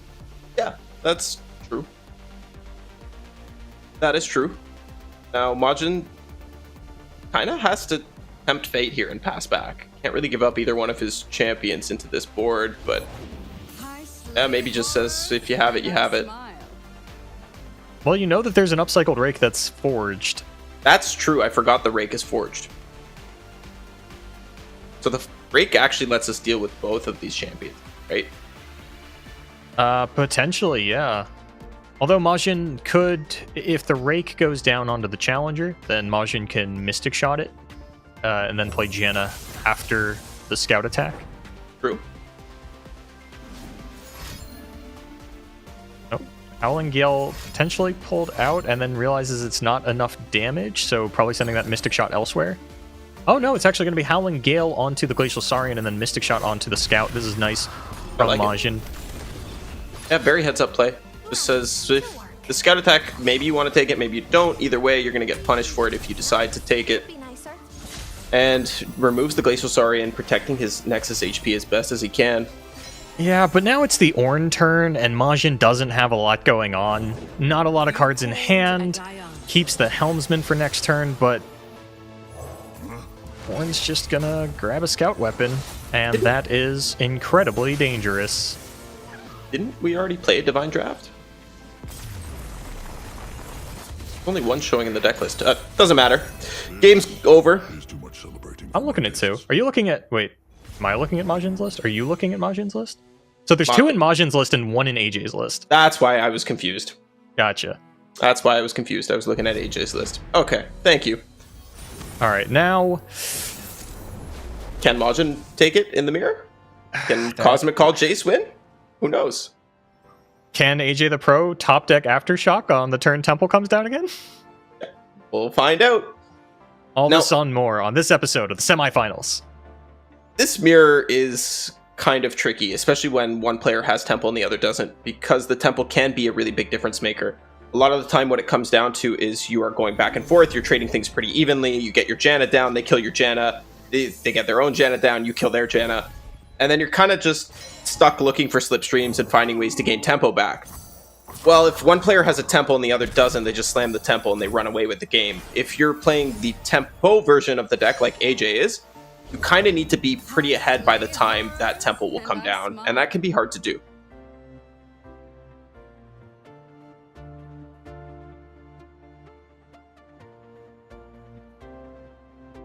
I didn't realize just 45 minutes still left on the clock. That game was so fast. It was a really fast game. Jackson Orange's beat phase. Yeah. Majin now offering up a trade of damage onto the Nihilus here. Might even use his Nihilus spell to actually trade onto it. Yeah, Divine Draft available for AJ to finish it off on the following turn, but that's a problem for later. No Slipstream developed for AJ the Pro is a big difference maker in this early game. Yeah, normally I would be pretty happy to make that block, but with 2 Divine Drafts from the side of Majin on top of 3 Mystic Shots, the odds of you actually getting to attack in with that Nihilus suddenly become a lot lower, and I would rather just guarantee the first Slipstream. Although AJ's a gamer, he drew the Vic Rash, gets the Slipstream into the deck, is going to be okay. Gonna send in the Master Lookout, unblockable by Nyla thanks to the Brash keyword.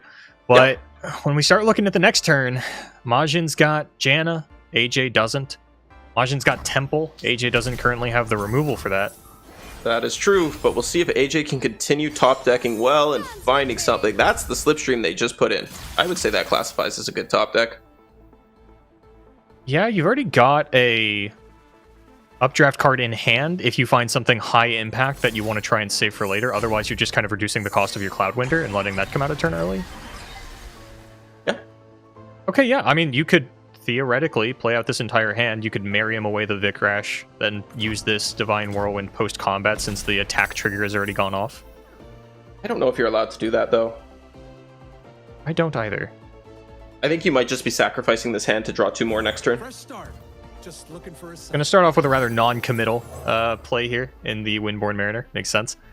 And Majin actually continuing to pass. Yeah, I like the pass Saying, from Majin. Yeah, I want you to go ahead and Howling Gale before I play this Janna. I know you've still got 1 fleeting card in there. And I don't think Majin would be terribly upset to bank spell mana going into the Temple turn. No, I don't think so either. With AJ having such a slim hand state and not many ways to catch back up, given that there's no second Slipstream in his deck, I think Majin is very happy to take this pass exchange if it's offered again. I think AJ might just need to Divine Draft Nyla and... Oh, it was Majin's priority sequence. Okay, yeah, Majin's losing everything here. Yep. AJ pulled the trigger, or Majin pulled the trigger, and now AJ gets to fire back. It's also going to be 8 damage coming into the Nexus on the open attack unless Majin can find some removal, and that is... going down to 6 in the mirror is not a good look. No, it's not, but spending removal on your Temple turn's not a good look either, and there is no removal in sight, but there is a Slipstream, and that might change things. Yeah, and Majin is actually free to Slipstream in combat here, and if they don't find a removal piece, then, well, you just throw them into Temple anyway. But it looks like a unit is actually going to be played by AJ, giving Majin the opportunity to develop a blocker, take a little bit less damage here. Going to fire off the Slipstream to kick things off, finds Mystic Shot and Slipstream. Do we play this second Slipstream now? That's a good question, Monty. I don't think we're allowed to. I've been around. Let's go again. 0 mana 3/1, still excellent. Isn't this getting old? Good non-committal options. Yeah, we have to fire off the Mystic Shot. Only going to take 5 here. AJ's train, not stopped yet, though, is going to have 2 draws on the following turn. Yeah, AJ correctly identifying that they need to keep this going, need to find more cards, so they played the Cloudwinder into this attack. Majin top decking second Temple, not necessarily what you want to see, but... Oh, and AJ finds 2 more Master Lookouts now that they're activated. Technically, it was pushing lethal. Not anymore, but... we're getting close. Getting very close. The draws are now sort of stagnated for AJ, but if Majin doesn't find anything here, then AJ's only 1 point of damage off of lethal, and okay, Majin does find 1 spell, but AJ finds some burn. Oh. Okay, Majin correctly identifies that he cannot afford to play the Helmsman here. Oh. Only 2 HP left for AJ to get through. That's not a difficult task. And Majin has 16 to chew through before that happens.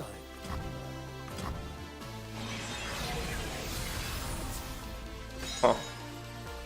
I like not playing the Divine Draft, sending it back to deck. That's a Pool Shark. That's a good draw. Yeah, AJ just really needs to dig for those last 2 points of burn, and it shouldn't be too hard as long as he can survive a little bit. And I don't think Majin's threatening lethal anytime soon, but with a Helmsman, you never really know. Yeah, this is This is a lot closer than it looks at this point. Looks like AJ's about to run away with it, but with the temple down and no draw from AJ's side left in hand, there's a very good chance that he just isn't able to close out. Yeah, and if Majin can get through a big attack this turn, then AJ might be looking at getting burned out in response to his burn, should that come to fruition. 1 unit down, the ability to take out the other 2 units. And AJ, I don't believe, can kill both units. I think Howling Gale would cap out at 4 mana, or 4 damage rather. Yeah. Yeah, so AJ definitely looking to take more than 5. Oh wait, this leaves a blocker up. Majin. Majin valuing cards over sort of the damage that is pushed. Doesn't go for the Howling Gale onto the 2/2 either. Ooh, Eye of the Storm, a dangerous top deck for AJ. Again, just 2 damage away, and it's a Pool Shark. And another Pool Shark. Pool Shark's not a bad hit here, though, because if you miss Eye it, of you the still get Storm. another draw. That'll do it. Does it do it? We have a Divine Whirlwind in the pool, I think. Do you? Okay, there you go. Yeah, that'll do it. I'm not completely crazy. So Majin does still get a turn, though. AJ can't push lethal now. We'll have to wait for the next go-around. So if Majin can somehow set up his own return lethal, it's not looking likely. I don't think it's possible. I don't think so either. AJ even gets to play this Pool Shark and then cast the spell on it. And then maybe we draw more X1s. Hey, Or Mariners. spiritual fulfillment. Because I think we're allowed to pre-commit the draw spell. Because it's not actually relevant on which unit it goes onto. So if you just drop it onto the Pool Shark, it's always spreading your damage the best way possible. And it gives you potentially more outs by finding those Mariners. Actually just going to drop it here, saves the 1 mana. Maybe that's more relevant to him. You will not succeed. Majin going to fire a Mystic Shot off at the Cloudwinder. And I think that seals the deal. I don't think there is nearly enough burn in AJ's deck to be able to, or in Majin's deck to be able to get through these last 14 points of HP that AJ has. And we see the Mystic Shot in Certainly hand. not. Yeah, it looks like Majin Bey is not going to make it past the semifinals, but like we mentioned earlier, still a huge point push for him as he's really ahead in the race for the end of the year yearly point total. Meanwhile, AJ going to be moving on to the finals, looking to join Floppy Mudkip, the legend, arguably the best player in the Americas, as one of our only, not just back-to-back, like 2-time champions, but back-to-back champion, in fact. Yeah. Super, very, very well played by AJ. It's almost a shame that we didn't get to see some of his earlier games with how clean this game was and how clean the first game was. I mean, that Jack Soren game was maybe a little bit of a non-game, but nonetheless, AJ has played very well, and I'm excited to see what he has in store for us for the finals. Majin just kind of going through the motions here, trying to figure out what his best line is, not knowing that he's already dead. Yeah. Luckily, Helmsman only has 1 burn. Could you imagine if Helmsman had like 2 burn spells available to him? That's why people are playing Divine Draft now. Oh, man. See? You didn't think about that one, did you? I don't think of it as a burn spell, but because it's slow speed, I don't think of it as a burn spell. Yeah, that 1 extra point of damage can definitely matter, especially if you've casted one earlier in the game to set them on that off interval. And with the development of the Helmsman, AJ is going to be able to fire off that Mystic Shot and take it down. And it looks like we do have another match still ongoing that we might be able to get into. Yeah, Jojo 1-up over Simback. I'm sure that we're going to head over to that. But first, everybody say goodbye to Majin Bey. And again, say happy birthday to Seraphine. Happy birthday, Seraphine, everybody. Happy birthday, Seraphine's in chat. She was banned in this top 4 match, and that's why Majin couldn't do it. Couldn't get a birthday gift for his best gal. Instead, going to fall to Jax Orin as well as AJ the Pro. Quickly making a phenomenal name for himself here in the later stages of the season. Yeah, absolutely. Like I was saying, he played those games phenomenally. Took down Majin Bey, who's a fan favorite, one of the strongest players in the region without a doubt. Although, like you said earlier, maybe not in the best form, has been dividing his attention amongst many different games at this point. That could definitely take a little bit of a toll. But he's back now. He made it to the top 4. That's a very deep run, certainly one of the longest that he has had in a while. But we're going to see if we can tune into Ninetales Jojo up against Simback, show you what the other half of the bracket was looking like so that we know who will be our last finalist going up against AJ the Pro for the title, Worlds Qualifier Champion.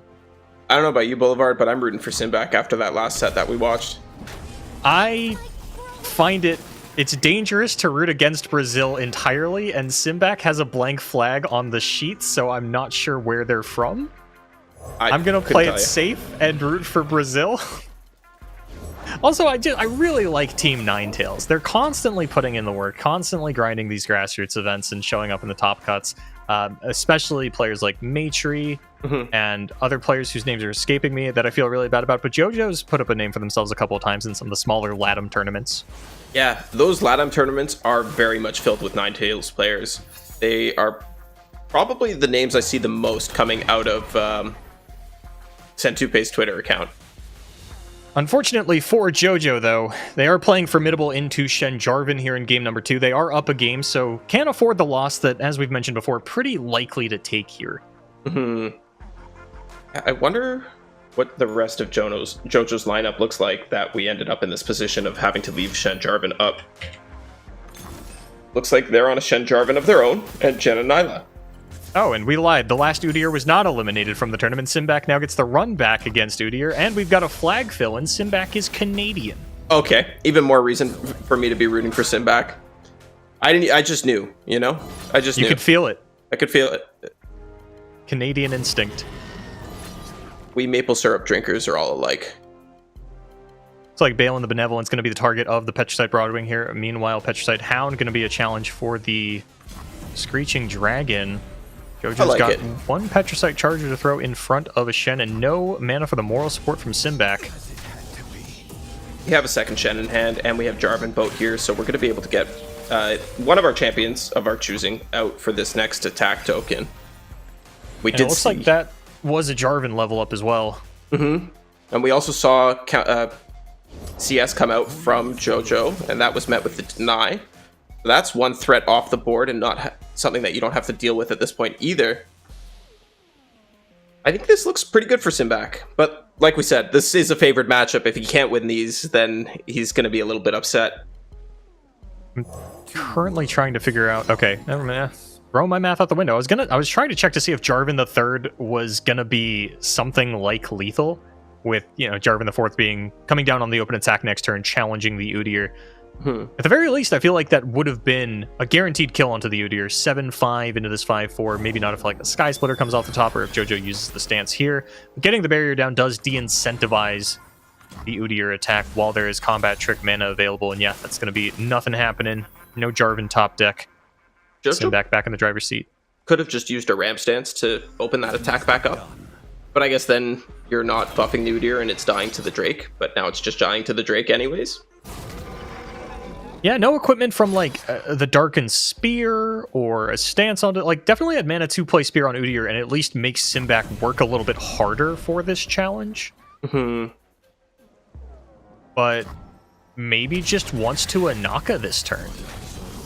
That is one way they could take the game back. Anaka pulling a Balin or a Galio or another Udyr. Or can Anaka only pull unit? Yeah, it can only pull followers and non-champion Darkens.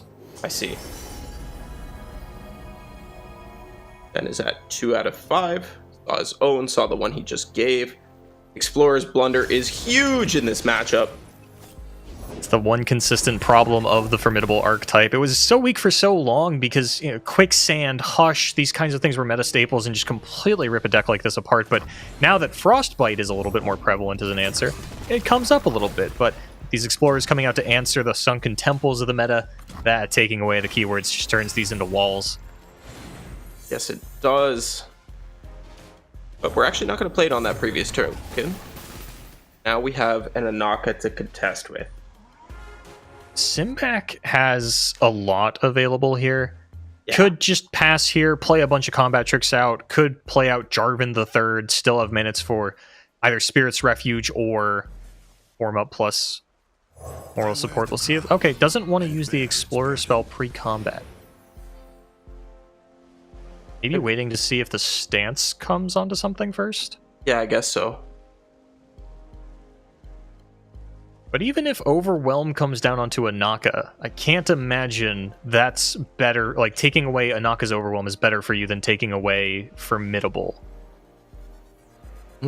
And if you take away Formidable, then these units aren't threatening with Overwhelm anyways.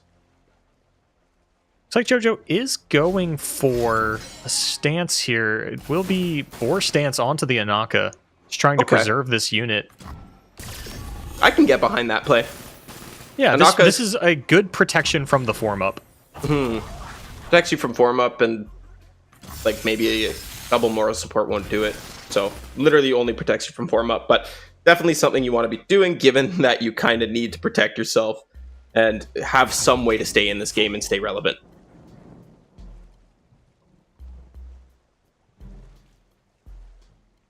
Our 6-4 can block, right? Yeah, and that would even be fine into a Sky Splitter. I'm a little surprised Simbak doesn't want to open up a space for the Jarvan. But I guess if you hold back Badger Bear, as long as one of your challengers dies, then Jarvan will, make it to the backline. Yeah. But you actually don't want Jarvan going for the backline in this spot, do you? I guess you can't pull everything out of the way, so he's always going to go for something. Can we set this up so that way Jarvan is killing Anaka? So I go. Is my next question. You'd have to level Shen, which I don't think is happening. So, funny thing, when level 2 Jarvan, when Jarvan comes out of hand, he counts as one barrier. Then when he levels up, challenging, he counts as a second barrier. Oh. Yeah. If Simbak's aware of that interaction, then yes, there is a way to take out the Anaka. 3, 4, 5. If we pre-commit moral support, it should be good. I think. I think so too. Does Jarvan happen first or does Shen happen first? I don't know. The eye will tell you, and if we could hover it, we'd know. I guess we're about to find out the old-fashioned way. There's the committal. There's the Jarvan. Looks like that happens before Shen, at least animation-wise.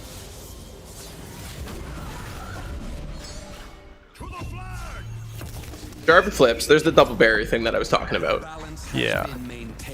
And now I guess once blockers are assigned, you can use either Moral Support or Spirit's Refuge to get the +3 attack and actually kill the Anaka. That's true. You can also just use it for lethal.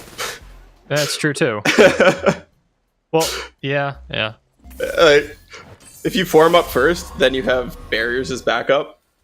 Yep. What's happening? Like, there's nothing they can do about this. So, Simbak takes the matchup they're supposed to be winning. Feels good about that one. Feels good about keeping themselves in the semifinals. Looking for that way to the victory for the final matchup. One match separates one of these, or one game rather separates one of these gamers from the finals here. Up against AJ the Pro. It's going to be Nyla Janna up against Formidable, a matchup that is Formidable favored. Take a look at the Simbak build here. I know we've taken a peek at it before, but I don't have memorized who is on Temple and who is not on Temple, and Simbak is a Helmsman, no Temple gamer. Yeah, I think that's where most players ended up. And actually keeping Vic Rash, so that tells me that they probably have odds token.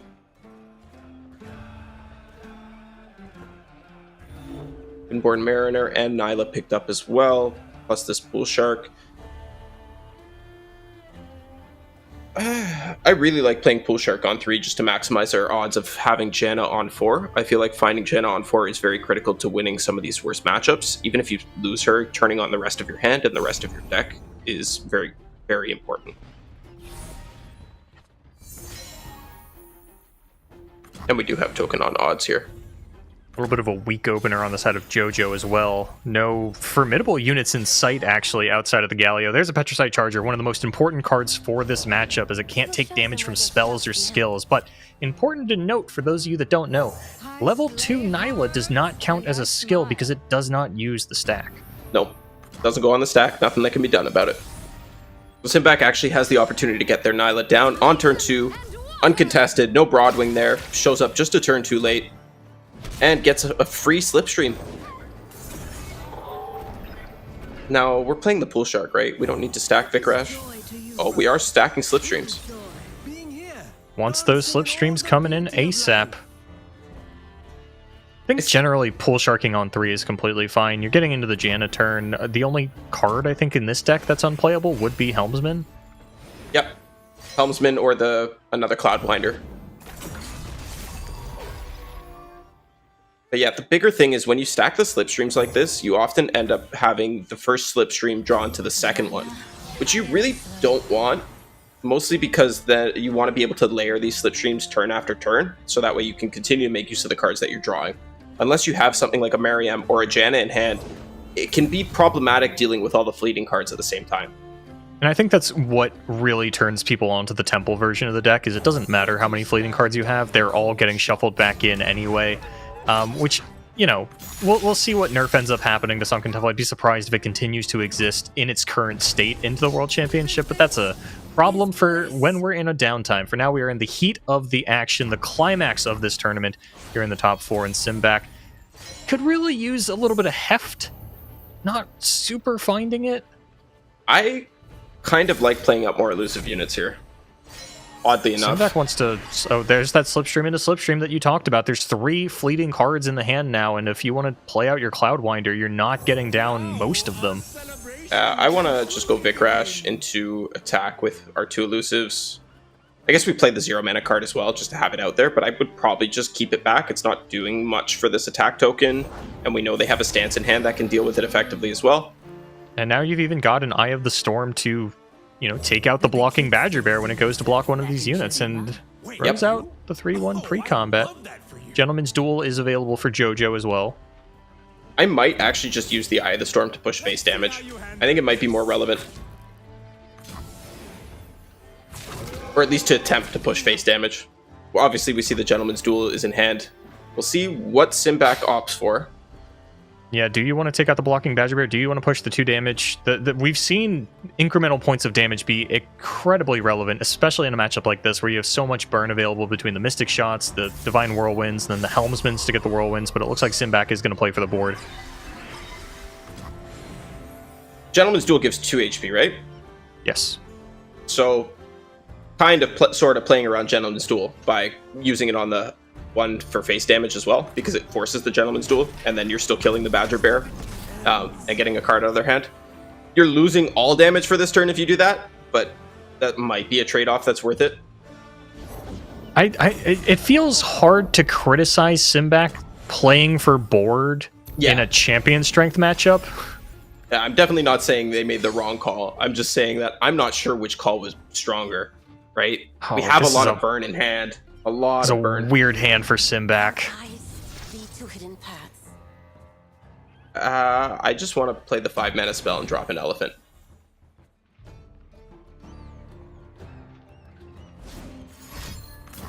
Oh, we're getting a stance.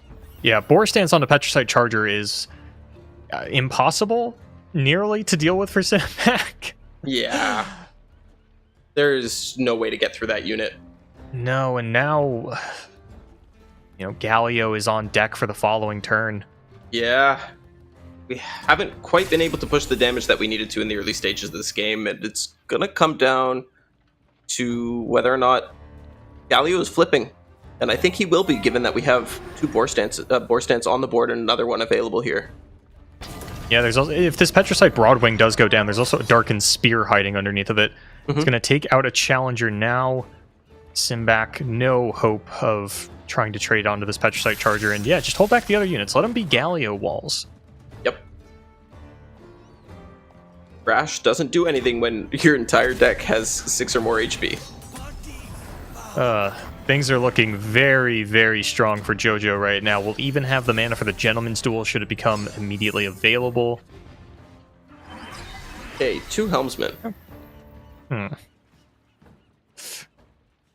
Simbak, at the very least, Simbak is not poised to get blown out by a Ram stance. That's a consolation prize that they've got at the moment. A lot of what they're going to develop is going to have 2 or more HP. So they have 2 options this turn. They can just say, I'm going to play the Elephant. I'm going to try and get there with more draw spells. I'm going to pick up another Slipstream. I'm going to pick up an Eye of the Storm. And maybe trade down the board a little bit. Maybe get deeper into my deck. The other option is take this open attack, bluff some stuff, then play out the rest of your units in the Pool Shark and the second Cloudwinder. It's kind of... I'm not even sure what this is bluffing. Like, sending your 3-1 against an 06 Petricite Charger, the only thing you can bluff is double Eye of the Storm. Yeah. No, it doesn't! Jojo has gotten into Simbak's head. Yep. Yeah, so now we lose both units. Simbak has never seen a Petricite Charger before in their life. Sad Poro coming out as they realize exactly what this means. Galio comes down to preserve the board, and I don't think that misplay has a lasting effect on the outcome of this game, but it certainly doesn't help Simbak's chances of coming back into this one. Yeah. So I think They going were back... already in a rough spot. Yeah, I think we would have been in a slightly better position if we go back to that last turn and just jam the Divine Whirlwind for 5 mana. We can actually, with Caster Vision, can see that it would have forced a trade onto the Broadwing or the Gentleman's Duel out. Obviously, that's a hard read to make, but when your opponent's only on 2 cards in hand, 3 cards, this Galio was still in hand as well, I really don't think we can send Mystic Shots on units. And this is going to be the end of the game. Jojo going to be able to save that with the Sky Splitter, level up the Galio, have a powerful open attack, and then once Simbak lines up some blocks, here comes the Galio rally. Galio's still not flipping. You take away 4 HP, add 3. Yeah, so that goes to 27, right? Oh, I can't. Yeah. I thought it was at 24. I was looking on the side thing there. Oh. I thought the side thing said 28 out of 25, but... Maybe I'm Galio is blind. flipped. Here comes the damage. Here comes a rally. Here comes Ninetales Jojo into the finals. Yeah. Oh, I guess that's what I get for calling Simbak as my winner, as my GOAT. There's no way out here, right? We can... I haven't mapped it out, but I'm pretty confident in saying no. Given that Jojo is at 14 HP, this Petricite Charger is never dying, Yep. this Galio is never dying, this Petricite Hound is probably never dying. Nothing is dying, because Gentleman's Duel can protect it by going after a... Yeah, the only thing that looks killable is Broadwing, and then Jojo can play a Naka Yep. for the rally. Well, the rallies, yeah. Yikes. Yikes. Galio himself is dealing 9 damage, no way to get through that. None at all. No. See, this is why I don't understand why everybody's so high on elephants. You need something other than an elephant. When you have 3 elephants in hand and you're taking forever to play them, they're doing nothing. Boat comes That's why down I like 2 turns Temple ago. with Elephant, because then I find the Elephant and I'm like, I don't need that. Bye-bye, Elephant. And then That's it comes true. back as a 6-mana Elephant. Temple is good for that. It is really good for that. Especially when it comes back as a 4-mana elephant. Those are the best. So when I can double Elephant, that's my happy place, Monty. Yeah. We could have this game too. We did have the opportunity, as I was saying, to play out the Divine Whirlwind for 5 mana. Yeah, it sucks, but we get the trade on this Broadwing. Then we drop the Elephant. We have Divine Whirlwind in the pool. We can try and force another trade. We're pushing a little bit more damage with the Elephant. We have Eye of the Storm to draw us further into our deck. I think if we had opted for a line that enabled us to play the Helmsman on 7, we might have been a little bit better positioned, but Jojo just showing why this matchup has taken the pro player base by storm in the last couple days. Also showing why the only champion that everyone can seem to agree upon 100% in the Formidable list is Galio. Yep. I mean, he'd do things. Obviously. He'd be doing things. That was a very impressive Galio showing. Yeah, I mean, the card does so much. Not only is it a massive attack buff for your deck, but also just that rally that catches. I think people get caught off guard sometimes by the fact that if the first instance of damage kills Galio, you still rally. Mm-hmm. You cannot stop it from happening. But that does mean that our finals are set. Team Ninetales Jojo will be up against our previous Runeterra Open champion, AJ the Pro, in the grand finals of the Fates Voyage Onward Worlds Qualifier. Winner moves on to the World Championship. Loser gets a lot of points and a good shot later on. But see you after this short break.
Hello, everyone. My name is Boulevard. Joining me is Monte Cristo, and joining us very soon will be your two grand finalists here at the Fates Voyage Onward Worlds Qualifier, AJ the Pro and Team Nine Tails Jojo. We're going to take a look at the bracket, remind you the journey these players had to go on in order to make it to this stage, who they had to eliminate, the crowd favorites that fell just shy of making it all the way to the last bastion of competitive Runeterra on this day. Speaking of this day, Seraphine's birthday, everybody. Happy birthday, Seraphine. Yay, Seraphine birthday. Woo! Happy birthday, Seraphine's in chat, everybody. While we pull up the bracket. There we go. There's the bracket. And as you can see here, AJ the Pro just knocked out Majin Bay as well as Sudrakon and Real Prism Sword over there in the top 16. Jojo taking out Simbak, Rosio, and the Tank Buster. Certainly no easy feat for either player to make it this far. No, both of these players have had a bit of a gauntlet to come through to make their way to this finals, as it should be, right, Boulevard? This is the finals. We want the best of the best here. Nobody should have an easy way to an easy route. Yeah, like if you're gonna get scared playing against like someone like the Tank Buster, I mean, you got to beat him eventually, right? He's not gonna win every event. Someone's got to knock him out. It might as well be you, and that is what it was today for Team Ninetales' Jojo. But you know who didn't knock out the Tank Buster? That guy. Who is that, Monty? That guy on Reddit. Did you see that Reddit post? I did see that Reddit post, actually. Yes. And I felt so good for Tank because there's nothing that helps your, reputation more than randoms being afraid to face you when they run into you and be like, "Oh, come on, I gotta play this guy." Yep, that was no better feeling. Very fun post. But Tank, unfortunately, is not our finalist today. We do have AJ and Jojo, and we're gonna take a look at their decks in just a second here. That is absolutely what we're going to be doing. And Monty, we got a little bit of we're doing the same thing APAC is. We got Udyr in the finals. Now, it didn't quite cinch the win in APAC, and we're going to see if we can change that here today with a win from Jojo. But first up, we got to take a look at this Shen Jarvan list. No cheeky syncopation in here, and no Jural, which I know some players have been opting for, but that All-Seeing Oracle, which came up very big, as well as Scholarly Pioneer, which we've seen make a splash as well. Outside of that, a lot of moral support. Usually we see a bit of a split between Spirit's Refuge, moral support, Prismatic Barrier, and sometimes some ripostes, but this time Jojo has gone all in on the moral support and all in on the Spirit's Refuge. Yeah, this deck feels very tight in terms of the numbers in it. Taking a look here at the Nyla, we've got Sunken Temple, Helmsman back on the table for Jojo. That Tidal Invocation and Make It Rain in the main. I like the Tidal Invocation a lot. It's another card that goes into your Helmsman pool. It lets you ping off barriers. It lets you deal with X1s in the mirror. Gives you a blocker for the mirror as well. I'm a pretty big fan of the card. I don't necessarily think it belongs in a list for this specific tournament metagame, but I can't fault him for including it.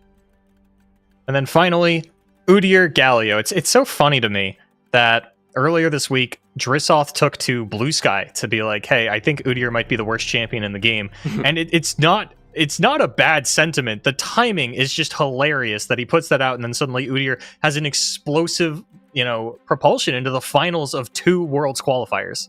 It is really funny that happened. I think Udyr is just He's here because stances are pretty good right now. We talked about Ram stance earlier and how effective it can be against Nyla Janna. And now we're taking a look at AJ's Nyla Janna list here. 3 Helmsmen, 3 of all the way down. We have 1 Divine Draft and 1 Aftershock there, and cutting 1 Vic Rash to make room for that extra slot. I like the list. I got nothing to add to it. I'd like to see some Seraphine. Happy birthday, Seraphine, everybody. Woo! Seraphine's birthday. I, for one, am glad there's no Seraphine in this final. I don't disagree with you there. She's out celebrating already. That's what you got to do on your birthday. Then Jax Ornn, a little surprised to see this one make it all the way to the finals. I knew it was a contender, was doing well into the sort of like, doing poorly into things like Shen Jarvan, but doing pretty well into the champion strength side of the meta. So seeing Shen Jarvan on the other side of the table, AJ is a little bit on the back foot for the starter here. Yeah, I might just have to ban that one out, but I thought Jax was a really good call for today. A lot of people have moved off of the heavy metals in their Janna Nyla list, which makes it quite susceptible to Jax once again. And then we have Formidables on AJ's side as well. The Darken Ages that we talked about earlier, and the Triple Elixir of Iron coming up huge in this one as well. As well as the Garen and the Jarvan as opposed to the Udyr, so a little bit of a different approach here from AJ, and I gotta say, with us looking at this Shen Jarvan, usually that's something that you ban if you've got Jaxorn in your lineup. Maybe Jojo's gonna feel the same way, and we might just have a Janna Nyla v Formidable mirror here in the finals if the bans play out in a certain way. I think with both Formidables and Jaxorn in your lineup, you're forced into this Shen Jarvan ban, which is such a weird place to be because that deck can just lose to itself and can just have non-draws sometimes. But I don't know what else AJ is going to look for here. Maybe he bans the Formidables. Maybe it's a handshake ban on that matchup instead. Could be. It's definitely going to be a little bit of an interesting one. I feel like we've had quite a few finals here in the Americas where the players are on two similar decks and then they just kind of like handshake ban the third decks. I want to see something a little different. I don't want to watch these Formidable mirrors and these Janna Nyla mirrors. And, you know, Monty, I got to say, we've actually seen a lot of Janna Nyla play. Players are not really looking to ban this deck that often, considering the perceivable strength of it, the considerable gap between it as our number one deck and whatever our number two is. Yeah, some might even call it a number 0 deck because of how powerful it is in the current metagame and the fact that it can just have draws that are uncontestable. I saw your Twitter screenshots, or I saw your X screenshots of double Mariner on turn 2. How does anybody contest with that? Yeah, like, oh yeah, you know, I built around all these board wipes, and I was like, that's great, man. I have 2 Mariners on turn 2 with token. You're taking 8 damage here. Yep. It's just a little bit too much. Can't forget the Pool Shark. It's 9 damage. Absolutely. And we're probably not going to see that here. There was one of the hands earlier in the day where someone like opened with the Mariner and the Pool Shark, and I was like, if they can get the Matrum in here, then they can just slam it all down, start going crazy on turn 2. Unfortunately, didn't find the updraft target, so wasn't quite able to get the necessary draws through on turn 2 to make that happen. And I doubt we're going to get it here in the finals, but we're bound to get some kind of explosive action. And Monty, I cannot wait to see exactly what flavor it is. I really hope we get to see a Wild Claw's Ferocity played today. That's one of the most fun cards to come out in the last year, in my opinion. It's so cool being able to turn your chumpy Weapon Master into this big cat that has a weapon on it and is now threatening to push in for lethal damage on like turn 4 or 5. It's crazy how fast the Jaxorn deck can explode when it has that card and the right setup for it. And I think that's part of what gives Jaxorn a little bit of explosive potential, where, you know, maybe you came to beat Jaxorn, but then all of a sudden it's turn 4, they Wild Claw Ferocity, and now this 7-5, 7-6 Overwhelm has a weapon, and it's like, okay, well, I wasn't prepared for that. Like, yeah, nice heavy metal, buddy. Here's my 7-6 with Overwhelm. Yep, and it's coming at you at focus speed, so you can't even respond with the heavy metal, and it's actually going to be the Jaxorn band coming out, and the Shen Jarvan from AJ the Pro's side. Handshake bans. Almost. It's some different stuff, that's for sure. I just meant handshaking the third deck playing the 2 mirrors. Okay. Yeah, that makes sense. And so, we are into the grand finals. Omen Hawk in the opener, newly buffed. You know, a lot of people saw the Omen Hawk buff and said, yeah, I guess elusives are dead, and I am now proud to report that the Americas is the only region where Formidable was not our number 2 deck. It was actually elusives if you compile all elusive variants under one umbrella. Mm-hmm. It's still pretty close, though. I think it was 20 to 22. It was like 23 to 22, yeah. It was like one off. Yeah, we have 14 Galio, Garen, Jarvan lists, and 4 Galio, Udyr. So that's 18 Formidable lists, and it looks like 20 between Teemo Yumi and Fizz Yumi. There are some other elusives in there, actually, there are. And some more Formidables. One of my brought a couple different elusive lists as well, so we'll have some additional in there as well. But there's that Omen Hawk on 1 that turned everyone off to the Archetype, now sinking a single point of damage, drawing first blood here in the grand finals. But AJ's got a pretty strong hand here, has the Nyla. It's going to take a little while to get going, and that's not a lot of, like, Jojo's not going to give you a lot of time to sit here and get going, especially with a Petricite Charger plus Darkened Spear in the opener. Yeah, it's pretty strong. I like the bank, so that way we can slam the Spear onto the Charger. It makes it basically unkillable from AJ's side, and this Nyla or any Brash unit is not going to be able to get another attack in. No, they will not. Pool Shark comes See a down. reason for Jojo not to equip the Spear. Might as well start getting those +1s onto the deck. We've already got a buff onto the Galio. That's now a 1-9 thanks to the Omen Hawk. Might as well spread the love out a little bit more, and we'll see what comes off the top. But whatever is on the top currently has +2/+2. It does. Now AJ deciding if they want to take a block and save 6 HP here, or if they want to save more later with this pool shark. I think 6 HP is a pretty good number to save. I don't like, sometimes you throw away your chump blocker and it's like, yeah, you might have been able to save another damage or two had you preserved that unit as a blocker down the line. You're not getting much higher than 6. No, you're definitely not. Now I would like to see AJ start off this turn by opening with the Slipstream, because it gives us more chances at Janna, and we really need to be playing this Janna on this turn. Unfortunately, Jojo does have the Gentleman's Duel to answer it, but I'm not sure what our other lines are at this point. We could just develop out these units instead and say we'll play for a little bit of a slower game, try to get there in the end game with Burn and the Wizened Helmsman. It looks like that is what AJ is going to go for. Technically, I guess, could have a little bit of a gotcha moment onto the Charger. Never mind. It was going to take Eye of the Storm onto the Master, but that's not going to be the case, especially with Jojo having that Sky Splitter. Would have like need them to hard commit onto Balin the Benevolent, which Jojo's just not going to do. Banking that spell mana for the Sky Splitter, not going to be able to block the Vic Rash, but 2 damage, not too bad. 16's a pretty healthy life total at this stage of the game, especially with units that really can't be killed like Petricite Charger, and actually going to just block it with the Omen Hawk. No Sky Splitter pre-committed either. Nope, doesn't need to. No requirements. We do have a Ram Stance available to be able to clear out these X1 units here. And that's a pretty good top deck from AJ's side. A little awkward for Jojo that it looks like both of the units that got some of the bigger buffs were Gallios, which Gallios big enough. He is big enough, but Jojo is going to be able to spread the love and give out more buffs to his deck, because there's no way this Charger doesn't attack, right? I can't imagine a universe, but now with the Windborn Mariner down, you're looking at Eye of the Storm like, oh, do I want to lose my Charger to that? But that's a problem for later. Do you want to use... Oh, no, that's right. Balin the Benevolent's going in. Is that 6 attack/health? So confusing with formidable units. I think we want to try and trade this Balin using one of the Eye of the Storms. I don't see a reason to let Balin hang around. Now, the downside to that is that you don't get to use this Divine Whirlwind, and you're losing a fleeting card, but that's not a huge downside. AJ might go for, Cloudwinder plus the fleeting Divine Whirlwind, or Howling Gale, rather, to actually take out the Balin. Yeah, I think this is a reasonable line as well. As long as you're keeping the train going with the Cloudwinder, I think you're doing okay. And there is another Slipstream coming up pretty soon. He was very lucky to top deck that first one the turn after putting it in. So the next one, we've seen 2 draws. It's within the top 4 cards at this point. Oh, gonna be Gentleman's Duel to take out Nyla, not wanting Balin to go down without a fight. AJ can't do anything about this in terms of preserving the Nyla.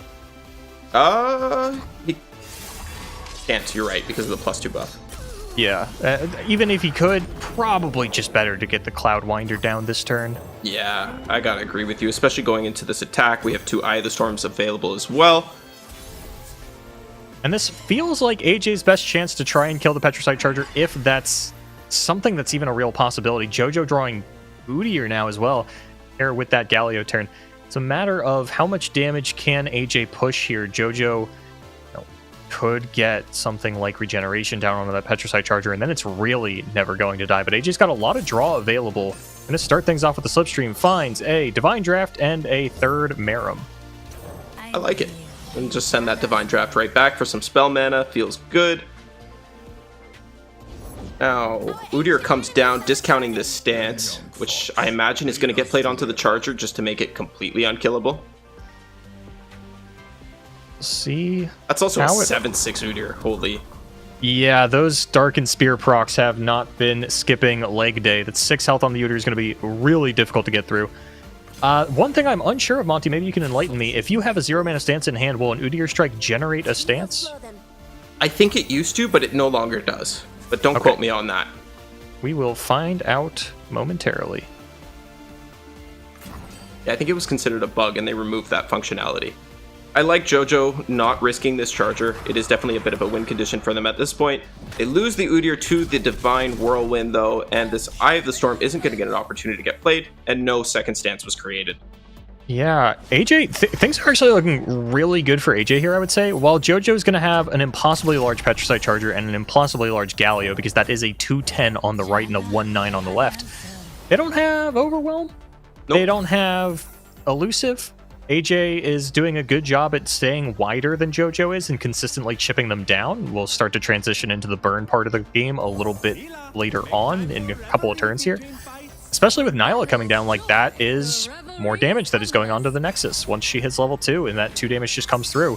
It's yeah, like champion strength, you don't have the board, Jojo. That's the missing piece here. And this isn't even going to level Galio. You're only at 23 HP. Yeah, I mean, you have to attack at this point just to start chipping down the board from AJ's side. But actually, AJ just going to go for the Slipstream here. Or for the Helmsman, and most likely pick up a Slipstream to use on the following turn, as well as a Whirlwind to continue pushing that face damage. And actually doesn't go for the Slipstream, is maybe going to try and kill the Udyr? I don't think you will. Or sorry, the Galio. Not succeed. You'll 6 here. Might as well just pop the Spell Shield on the Galio, I guess. It's kind of hard. Like, maybe AJ is saving the Howling Gale for a rainy day, but you've already gotten off one Balin attack, and this speared up Petricite Charger has gotten off a couple of attacks. I don't think whatever comes off the top of Jojo's deck is going to have less than 5 HP. No, I don't think it's possible. The spear has buffed through 3 attacks, 2 attacks. 3 attacks, and Jojo has not been drawing a lot of units. There are some stacked up buffs there. I do like how this reduces the Galio to basically nothing. You don't mind taking hits from the Galio now, and you could just leave this Galio stuck on the field so they can't play another one.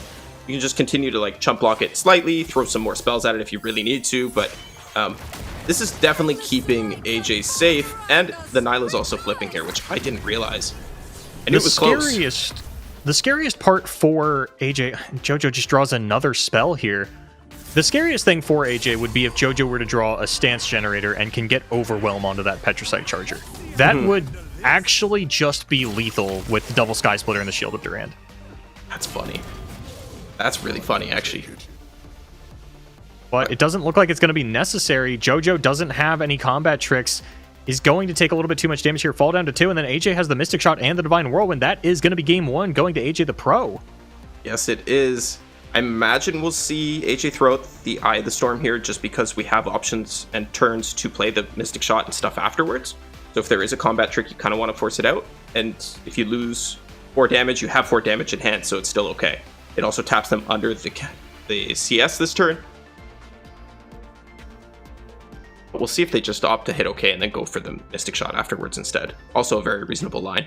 Yeah, it looks like AJ's actually already hit okay. Jojo's the one currently lining up the blocks. I think it's fine to let the damage stick. You know, there's no healing in this list out of Jojo, so once the 6 is in, then you have guaranteed lethal. I like using combat tricks in combat while they get value. Yeah, that's the result from AJ, and that is just going to be a Mystic Shot for lethal or a Divine Whirlwind for lethal. There's a couple options here, but it's a no-lose situation for AJ. Yep, definitely not now that Jojo has completely tapped out. Is going to be that Divine Whirlwind onto the Galio to pop the Spell Shield and push the lethal damage. That is going to be AJ going up 1-0 here. Not great for Jojo. The Formidable into the Nyla Janna matchup is the one that you were kind of expecting to win. So with AJ being able to flip the script, we'll see if Jojo can do the same now as AJ is forced onto their Formidable list. Again, considerably different than Jojo's due to, I mean, just the complete lack of stance swap. Stance swaps are just really expensive when they're 3 mana, but Galio makes them 0 mana, or sorry, not Galio, Udyr. I keep flipping those champions today. Udyr makes them 0 mana, which is great, but then you have to play an Udyr in your deck, and we saw how that works out.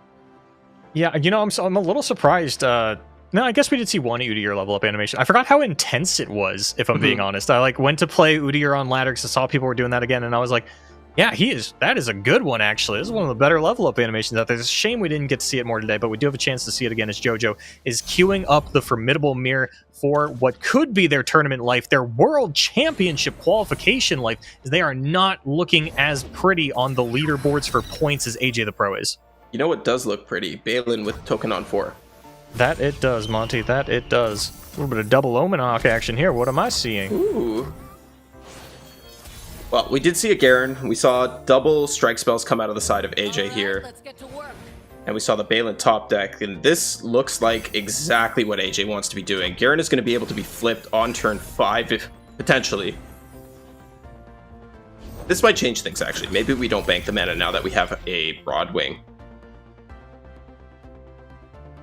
Yeah, AJ can actually contest this Petricite Charger with the Broadwing thanks to the Durant Sculptor. Again, a card that we don't see in a lot of the formidable lists, just really trying not to open themselves up to Mystic shots and high notes as much as possible. Or at least drag the Mystic shots towards the Sculptor instead. Yeah. Okay, yeah, just going to take the 4 damage. Yeah, I like that from AJ. He knows he's got the Balin on the backup here and wants to be able to pull the unit that threatens it out of the way. And Jojo, it's not really finding the impactful units that they need to contest what AJ is putting down.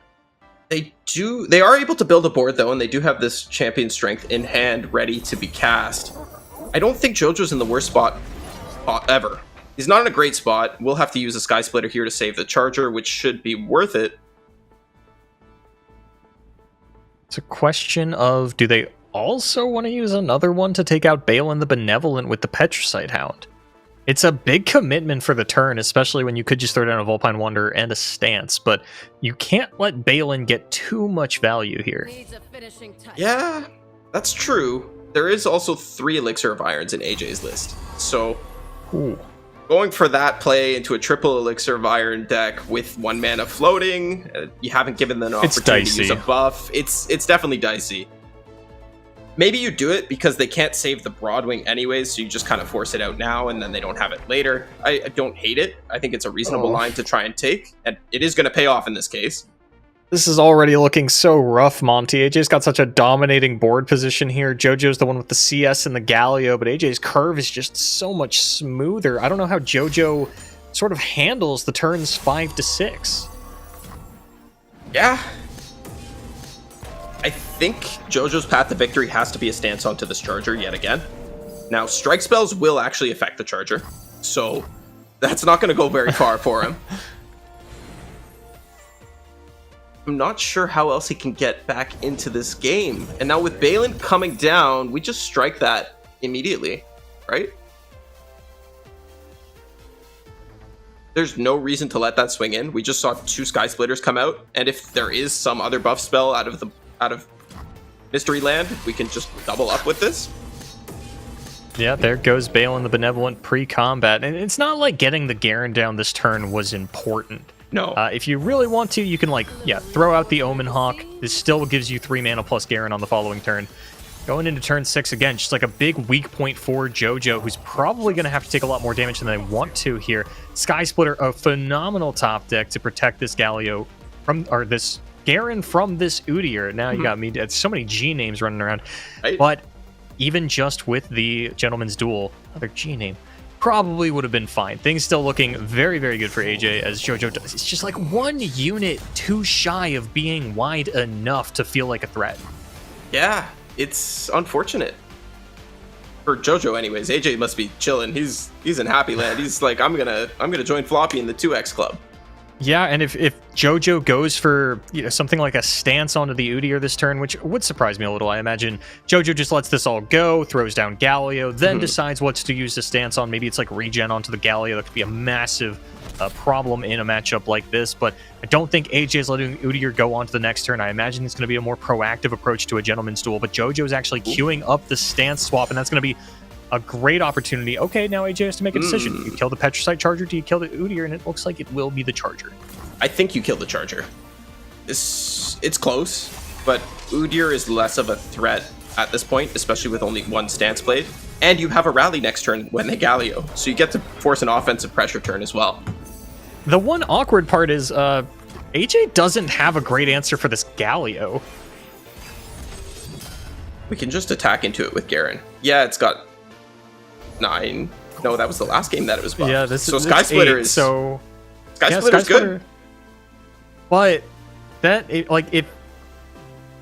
yeah, I guess if Jojo goes in here, then you can Sky Splitter block the Udyr, It's basically, I think AJ's like lost condition here is letting Galio get regeneration. Yes. But even that might not matter because AJ is slightly wider than Jojo and has Jojo down to a pretty low life total here. I like this attack. We could have played the draw and done this attack as well, but It looks like AJ was really concerned with, like, when both players have the attack token, it gets a little funky. It does. And AJ just not wanting to play the draw and then letting Jojo go to combat, wanted to take the initiative with this Garen attack and get some health off of Galio before he has to declare a blocker. Oh man! And now Jojo's looking at his hand, going, "Shit! That How do is I not ever win?" Jojo offering up a trade onto the Garen. I think that's fair. I think we're happy to take it, develop Dural, and go into an open attack. Aaron got his rally turn out. He doesn't have to do anything beyond this. He did what he was supposed to do. Remove 2 units, forced a block. And this isn't lethal. It's not even really close to lethal.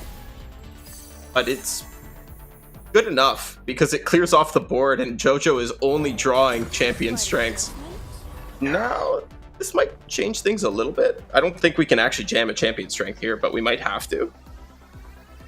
It's really awkward in that if you jam champion strength, then like, yeah, Dural gets a lot weaker, but Galio is still just at like 5. Like, you're still not killing the Petrocyte Charger with anything. That's true. Looks like Jojo feels the need to go for a defensive champion strength, though. And I think in Jojo's ideal world, AJ just passes here, and Jojo's allowed to take a pass into the next turn, getting some healing off onto their Galio. Yeah, I think that's definitely the line that they have to go for, and it's likely what will happen. AJ can't really attack into this champion strength. You could, but you're throwing away your board. Maybe you just send the Charger, but you don't have a way to heal it.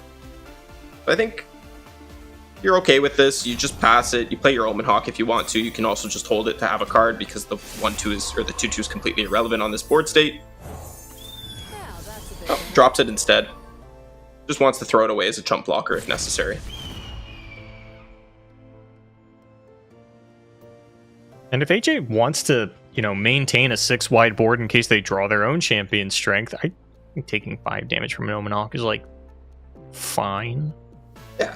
But I also don't see a reason not to block with the Omen Hawk. Again, you're probably not getting much more value than a 5 damage block. And you do know that there's a stance with Overwhelm in hand, so your chances of getting a block down the line go down. I think I would make this block. Yeah. 5 HP is a relevant number of HP, and the extra unit is kind of irrelevant when your opponent only has 2. So I'm okay with this. I like this. Now the question is, does AJ want to... Well, that answers that question. So Galio is going to be able to get regen here. And that's Yes. a Balin. Things suddenly look pretty okay for Jojo again. Yeah, this is the turn where they really get to develop the board. And that's what we talked about, right? We wanted, like, Jojo's ideal situation was play the champion strength, and then AJ just doesn't go to combat. And that is exactly what they got. Now, they're able to run out their board. Granted, Balin makes the mana a little awkward in that Jojo cannot run out both units and the stance swap.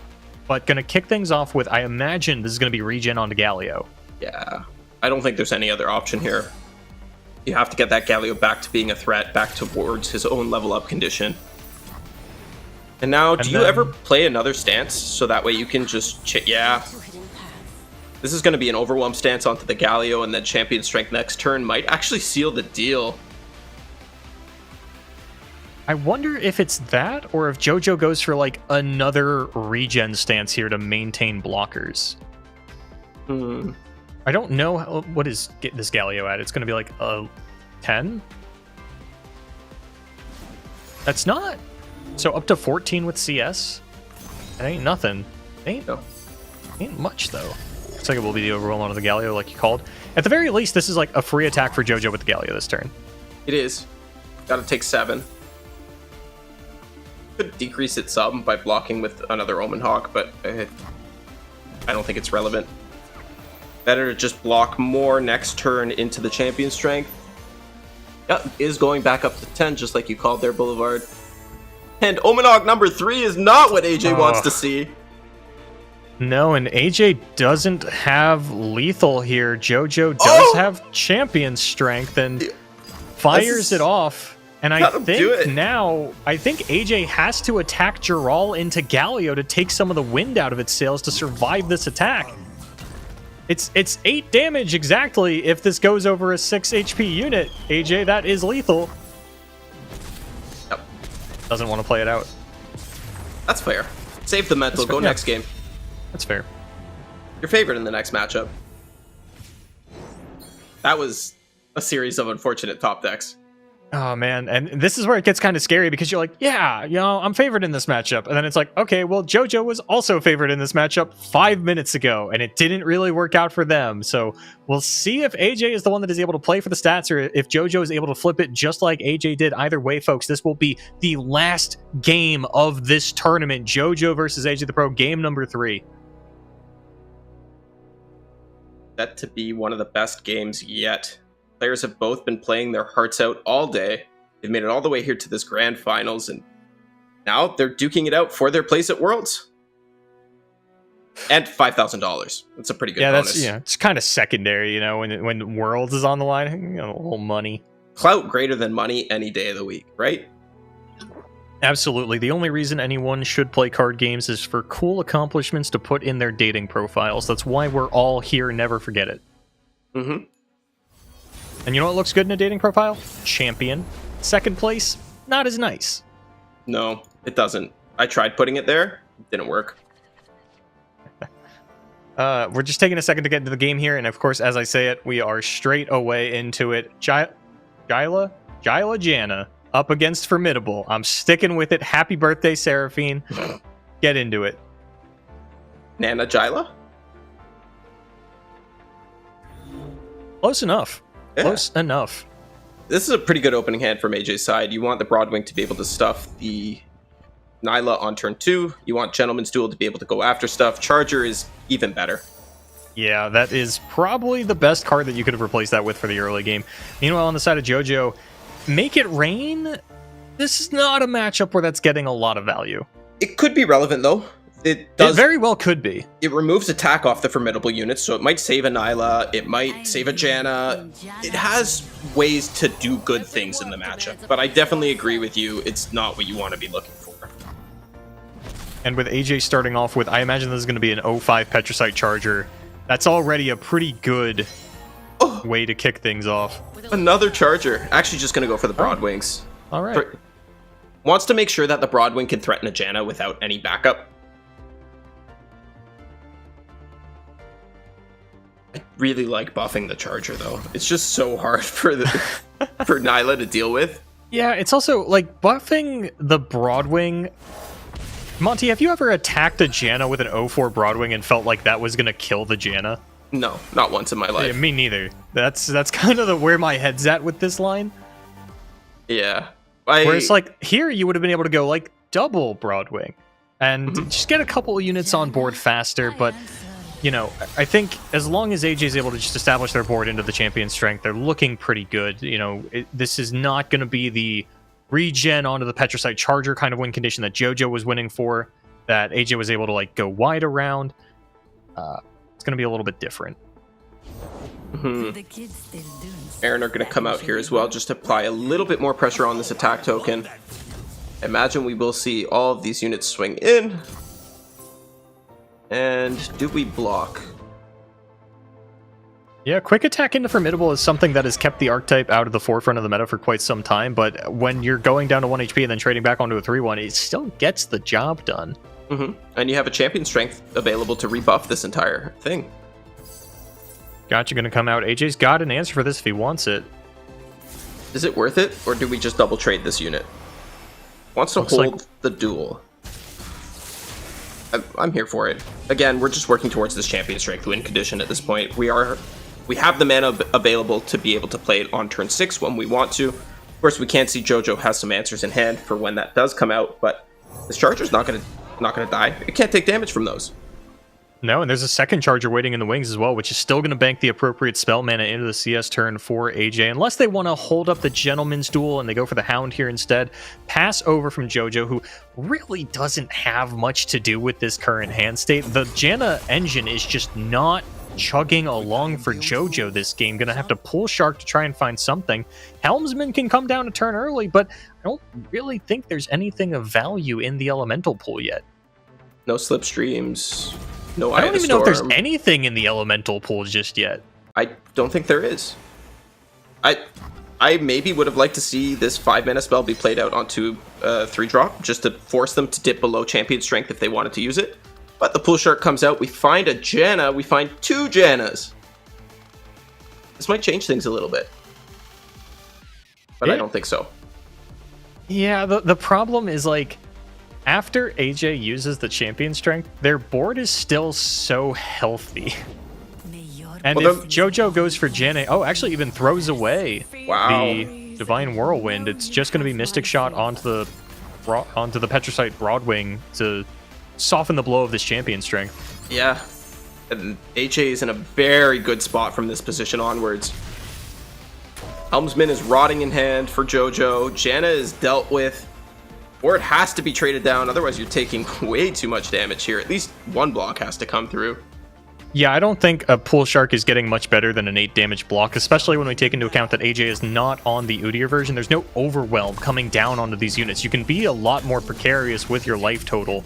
There's no big hit coming through, but still, 8 is a little much when your opponent is going to be wider than you for the foreseeable future, because again, there is nothing in the Helmsman pool just yet.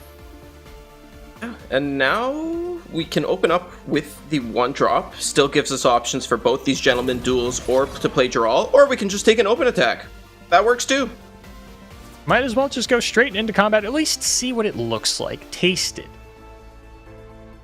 But AJ reconsidering here, just deciding what they're looking through all their options, trying to decide which one is the best choice to make, and actually just going to go for a draw straight off the open here. Jojo going to throw down a blocker. It's only 3 damage on the Divine Whirlwinds for the time, or the Howling Gales rather, for the time being.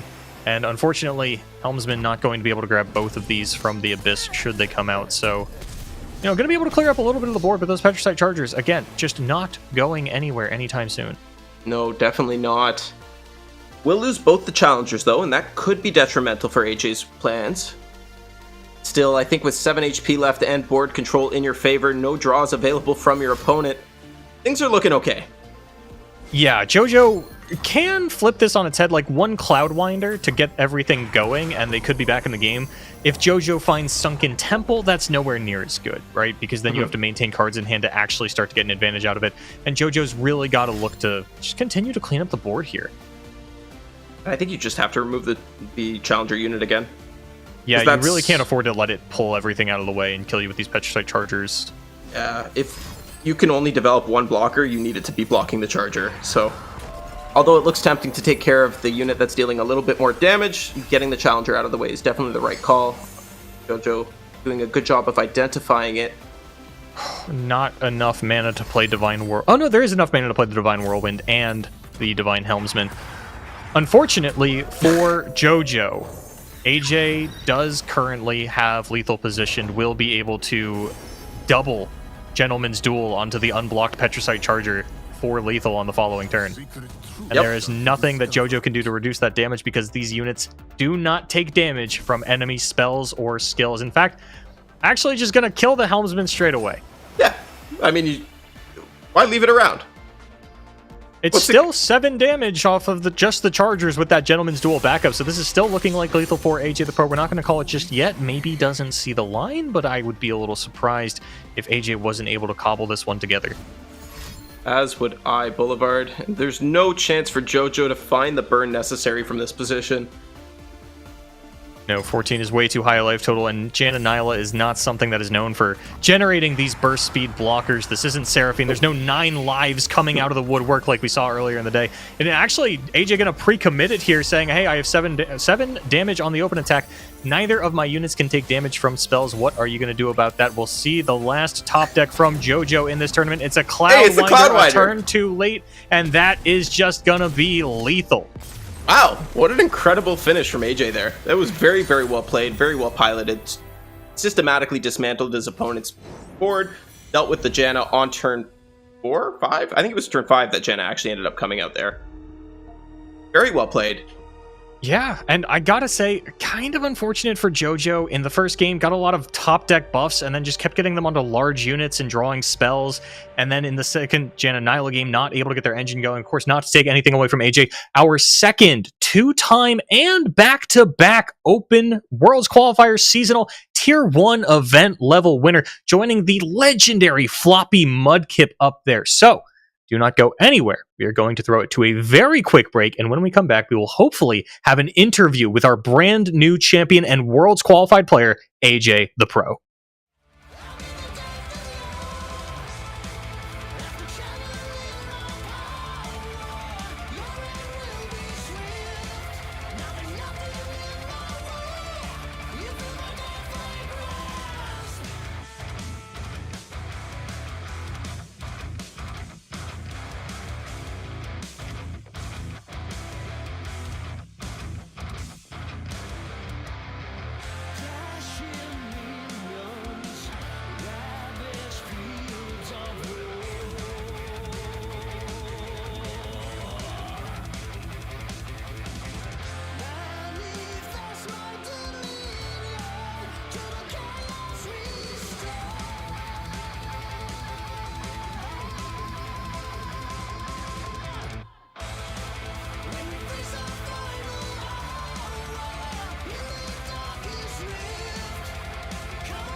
Hello, everybody, and welcome back to the Face Voyage Onward Worlds Qualifier. We are joined by our new champion, AJ the Pro. AJ, can you hear us?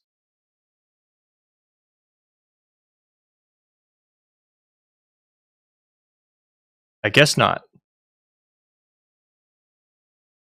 Looks like we're having a couple of technical difficulties here, unfortunately. I'm sure we'll get it resolved in just a second here. We can hear from the new two-time. But until that's fully resolved, Monty, well, I guess it's just us, so happy birthday, Seraphine, everybody. A round of applause for Seraphine's birthday. That's the main event that we're doing here. That's why the picture is blurred out. It could be anybody. It could even be Seraphine under there. Before we... Just in case we don't get AJ back, let me tell you a little bit about AJ the Pro. So, was our winner of the previous Open, did it with Janna Champion Strength. Very funny to me that now Janna Champion Strength is still meta viable right now. There are people playing it, but AJ has abandoned his creation and just moved on to the Janna Nyla, the Formidable, all these other kinds of decks. I'm sure that there are a lot of players out there as well that are like really celebrating AJ's win in that now that he is directly Worlds qualified, they no longer have to worry about the leader of the points race for the season. And that's something that's really unique about this back-to-back win, is the leading points leader, the Runeterra Open champion, is now out of the points race for the season, for the year, and they were a leader and contender in both.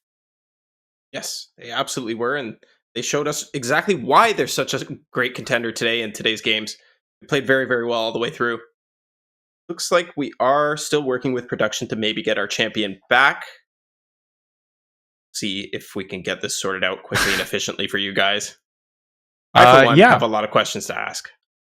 I have a question or two. I don't know. I'm not really big on interviews usually, but I'm sure that like when something is monumental, when something is historic as this happens, it's going to be an absolute game changer, right? I mean, AJ is now solidifying themselves as one of the absolute titans of the game here in the very late stages of the year. Mm-hmm. It almost reminds me of like 2021 Aikido, where, you know, like came in at the end of the year, had a monstrous run, transferred that into a top 8 of a world championship, and now pretty much everyone knows their name. Looks like we might have AJ back with us. I'm not sure if they're coming through on the stream. If we could get confirmation from production on that one, then we can go ahead and get on with the interview with our brand new champion.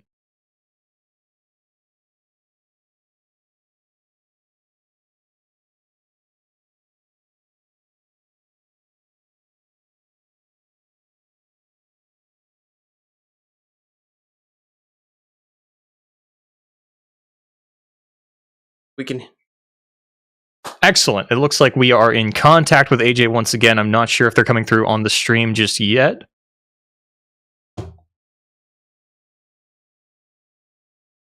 Maybe? Okay, the graphics back. That leads me to believe that AJ is here. Hello? I'm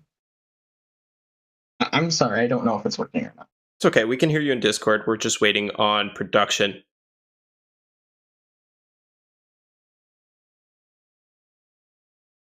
Okay, and we've lost him again. Not unable to get a perfect connection here, it seems.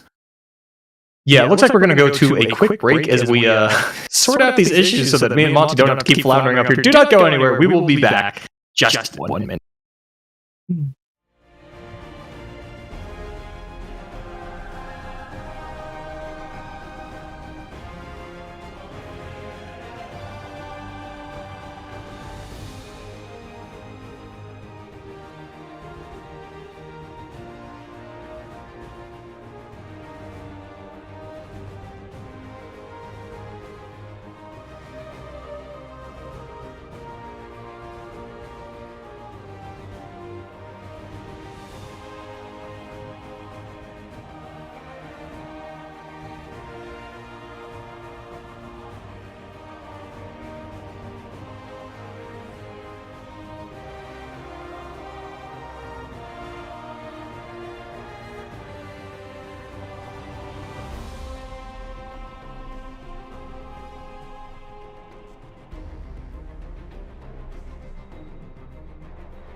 All right, everyone, we are back again for the first time since the finals. There was nothing before this. And we have AJ the Pro, our new back-to-back Worlds Qualifier champion with us. AJ, can you hear us? Yes, can you hear me?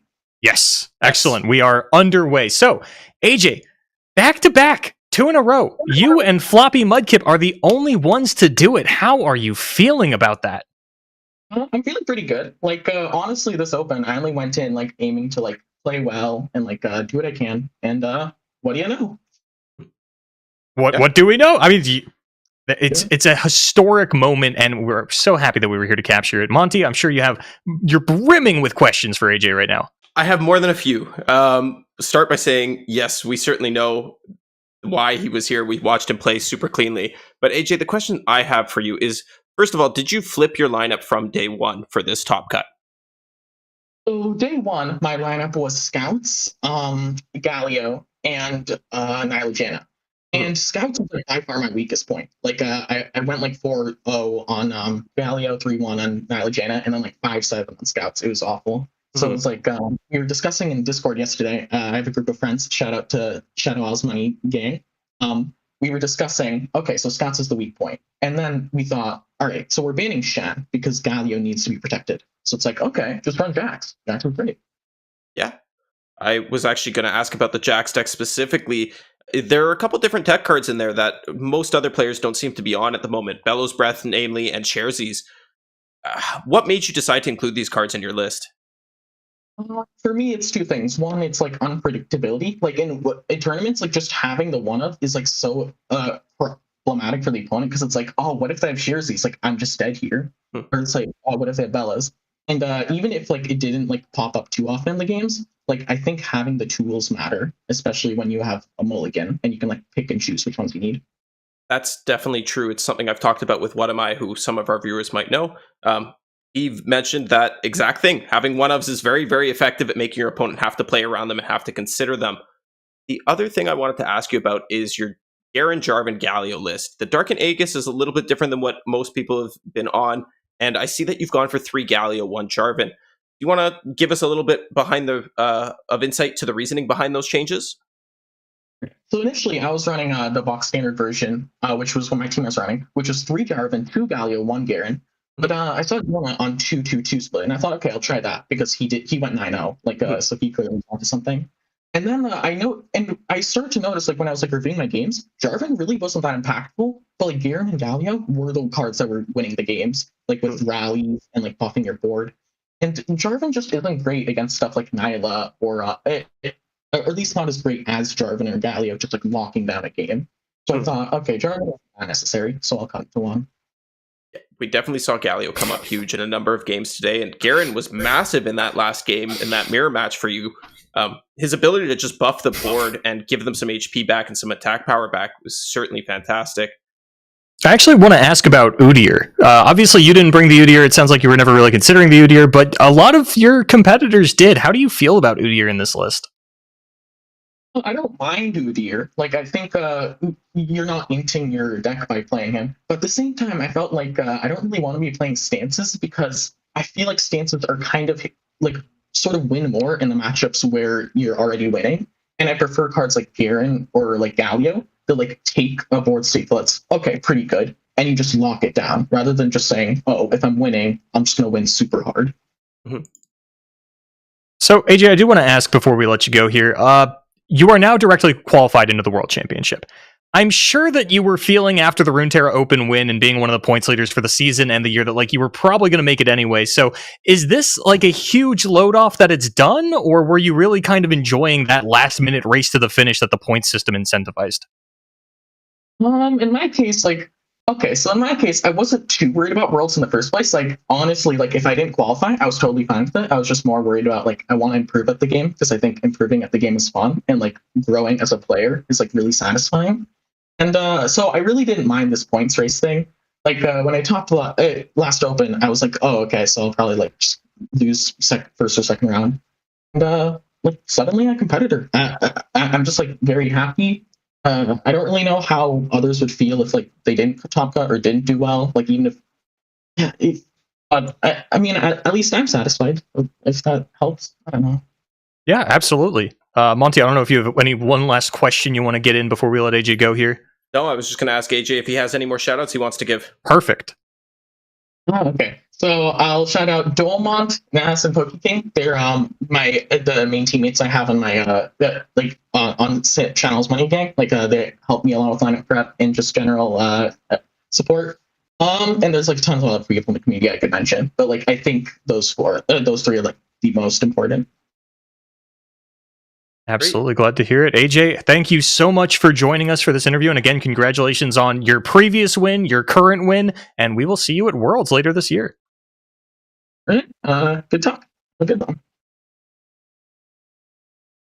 All right, that was AJ the Pro, our new champion. And again, as we were saying earlier, I'm sure that there are a lot of players out there that are very happy that he is now eliminated from the points leaderboard, and another spot is opened up for seasonal points, for yearly points. But Monty, that takes us to the end of the day. One more happy birthday for Seraphine, everybody. Happy birthday, Seraphine. 3 years. So incredible. Monty, is there anything that you want to say to the fine people before we sign off for the night? Thank you all for watching. Thank you, Boulevard, for being a wonderful host and leading the charge today. And thank you, Riot, for having me on the desk. It's been an honor and a pleasure. And I would like to shout out Boulevard and absolutely nobody else. Take us out of here, Benjamin. Night's over. Congratulations to AJ. Congratulations to me, baby. Happy birthday, Seraphine. Bye-bye. Woo!